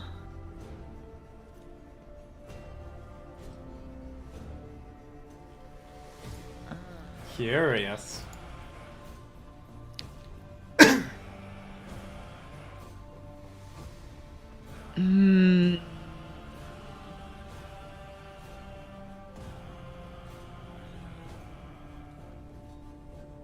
I think we're just gonna leave. This is probably gonna come back to bite me. I think we're gonna leave. Okay. Okay. The sooner we start. So, where's Opticon? Hold on. Right, literally right next door. Okay, cool. Opticon 22! Look up, we got you! Okay. Trade I want offer. to make a trade deal. Trade offer. You get. Oh my gosh. Where is it? Where is it? Where is it? You Where get is it? Where is assorted it? junk I found. You get assorted. And miscellaneous. Did I give him the right thing? I don't think I gave him the right thing. You can do just select tradable. Oh, all of them? I mean, if you want. Because you need... Because you are currently at 21,600, which means you need another 8... let's see. Yeah, you need another 875 to get to rank 12. Heavy plasma gun. But it requires 40 profit factor. You have a 22 profit factor right now. Damn. We need more profit. Said every corporation ever. I know. I just say this. It's like, yes, water is water. I just say this randomly as I'm staring out, like, just out of nowhere. It's just Abelard just like nods his head like, yes, yes. It's just... Oh my gosh. Oh. Oh my gosh. Okay.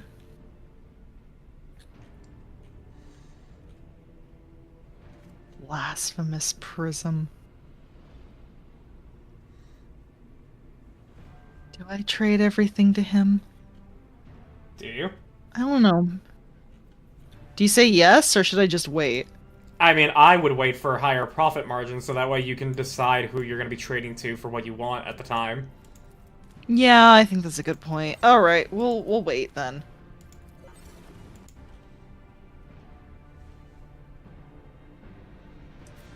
Oh, you got medikits. Okay. Yeah, I got the other stuff that was available.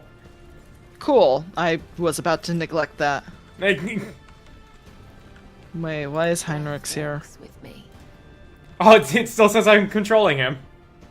Oh my gosh! Why? I knew you weren't permanently gone! Ugh. A familiar figure turns to you. Heinrich Van Kawax, interrogator of the Ordo Xenos, bows his head respectfully. Lord Captain?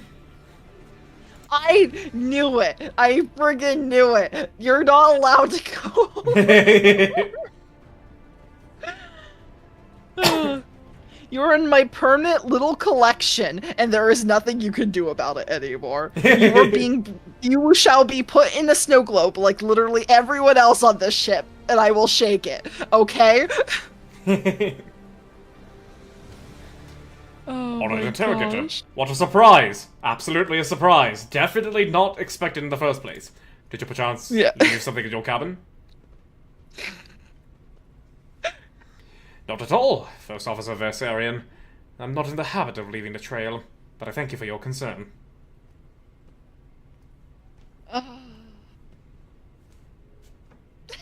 Just you again. You again?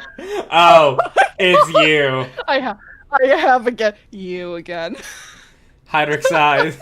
Your directness of expression does you credit. Alas, your ship will have to accommodate me once more. No! Yes. Oh my gosh. Not accommodate you. No, no, no, no, no, no, no. No, no. You stay. You will. We're not doing any more of your chores. You're not going to go. This is my deal, okay? Okay? You're not. You're my employee! Yeah, you're my employee. It's not the other way around, okay? Let's get this straight.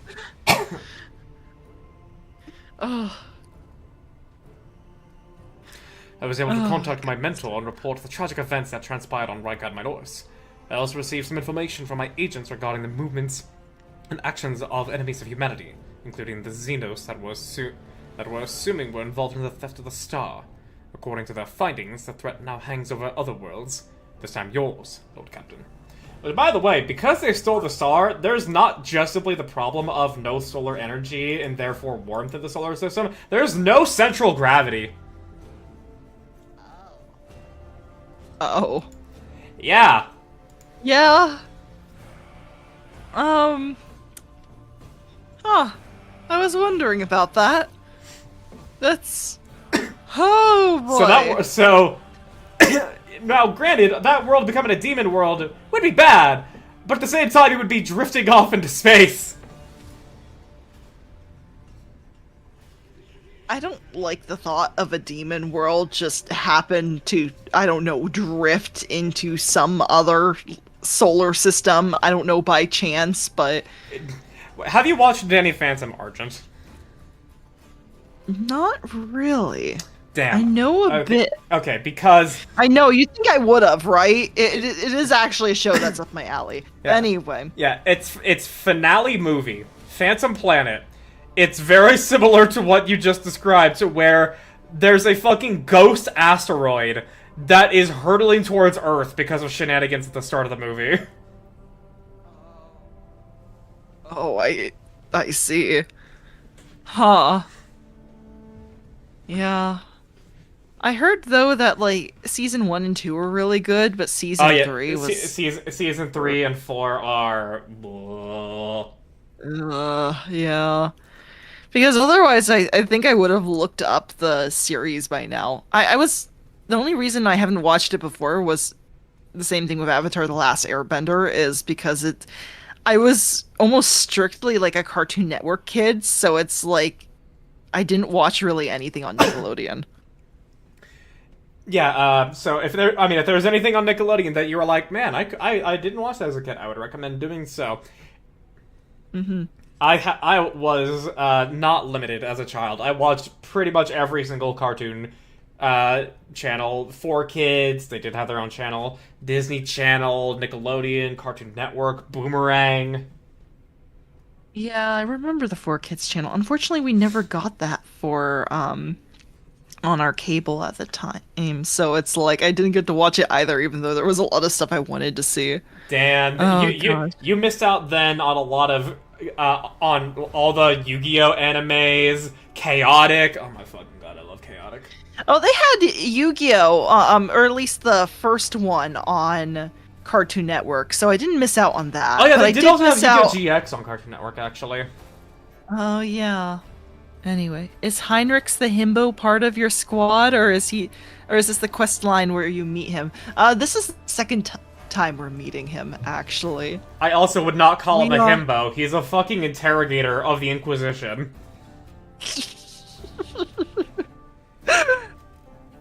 Yeah, at most, like jokingly, you can say he's a twunk.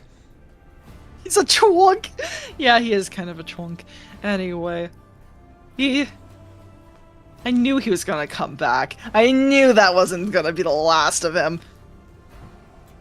Just crawls back. Not mutually exclusive. Fair enough. Anyway. Yeah, you can be a twunk and a himbo. That's true. That's absolutely true. But I don't know. He hasn't done anything to prove himself a himbo yet. Yeah, himbos have to be nice and buff and stupid. Mm-hmm. And stupid, yeah. And Heinrichs is buff.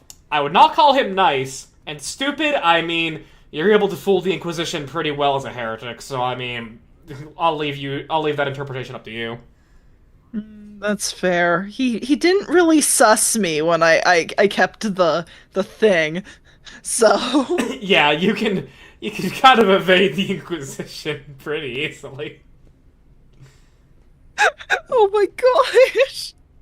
Forget the stupid part, but he's blind AF. That's fair. That's fair. I guess if we use himbo loosely, then true. Bro's failing all of his awareness tests. I know. Yeah, no, that's fair. Oh my goodness. Oh shoot, what was I gonna say? Oh right, no, for a lot of the 4Kids stuff, like Sonic X, and I think it was the Wings Club? it's like Wings Club. Oh man, I missed my chance on that. You know, I had a comic for that, and I so desperately wanted to watch the series, but I could not. I watched the original 4Kids series. I loved the original 4Kids series, and I hated the Nickelodeon redo. Interesting. And then I tried rewatching the Winx Club when I was like 25, and I could not watch the first episode. It was that cringy. Yeah, no, there's just some stuff where it's like you rewatch it and it's like, oh, I liked this as a kid. Oh no. Chaotic, however, still holds up. Chaotic is a very fun show. I've heard good things about Chaotix, but I've never really watched it. Oh, Shaolin Showdown was one that I never watched Shaolin Showdown, and it's so good. Yeah, and my friend Chris, he wanted to show me Shaolin Showdown like a couple of years ago, and he got us all in a Discord call while we were watching it. I don't remember what the context was before that, and I had to go do something. I think it was like run D&D at a game store or something. I don't remember exactly what, but I had to leave after we were watching 2 episodes, and they didn't pick up watching Shaolin Showdown anymore. And so, just like, because of the way I watch things, I've just not been shown Shaolin Showdown in years. Oh darn. Blazing Potato, you have good taste. Oh gosh. But anyway. Yeah, no, Shaolin Showdown is so good, especially as you get into like the plot of the later seasons. It's just it's fantastic. I recommend it. Anyway. Yeah, well, okay, Lucky, if you're ever interested, I do basically have the entire series on my dad's hard drive, so if you want a free way to watch it, you can hit me up. Yeah, actually, what you can do is probably just upload it to another Google Drive file, and I can make it so like anybody with the link can access it, and I can just share it to my friend Chris because first I don't know if it's his computer or his internet or what, but like Watch Cartoon Online doesn't load a lot of the times, and they also fucking are like, hey, pay premium or else we're gonna block the video because of ads and stuff. And the other website we used to watch a lot of other anime, it just has this stupid ass fucking like glitch or bug or whatever, so it just randomly sends you back to the homepage while you're in the middle of watching stuff. Sheesh, okay. That sounds awful. I wonder why that is. Okay. Yeah, for the longest time I thought it was, like his computer is like incredibly bad, like terrible. So I thought that was the problem. Nope, it's the website. It's just the website. Okay. Well, I guess with websites like that, I guess you don't need to fight piracy, I guess. Okay. Shaolin Showdown will not hold up. I think no, it does hold up. No, Megas XLR holds up too. How dare you? I liked Megas XLR as a kid, but I haven't watched in a long time. But a show that does hold up, Symbiotic Titan. Oh my gosh! Wait. You know about Symbiotic Titan? I love Symbiotic Titan. Symbiotic Titan is so good. I feel like I never find anyone who knows about it. I will like sing the praises of Symbiotic Titan till the ends of the earth, and then it's like I try and tell people about it, and they're like, I've never heard of this show in my life, and it's just like, no, trust me, it's good. Oh yeah, gosh. And it's criminal how it didn't get to continue on. It is. It really is. Damn. I just wish. Gendy in an interview said he won't continue the series unless he got like $1 billion for it specifically, and I'm just like, no, Gendy, please. Yeah, come on, bro. You don't need $1 billion. That's fuck you money.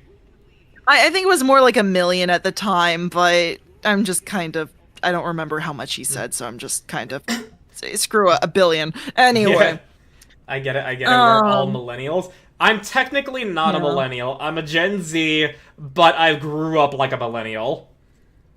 That's fair. I kind of grew up. I was born 1995. I grew up in between both of the. I'm technically count as a millennial, but I'm like on the edge of it. It's like I can't claim to be a 90s kid, even though I was born in the 90s. Yes, same. I was born in 1998, and so I didn't get to be a 90s kid. But my entire experience of the 2000s is basically the same as what kids had in the 90s. Yeah, seriously. No, I mean, we even had a bunch of 90s shows, because I had, like, TMNT, and I don't like Captain Planet. I don't like that show at all, but we had that too. It's just kind of like, anyway. Point being, it's not fair. Anyway. But okay, I see your point, Blazing Potato. Not saying they're bad, they just feel dated. They are a little, yeah, okay, with the style of Shaolin Showdown, with it being, with them mimicking anime with like all the sweat drops and bursted veins and everything like that. Yeah, it is dated in that way. And in that case, Teen Titans is dated in that sense too. I think Teen Titans would hold. I think Teen Titans could hold up. The show for me that felt dated when I was being shown it was American Dragon Jake Long. Like, I was willing to like this show because it has Dante Bosco voicing Jake, but the dialogue was too cringy for me. I couldn't. No, whereas, that's fair, that's funnily enough, I had this interaction with my friend Chris, who was showing it to me. I hadn't ever watched American Dragon, but I watched The Life and Times of Juniper Lee, which is basically just... that was a good which is Cartoon Network's alternate version of American Dragon Jake Long, basically. But it's true. Okay, that's fair. You know what? Fair enough. But I still think it has its merits. I might be too much of an apologist for the show, but it was a good show. Okay. Yeah, I liked it. But I never watched American Dragon Jake Long, and I watched Life and Times of Juniper Lee. Where the inverse is, my friend Chris watched American Dragon, but he never heard of Life and Times of Juniper Lee. Oh, interesting. Also, a show that I think everybody has forgotten about that I still love is A Class of 3000. Oh, sheesh. You just reminded me. Yeah, no, Class of 3000 was good. Every episode having a beautiful-ass music video. No, seriously, yeah, I remember some of them actually. It's amazing how that's how... Holy Whiplash, Batman. Whiplash, Batman. I know. Oh, remember, but Samurai Jack did get an ending.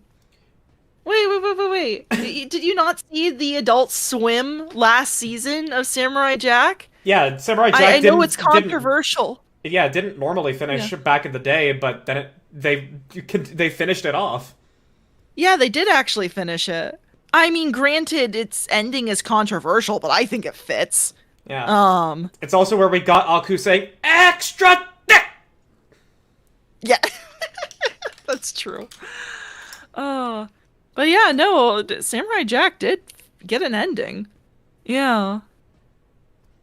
So I hope one day Symbionic Titan will get a similar thing to that. It fucking better. I fucking love that show. Oh my gosh. It's such a shame. And it's like, I was one of the people that didn't know about it, and then Chris was like, "Oh wait, you haven't heard of it? Oh, I know what we're watching." And like, as of the first episode, it was already fucking peak. It was so good. No, it came out, I was watching it when it came out, but I remember at first it's like, oh, at the time I was getting older and I was kind of falling out of love with Cartoon Network and I was watching other stuff. I think it was like a mix of Disney Channel and Animal Planet, if I remember correctly. But I remember I every once in a while would peek back in on Cartoon Network and they were advertising it. And I was like, oh, I don't know about it. And then I watched one episode and I was hooked. Yeah. It was so good. Oh gosh. Meanwhile, I think the only ending that made me generally sad was Adventure Time. Yeah, I hear... I wasn't a big Adventure Time show, but I hear a lot of praise for the ending of it. It's just, the show's too long for me. I don't know. I have a little bit of bias against it because I think I watched a filler episode or something and I wasn't impressed. And then the seasons just went on too long, and so... It was like one of those like shows where I was a jaded teenager at the time and it was just like, oh, it's not the same as my old stuff, and so I didn't give it a chance. But from what I've heard, people have a lot of love and nostalgia for it, so I've changed my tune on it since then. But I don't think I'm going to watch it anytime soon, just because there's so many seasons. Yeah, I'm not really big on the idea of watching Adventure Time. Like, I know it's got gems, but yeah, I don't. I would rather rewatch Gravity Falls. Oh, I need to rewatch Gravity Falls. Oh gosh. You reminded me on that. Oh my gosh. I had a weird experience being first introduced to Gravity Falls, cause it was when I had a tenuous relationship with my last girlfriend in high school, but I thankfully didn't put bad thoughts on the show, and I was like, wait, I didn't actually watch all of this. I want to watch the whole thing. And I watched it with my friends, and they all like it. No, that's fair. It's no, I just need to kind of refer back to it for some of its stuff. Like it's like Northwest Coast vibe and for theming and stuff like that, and for some of the I for some of the like ARG stuff that it did. Oh yeah, absolutely. Yeah. Unrelated by Miss Chowder. I think I have a little more appreciation for Chowder now. I think at the time it was funny because I was like at the when I started like my I guess jaded teenage era. I was like really excited for it, but then as my dad was recording the show for me, I was watching it and I didn't get it at the time, and I was just kind of like, okay, it's not for. I guess it's not for me. You know, Oh, and it didn't help that. Oh no, go ahead. I didn't really like Chowder as a kid, but looking back on it now, I'm like, wow, Chowder had a lot of really good jokes. Yeah, I did. Yeah. But no, going. But yeah, that was when, yeah, Cartoon Network started bringing on a lot of live action shows too, so that did not help. Oh my goodness. Now going to the show that should absolutely be forgotten is Flapjack.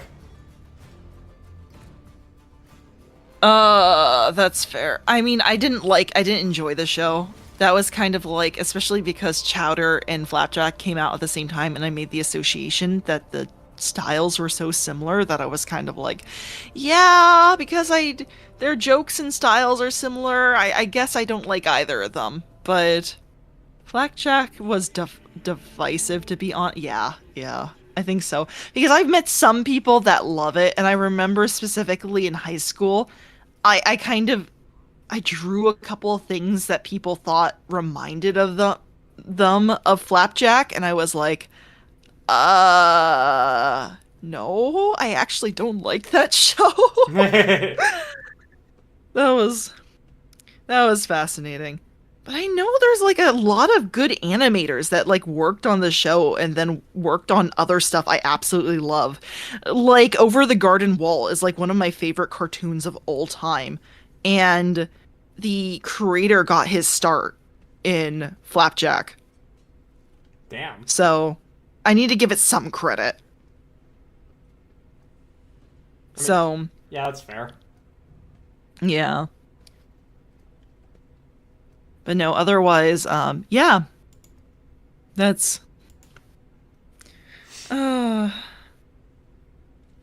Lucky, have you ever seen Over the Garden Wall? No, but I intend to this October.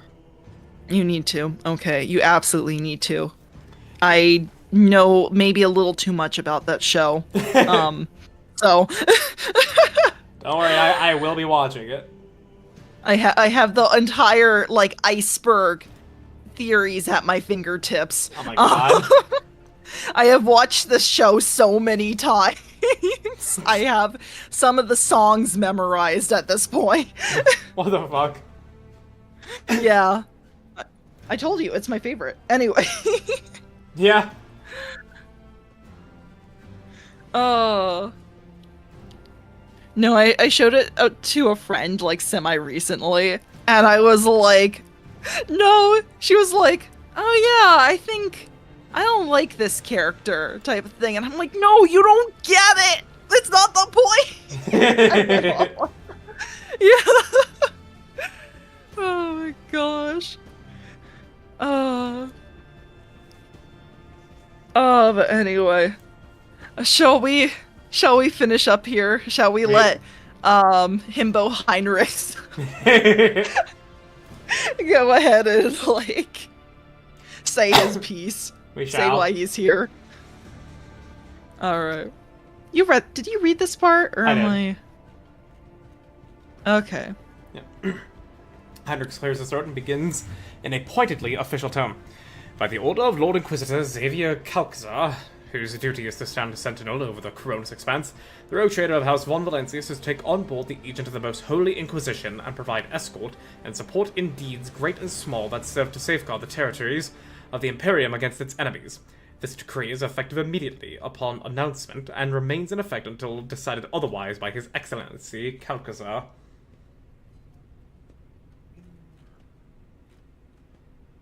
Okay. Alright. He's gonna try and, yep, he's trying to claim that he's in charge again. But no. Anyway. Look at me, look at me. I can just I am the say- rogue trader.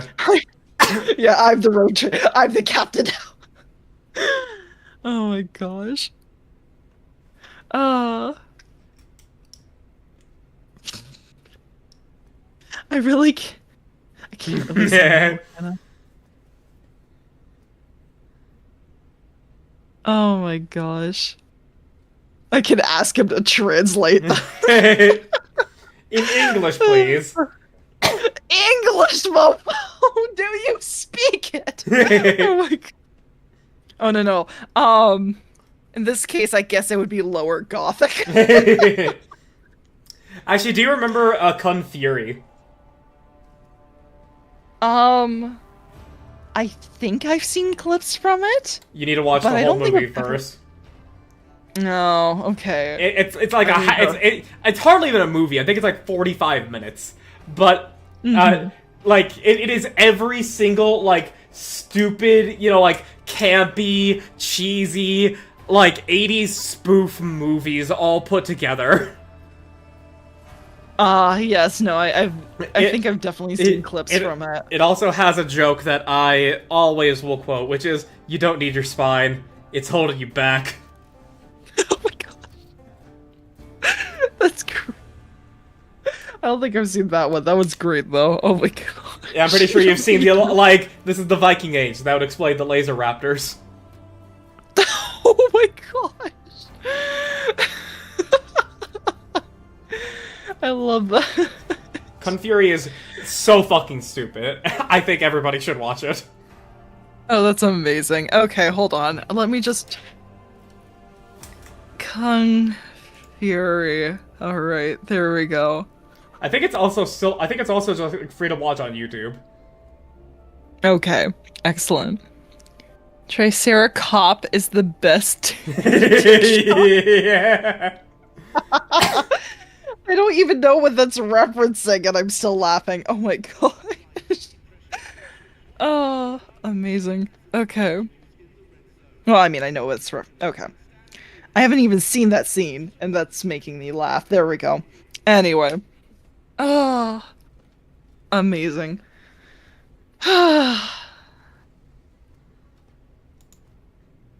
I could probably piss him off by telling him to translate what he said. Oh my gosh. Heinrichs, would you mind translating the torrent of verbiage you just unleashed upon me? He twists his mouth slightly. The Lord Inquisitor... The Lord Inquisitor has deemed that my presence aboard your ship and in your retinue would be significantly more beneficial to the fight against heresy and evil than my return to my mentor's side. Our parting before our arrival on Footfall was premature. Oh, was someone wrong? Oh, look who's not a heretic. That's right. Oh. Oh my gosh. Oh, maybe when I insisted that you stay and you work under me, maybe you should have listened, huh? Look who came crawling back. Also, hi, Wesley. I was summoned by the hatred of spinal cords. I emphasize. Oh no. Yeah, it's just holding you back. Oh my gosh, it's great. Let's see. What exactly caused this need to rejoin my crew? The cause is the activity of humanity's enemies, including the cult of the Final Dawn. In my absence, the situation in the Coronis Expanse has changed. I have received an exhaustive report from my agents. This heresy has taken root in the region where the Von Valencia's worlds lie. You probably already know about the fate of the industrial world, Kiava Gamma. If not, then I will share what details I know, but not here. Better to talk on board, where we will not be overheard. Yeah, that's probably about D-Striker, hello! Thank you for the raid! Welcome in! Another raid. Another one. If I have any mods, can you shout them out for me? I don't know. Garrick might be busy. Hold on. Alright. Fine, I shall do it myself. But, yeah, what game are you playing? Hold on, let me just shout them out real quick, and... Yes, I need to remember to do this. How's Warhammer? Warhammer has been going well. We're being chatterboxes as per usual, though. Yeah. Mm-hmm. But yeah, no, otherwise... Is an apt comparison Baldur's Gate? It's the closest comparison you can get. It's a CRPG. Yeah. Yeah, think that, but grimdark. Sci-fi, fantasy... With the colloquial understanding of the genres, we'll say sci-fi, but it is largely grimdark. Yeah. Anyway. It's good, though. Lucky has been getting me into the series, and it's great. Agreed. I have cursed spine. The bone is crooked. I can feel that. Yeah, just get rid of your spine. Donate it to me. I probably need it more. Well, actually, D-Striker, since you've never played 40K, mind if I read out the intro quote for 40K so that you know? Mm-hmm. May I? Yes. It is the 41st millennium. For more than 100 centuries, the Emperor has sat immobile on the golden throne of Earth. He is the master of mankind by the will of the gods, and master of 1,000,000 worlds by the might of his inexhaustible armies. He is a rotting carcass, writhing invisibly with power from the dark age of technology. He is the carrion lord of the Imperium, for whom 1,000 souls are sacrificed every day, so that he may never truly die. Yet even in his deathless state, the Emperor continues his eternal vigilance. Mighty battlefleets cross the demon-infested miasma of the warp, the only route between distant stars, their way lit by the Astronomicon, the psychic manifestation of the Emperor's will. Vast armies give battle in his name on uncounted worlds. Greatest among his soldiers are the Adeptus Astartes, the Space Marines, bioengineered superweapons. Their comrades in arms are Legion, the Imperial Guard, and countless planetary defense forces. The ever-vigilant Inquisition, and the tech priests of the Adeptus Mechanicus, to name only a few. But all of their multitude, they are barely enough to hold off the ever-present threat from aliens, heretics, mutants, and worse. To be a man in such times is to be one amongst untold billions. It is to live in the cruelest and most bloody regime imaginable. These are the tales of those times. Forget the power of technology and science, for so much has been forgotten, never to be relearned. Forget the promise of progress and understanding, for in the grim dark future, there is only war. There is no peace among the stars, only an eternity of carnage and slaughter, and the laughter of thirsting gods. Yeah. Anyway, wasn't that cool? Warhammer 40K is a very fucked up world, but there is a reason you have nerds like me who obsess over it. Yee. No, I'm getting the appeal. It's great. Anyway, I haven't played Baldur's Gate either. Yeah. Well, I mean, I'm glad we got a codex entry from Lucky then. Because then I'm out of options on how to describe it. Yeah, honestly, the reason I wanted to give that quote is just because of that last line, where there is only slaughter and the laughter of thirsting gods. It's good. I fucking love that line. Yeah. And while you may not have played Baldur's Gate, D-Striker, with Rogue Trader, to put it simply, in Baldur's Gate, you are kind of just living for self-preservation, or if you're the Dark Urge, murderous tendencies, and you are basically playing D&D. Whereas with Rogue Trader, you are a Rogue Trader who is working entirely in self-interest, and you can choose, not necessarily to be a murder hobo, but to rule the galaxy in chaos and worship those thirsting gods. Yes. We are very middle of the road right now due to my indecision. Yeah, the three paths you can take in this game are: I serve the Emperor and I will annihilate all of his enemies. I loathe the Emperor and I am going to rule the galaxy myself, probably in the name of the Chaos Gods. Or I am going to serve myself and my people as best I can. Yeah, I'm kind of on the latter option right now. But don't worry. It'll probably come back to bite me eventually.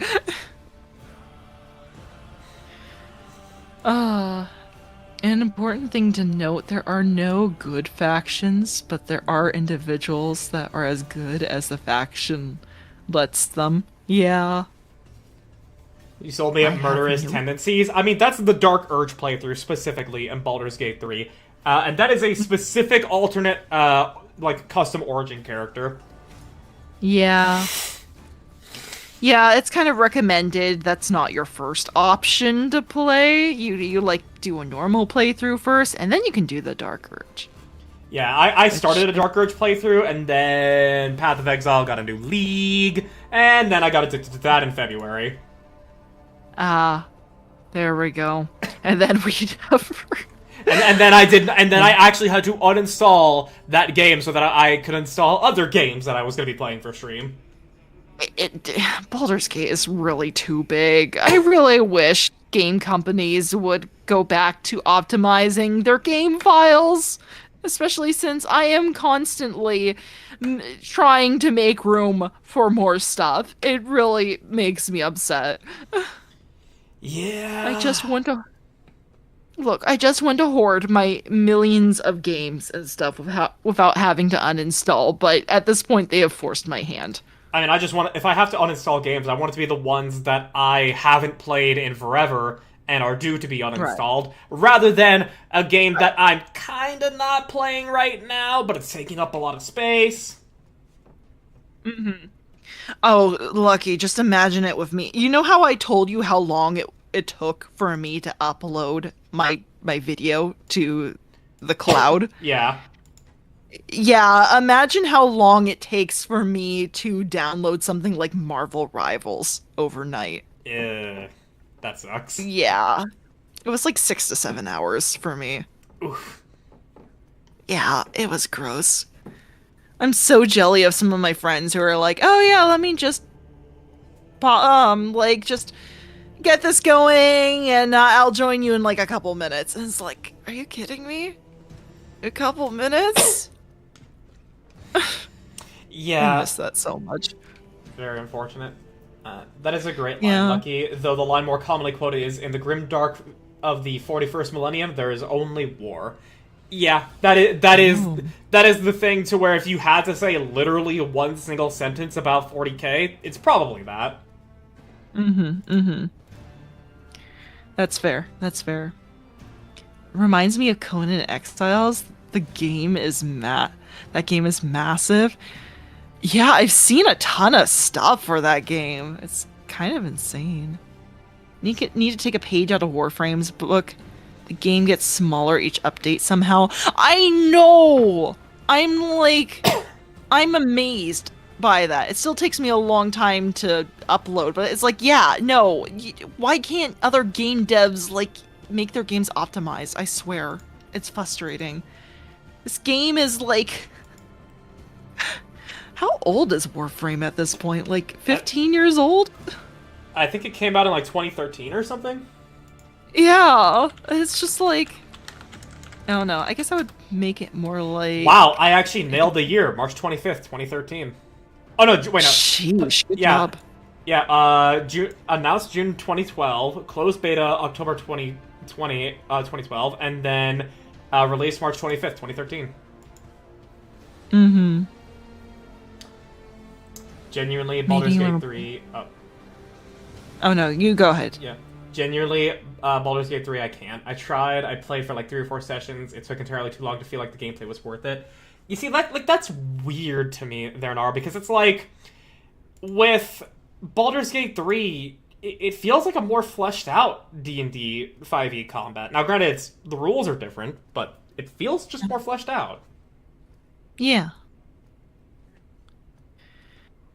No, that's fair. I mean, I've talked to some others that were like, yeah, Baldur's Gate just didn't do it for me. And I kind of get it. I think there's a lot more leniency with D&D because I know, well, with the way I run D&D, I know some of my players will be like, okay, I really want to seismic toss this enemy type of thing, and I'm like, okay, let me figure out something real fast, and I'll let you do it if you make this strength check or something like that. And I was like, cool. And you can't really do that with Baldur's Gate. It's very strict on its rules, so to speak. Yeah, it is So a video yeah, game. It feels yeah, it's a video game. It feels clunky and like there's just too much. Really? Because like Really? it's all the same. It's all the same amount of stuff you would have in D&D 5e. It's just that you see it represented with buttons. Like with a fighter's martial maneuvers, instead of seeing it as like a small written list on your character sheet, you see it as like buttons for your melee and ranged attack. Yeah. Huh. Fascinating. Alright. I can't cast Catapult on a goblin's severed head. Well, they didn't put Catapult in the game, which is sad. Yeah, that is sad. I really wish they had artificers, because I do remember when I was first playing Baldur's Gate for the first time, I was trying to make one of my PCs Mika, and she was an artificer, but yeah. Yeah, guess. but can't, because it's something originated from Eberron, which is a not forgotten Yeah. realm, which is where Baldur's Gate takes place. Yeah. I think there's also a legal thing involved, but still, it's a shame. All right. But yeah. All right. Back to talking to Heinrichs. Right. We should probably finish this up and consider maybe ending for the night. Understandable. Because I'm hungry. Yeah, I get you. All right. Let's see. Let's see. I can't really say no, can I? Rogue Trader Fawn welcomes you.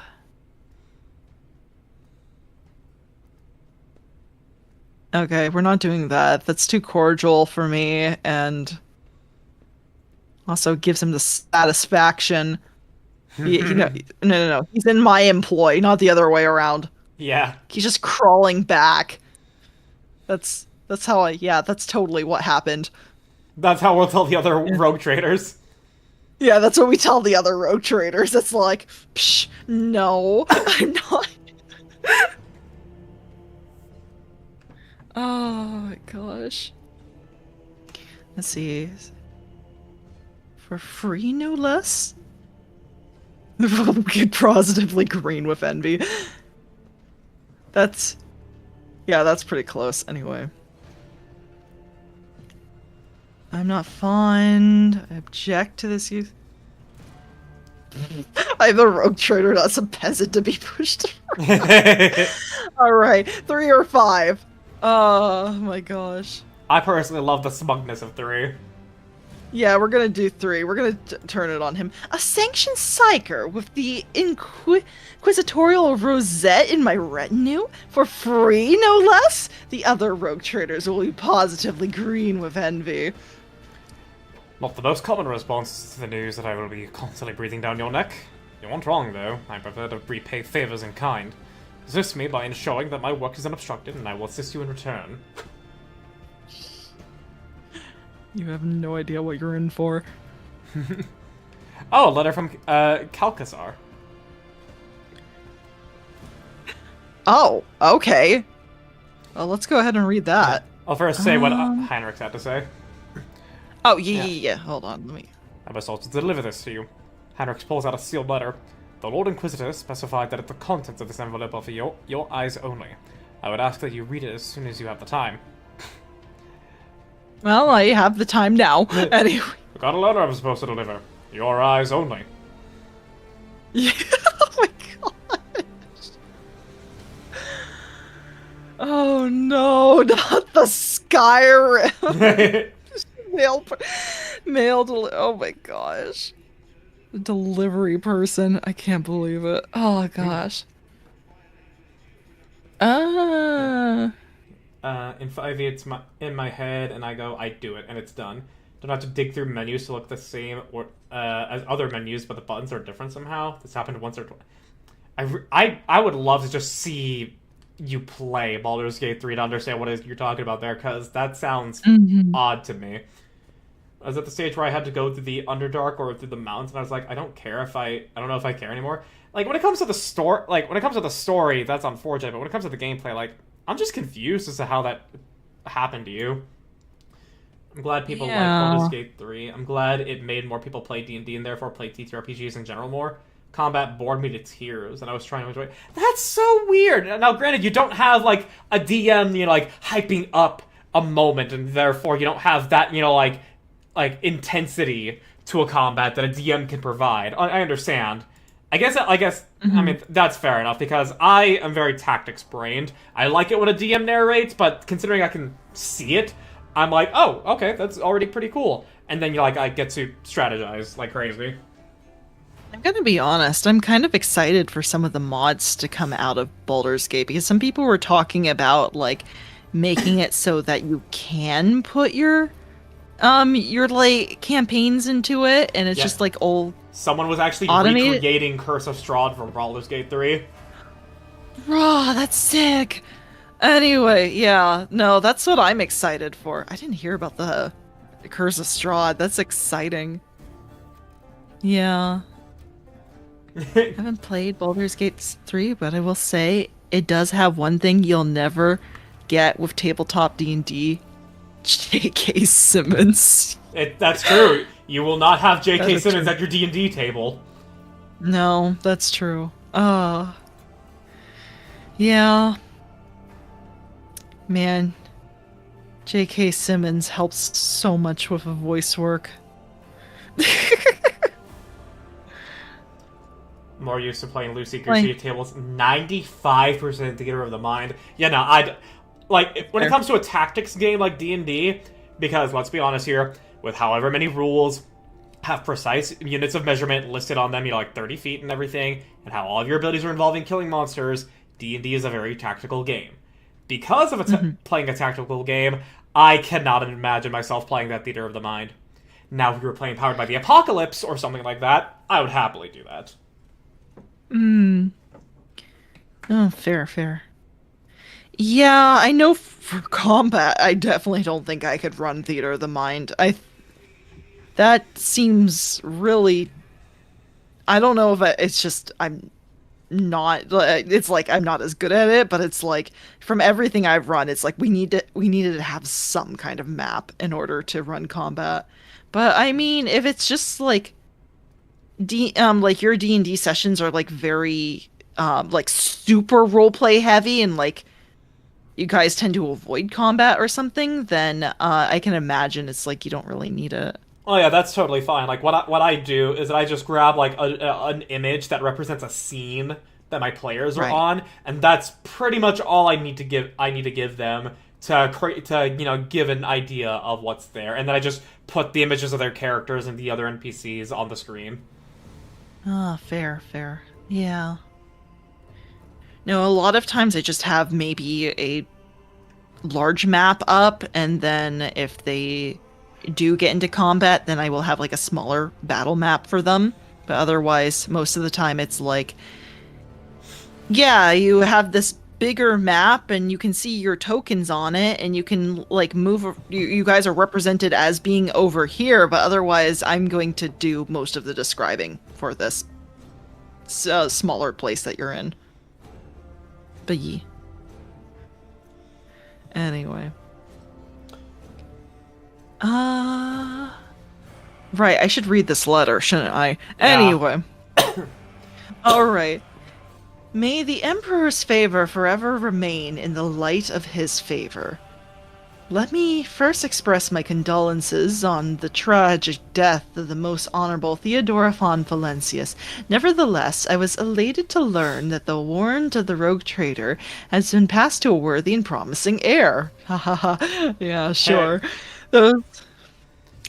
These words are not hollow compliments, but rather the Inquisition's official opinion of your person. Mm-hmm. Oh, they really are blind, aren't they? Oh my gosh. As fate would have it, you have taken the reins of the von Valencius dynasty in an hour most dire, when grim portents of dark events to come are surfacing through the Coronis expanse. I have been duty-bound to become the first Centennial who sees the approaching threat, and I hereby alert you that it is indeed coming. Our loyalty and resolve will be tested. People such as you and I will become the pillars that will unite the Emperor's frightened children and inspire them to fight back. And so I greet you as my dependable ally and assure you of my favor. From now on, you have a trusted friend within the holy orders of the Emperor's Inquisition, and a receptive confidant on whom you can rely. Should the dark times ahead require you to make questionable choices, have no doubt that such an incident will be examined in an exceedingly temperate fashion that rules out the most radical forms of judgment. I have faith in the success of our partnership and thank you for your contribution, both past and future. Lord Inquisitor Xavier Calcazar. There You we nearly go. said calzone. No, I did. No, I feel like I did not. No, You cannot almost accuse did. me of that. I don't know. I heard calz, and then you corrected yourself. No, you can't do this to me. Like, you got there in the end, but I did hear what it almost was. No. I would never. I'm not that bad. I swear. I know you would have said Calzicar. I know you would have said that, but it almost was calzone. No, I should have been Calcas. No.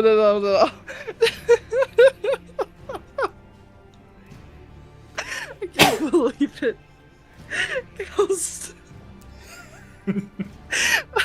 That's the true heresy there. Oh my goodness. Oh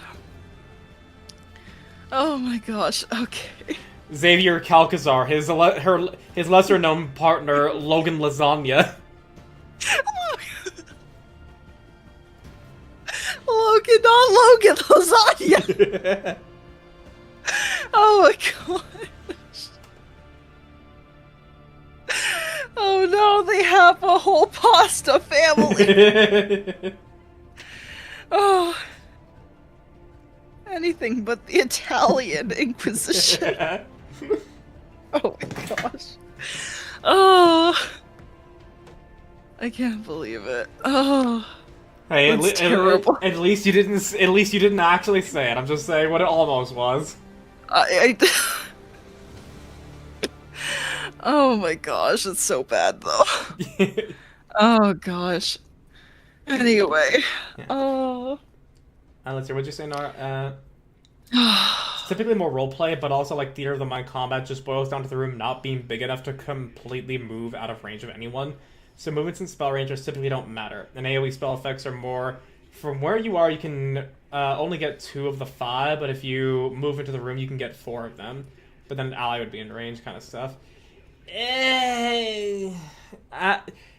While sure, trust is an important thing there, it just doesn't feel satisfying to me to just, like, go off of that description alone. Like I said, I am a very tactically minded person, so I need that visual representation of where everything is.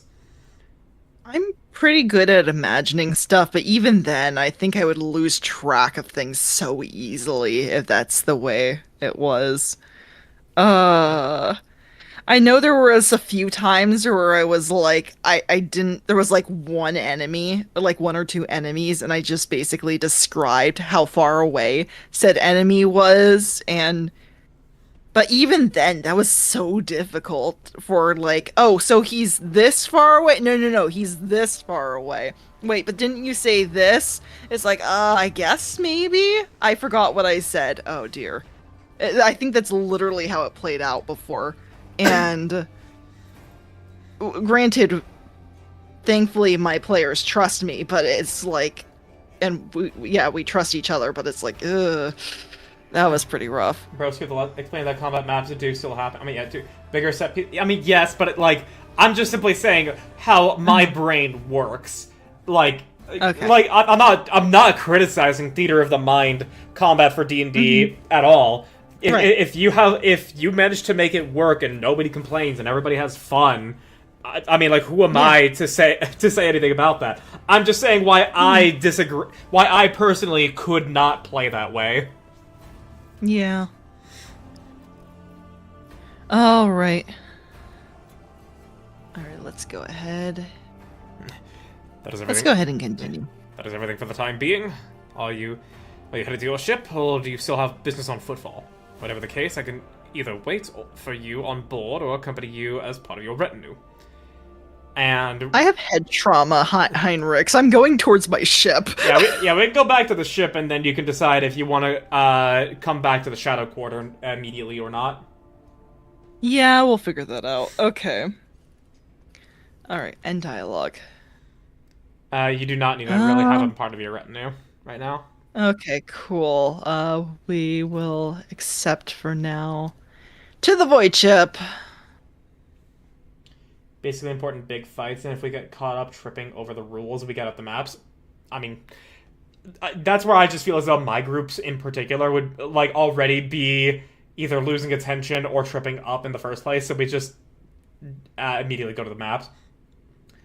I do have one player with aphasia, so I need to immediately go to maps, basically. Yeah, aphantasia. Yeah, there we go.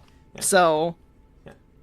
I do actually plan on, at some point, running either a one-shot or, when finishing Curse of Strahd for my group, run Blades in the Dark for them, because that one is purely, you don't need a turn order, you don't need initiative, you don't need a map, anything.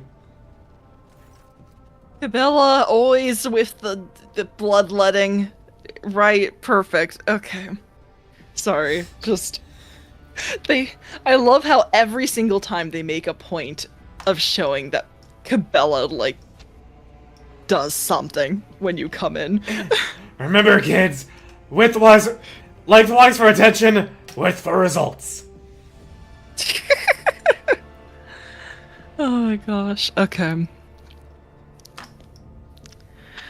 Lord Captain, the inspection of the ship's systems is complete. The tech priests are reporting the machine spirits are calm and satisfied. Everything is ready for onward travel, except there is an issue you must be made aware of. Oh. Cassia makes a quick nervous gesture, adjusting the adornment over her third eye. I have been studying the records left by the vessel's previous navigator. I wanted to double-check the route to Dargonus and discovered that it does not match the one recorded in the Atlas. It is more than a minor warp fluctuation. The route has been wiped out. It can no longer be used for traveling. To make matters worse, I started checking the paths from the Atlas one after the other. I saw the same thing everywhere. The warp is roiling with an ominous storm, bursting with vivid and screaming colors. It will not hinder our movement, but all previous knowledge is now utterly useless. Argenta angrily chops the air with a side of her palm. Warp storms are our enemies. Just like heretics and demons, it is a shame they can't be dispersed with a flamer or a bolter. All the women speaking right now. I know all the women, gosh. Abelard, you don't want to speak up and, like, break up the... Nope, okay. No, I believe that what they're saying Alright. is sufficient, Lord Captain. Damn it, okay. Now, now we can be certain our problems with astropathic communication in the Cronus expanse are no coincidence. There is a warp disturbance in your way, Lord Captain. It is swallowing messages and disturbing familiar routes. This means you need to locate the key worlds of the Fon Valencia's Protectorate as soon as possible. I am talking about Janus, Dargonus, Kieva, Gamma, charting new routes so they can be reached, and restoring control will be necessary next step. Oh, sheesh. And now you get to learn a lot about your worlds. No, just Oh, heck yeah. Vampire the Masquerade. Oh, yeah. It's super nice because it's a D10 system. Yeah, I did actually read the rules for one of the most recent editions of Vampire the Masquerade because one of the people in my other group had the idea of running it. He never did, but I was still happy reading the rules. I think they were cool. The character sheet doesn't have a spot for movement speed. There is a rule for it if it matters, but because it's a vampire fantasy, typically you can just get to where you need to be in a scene within a turn. It's a game system and setting written by theater kids, not by game designers. Fair. That's Yeah, but I think that's... Oh, no, Yeah. go ahead. That's part of why that's also why I'm curious about Daggerheart as well, because that's the sentiment everybody who's reviewed Daggerheart has said so far. It is a system made by theater kids. But what were you gonna say? Oh, yeah, I was going to say that I feel like... I guess in this case, the systems they have different purposes, so for Vampire the Masquerade, it's probably a lot more easier to visualize. I mean, you are playing as, like, a near invincible vampire, I believe. So it's like, then all you'd have to really worry about is, like, roleplay and everything like that. But anyway. Yeah, like, that's why I've grown fascinated with the idea of the more narrative-focused games, where it's like, you know, like, the DM just describes this thing is happening, you describe your action, and the DM describes the consequences. It's been very refreshing, because while I am a tactics player at heart, and I will always play tactical games, the narrative freedom I've had of playing, like, Blades in the Dark has been super nice. Okay. I'm a fan of RPGs, but I can't do turn-based, more description-based games. I like playing Souls like Dragon Age Skyrim. Yeah, no, I think we met during one of my my Dragon's Dogma streams. Correct me if I'm wrong, D-Striker. It might have been actually Elden Ring, but anyway. But anyway. No, that's completely fair, though. I mean... But yeah, anyway, we should continue. What would the consequences of losing contact with this world be? I don't know, maybe I lose the world? Yeah, let's not do that. Let's... Anyway. Dragon's Dogma 2, which I still need to pick up. It's so good. Whenever you get the chance, D-Striker, it's so good, trust me. Oh my gosh. Tell me about Janus. The surface of Janus was altered extensively so the planet could be designated an agri-world. It is a powerful food base capable of supplying the burgeoning protectorate and exporting provisions to outer worlds at the same time. Janus owes much of its prosperity to the governor house of Viat. Yeah, we're gonna go with that pronunciation. That's probably not correct. Anyway. Who knows? Yeah, who knows? Under its leadership, the world has grown ever more prosperous year after year, securing shipments and taxes while keeping the workforce tightly controlled. Well, that sounds super important, something we definitely don't want to lose. Yeah. That might be a first stop. Okay. What is Kiva Gamma? Industrial world Kiva Gamma is being managed by Governor House of Gaprock and supplies your protectorate with rare mineral resources. Additionally, the planet features an Adeptus Mechanicus manufactorum that processes materials and prepares them for shipment. Oh. I testify that Kiava Gamma is a world marked by the Omnissiah's patronage. By his grace, the manufactorums of the colony are inhabited by committed and industrious machine spirits. Oh no. Okay, that one's also a good one we want to keep. Mistress Tullabin neglected to mention the Kiava Gamma manufactorum also supplies heavy machinery, from forage harvesters to vessel systems and components. Oh, yeah, that's pretty important. All right. Abelard turns his hard eyes on Heinrichs. You display commendable knowledge of other worlds' manufacturing capabilities, Van Kalux. Yeah, that's right, Abelard. Be sus of him. Anyway.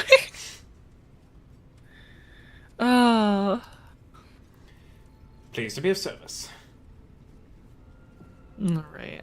Also, Nara, I did read what you said about the rolling system of Vampire the Masquerade. I don't feel like I need to repeat that out loud. Anybody can see, but yeah, I mean, yeah, I do like the dice pool system of it. Now, I would like to try Vampire the Masquerade at some point. It sounds fun. Though, my only interaction with it has been through kind of, I guess through the game, kind of, but that was also, I haven't really... What was that? Bloodlines? The Bloodline? I think it was Bloodlines. Ah, which one was it? It was like the... It was like the older, like, video game that they had, not the newer one. Yeah, Bloodlines. Oh, that is Bloodlines. Okay. Because I need to preface, I haven't actually played that game either. The only reason I know a bit about it is because of various reviews and some of the maybe comparisons to Vampire. So, yeah. I mean, Vampire, ironically, lacks teeth, as a lot of reviews go for it. It's still pretty fun, though. It has given me some trouble in the past, though. I need to finish that playthrough one day. There was a point where I was enjoying it, once I was able to level up enough. But anyway. What do I need to know about Dargonus? Dargonus is the heart and soul of your protectorate. Oh, not another one. It is where the main administrative resources and storage facilities are. Oh, okay, that's... Yeah, we can maybe keep it for last. And so is the Von Valencia's palace. Oh, shoot. If you would like to know, this is where will publicly accept the title of Rogue Trader. Dargonus is a major administrative hub that runs the cargo fleet and keeps track of finances. Oh,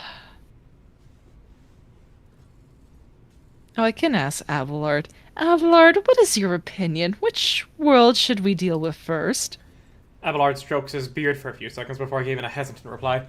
Rediscovering the Agri world will supply your protectorate with something none of your servants can do without: sustenance. The importance of basic supply should not be underestimated. Just look at Footfall in its current pitiful state. I agree with that, honestly. It's just kind of like, if we're going to sustain this deal with Footfall, I think we need to go to Janus first. Okay.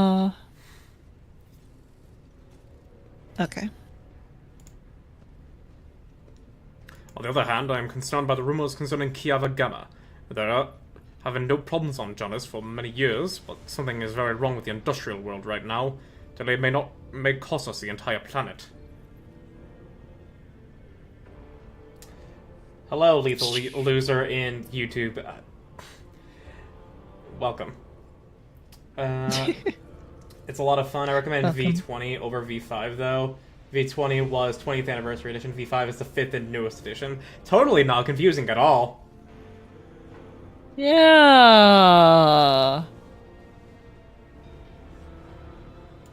Okay. Sure. Oh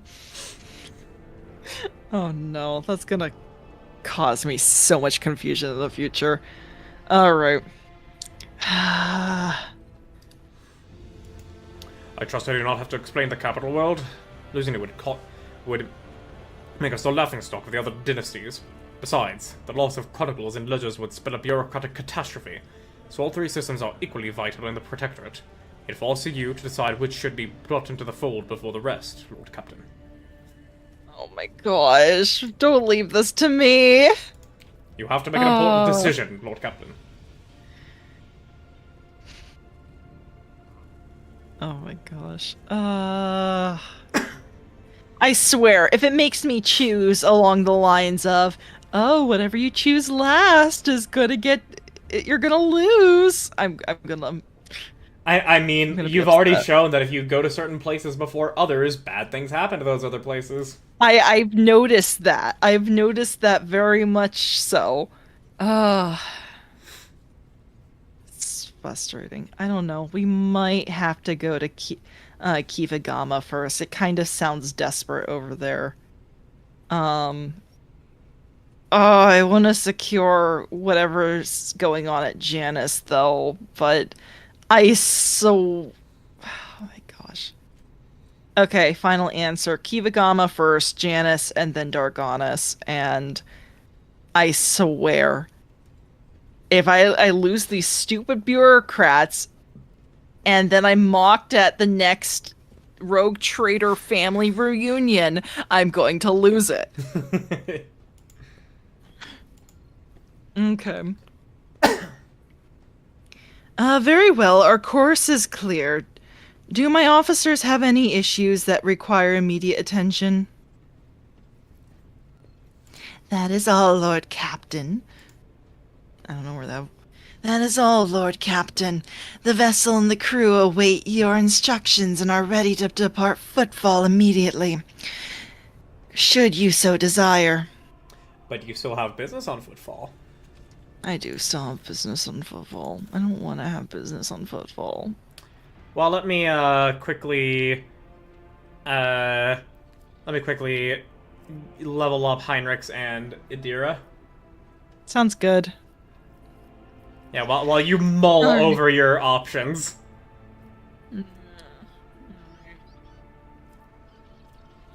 I do know there's like a few guys we haven't talked to yet, but I think it's pretty late and we should probably once again stall in talking to them. Yeah. But I just... Ooh, so the Overseer archetype, which is the one that was introduced in Lex Imperialis. What the fuck? Oh, you went to go talk to a deer? sorry.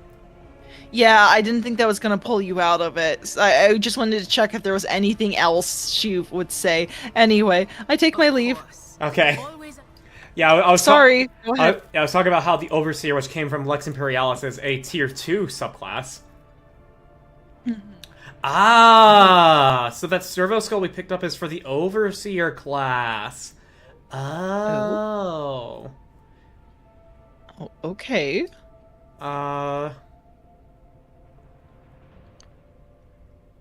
Ooh, servo skull's pretty cool. Cyber Raven, Warp Relay. Single target psychic, non-attacking single target psychic power, except those granting extra turns with their Psychic Raven. Apply to all relevant targets, allies or enemies. Ooh, Purification Discharge. Okay. Sorry, did you say Cyber Raven? Yeah, but it's Cyber with PSY and not CYB. Oh. Of course. Look. Is it an actual raven or like It is a Raven. It is mechanical and it is psychic. Wait, is this DLC stuff? Yeah, this is the Overseer class. Actually, Well, here's what we can actually do, Argent. Here's something that's possible. Yes. If you talk to okay, hang on, I need to close the interface. So if you talk to Janris, back closer to the center of it all, he's basically just on that higher level opposite of Idira. You can talk to him, and you can respec any member of the party. Very good. So if you even though you're wanting to pop heads, if you want a Raven companion, you can respec yourself and redo all your regression choices. But then you can take Overseer as opposed to Bounty Hunter. But I like popping heads. It's I'll keep it. I'll keep it. But you got to tell me what it's like to have like a little. Yeah, I'm choosing little either bird between companion. Servo Skull or the Raven, unless you really, really want me to choose the Raven. I mean, I don't want to affect your choice, but I will tell you my biases for Ravens specifically.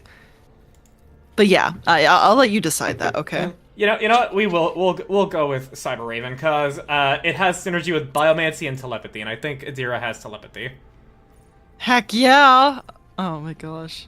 So let's see here. What ability do we get? Psychic power relayed through the Cyber Raven this round is relayed once again. Oh, you double up on them. That's cool.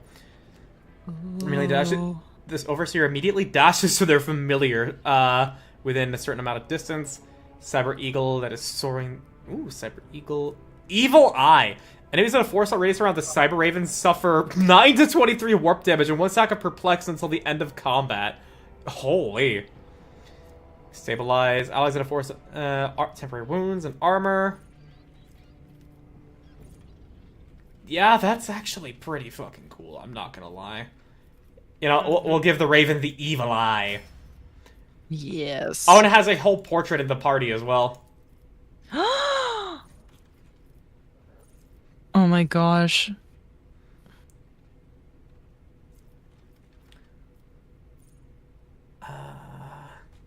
And with Heinrich... I got a Raven friend. I'm so happy. Oh my goodness.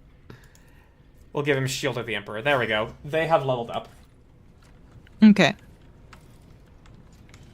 So before anything else, would be best to save. That is true. Alright, I think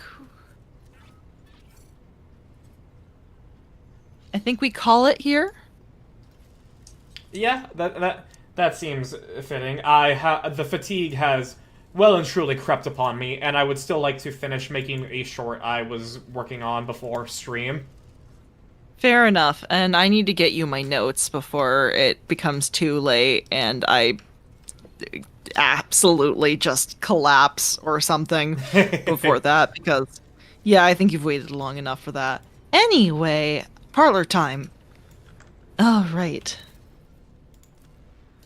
Let's see. What are our options today?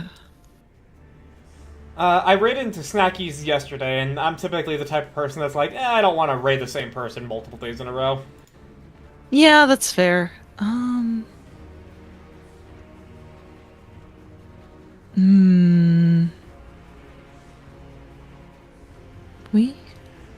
Let me check my follows then, see if anyone's on.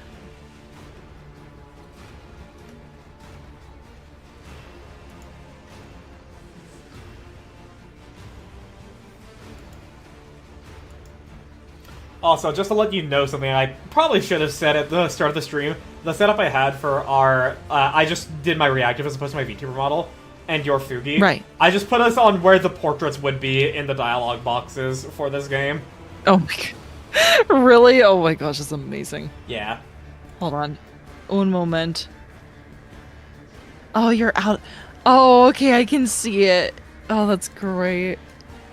Plushie going live before too long? Oh, she is she? I think she said she was due to be playing Stellar Blade because the Nikkei event made her really want to play Stellar Blade. Oh, that would be nice. Otherwise, I have,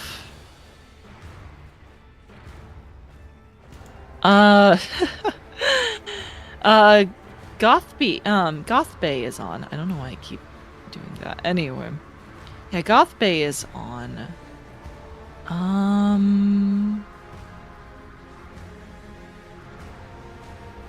I have a with Dead by Daylight. I have a Lies of P stream. Lies of P is pretty damn fucking good. Oh, have you met Moon Nona? It does not ring a bell. Okay, well, I guess we could go over to him. Okay. Yeah, because it's specifically between Goth Bay and Moon Nona for me right now, so... Yeah. Alright, we can go ahead and do that. Okay. I think... Here, I'll send you a link. Alright.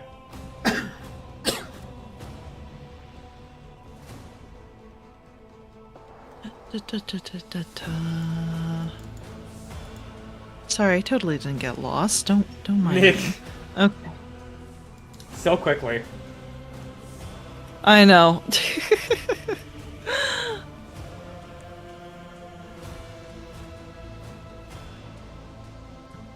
Alright. Alright, just so you can see. Okay, Moon Nona OG. Okay. Mm-hmm. Whoa. What do you think? I mean, I'm willing to go off of your recommendation here. Excellent. Okay. Alright, guys. Yeah, I have initiated the raid. Wonderful. Alright, let me go ahead, initiate raid, and... Let's see. I'm totally lost or anything. Also, let me set up those raid messages, because I know Nara is looking in my Discord right now, trying to share World of Darkness stuff. Mm-hmm. Alright.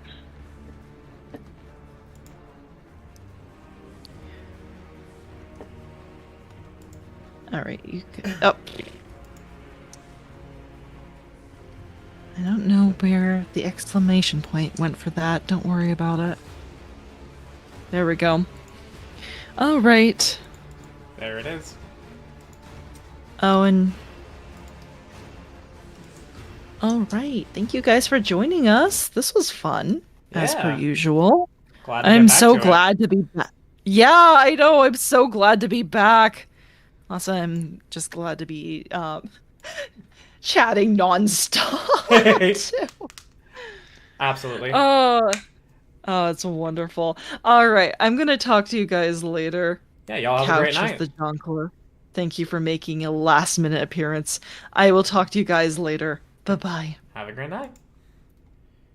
And looking at the raid there.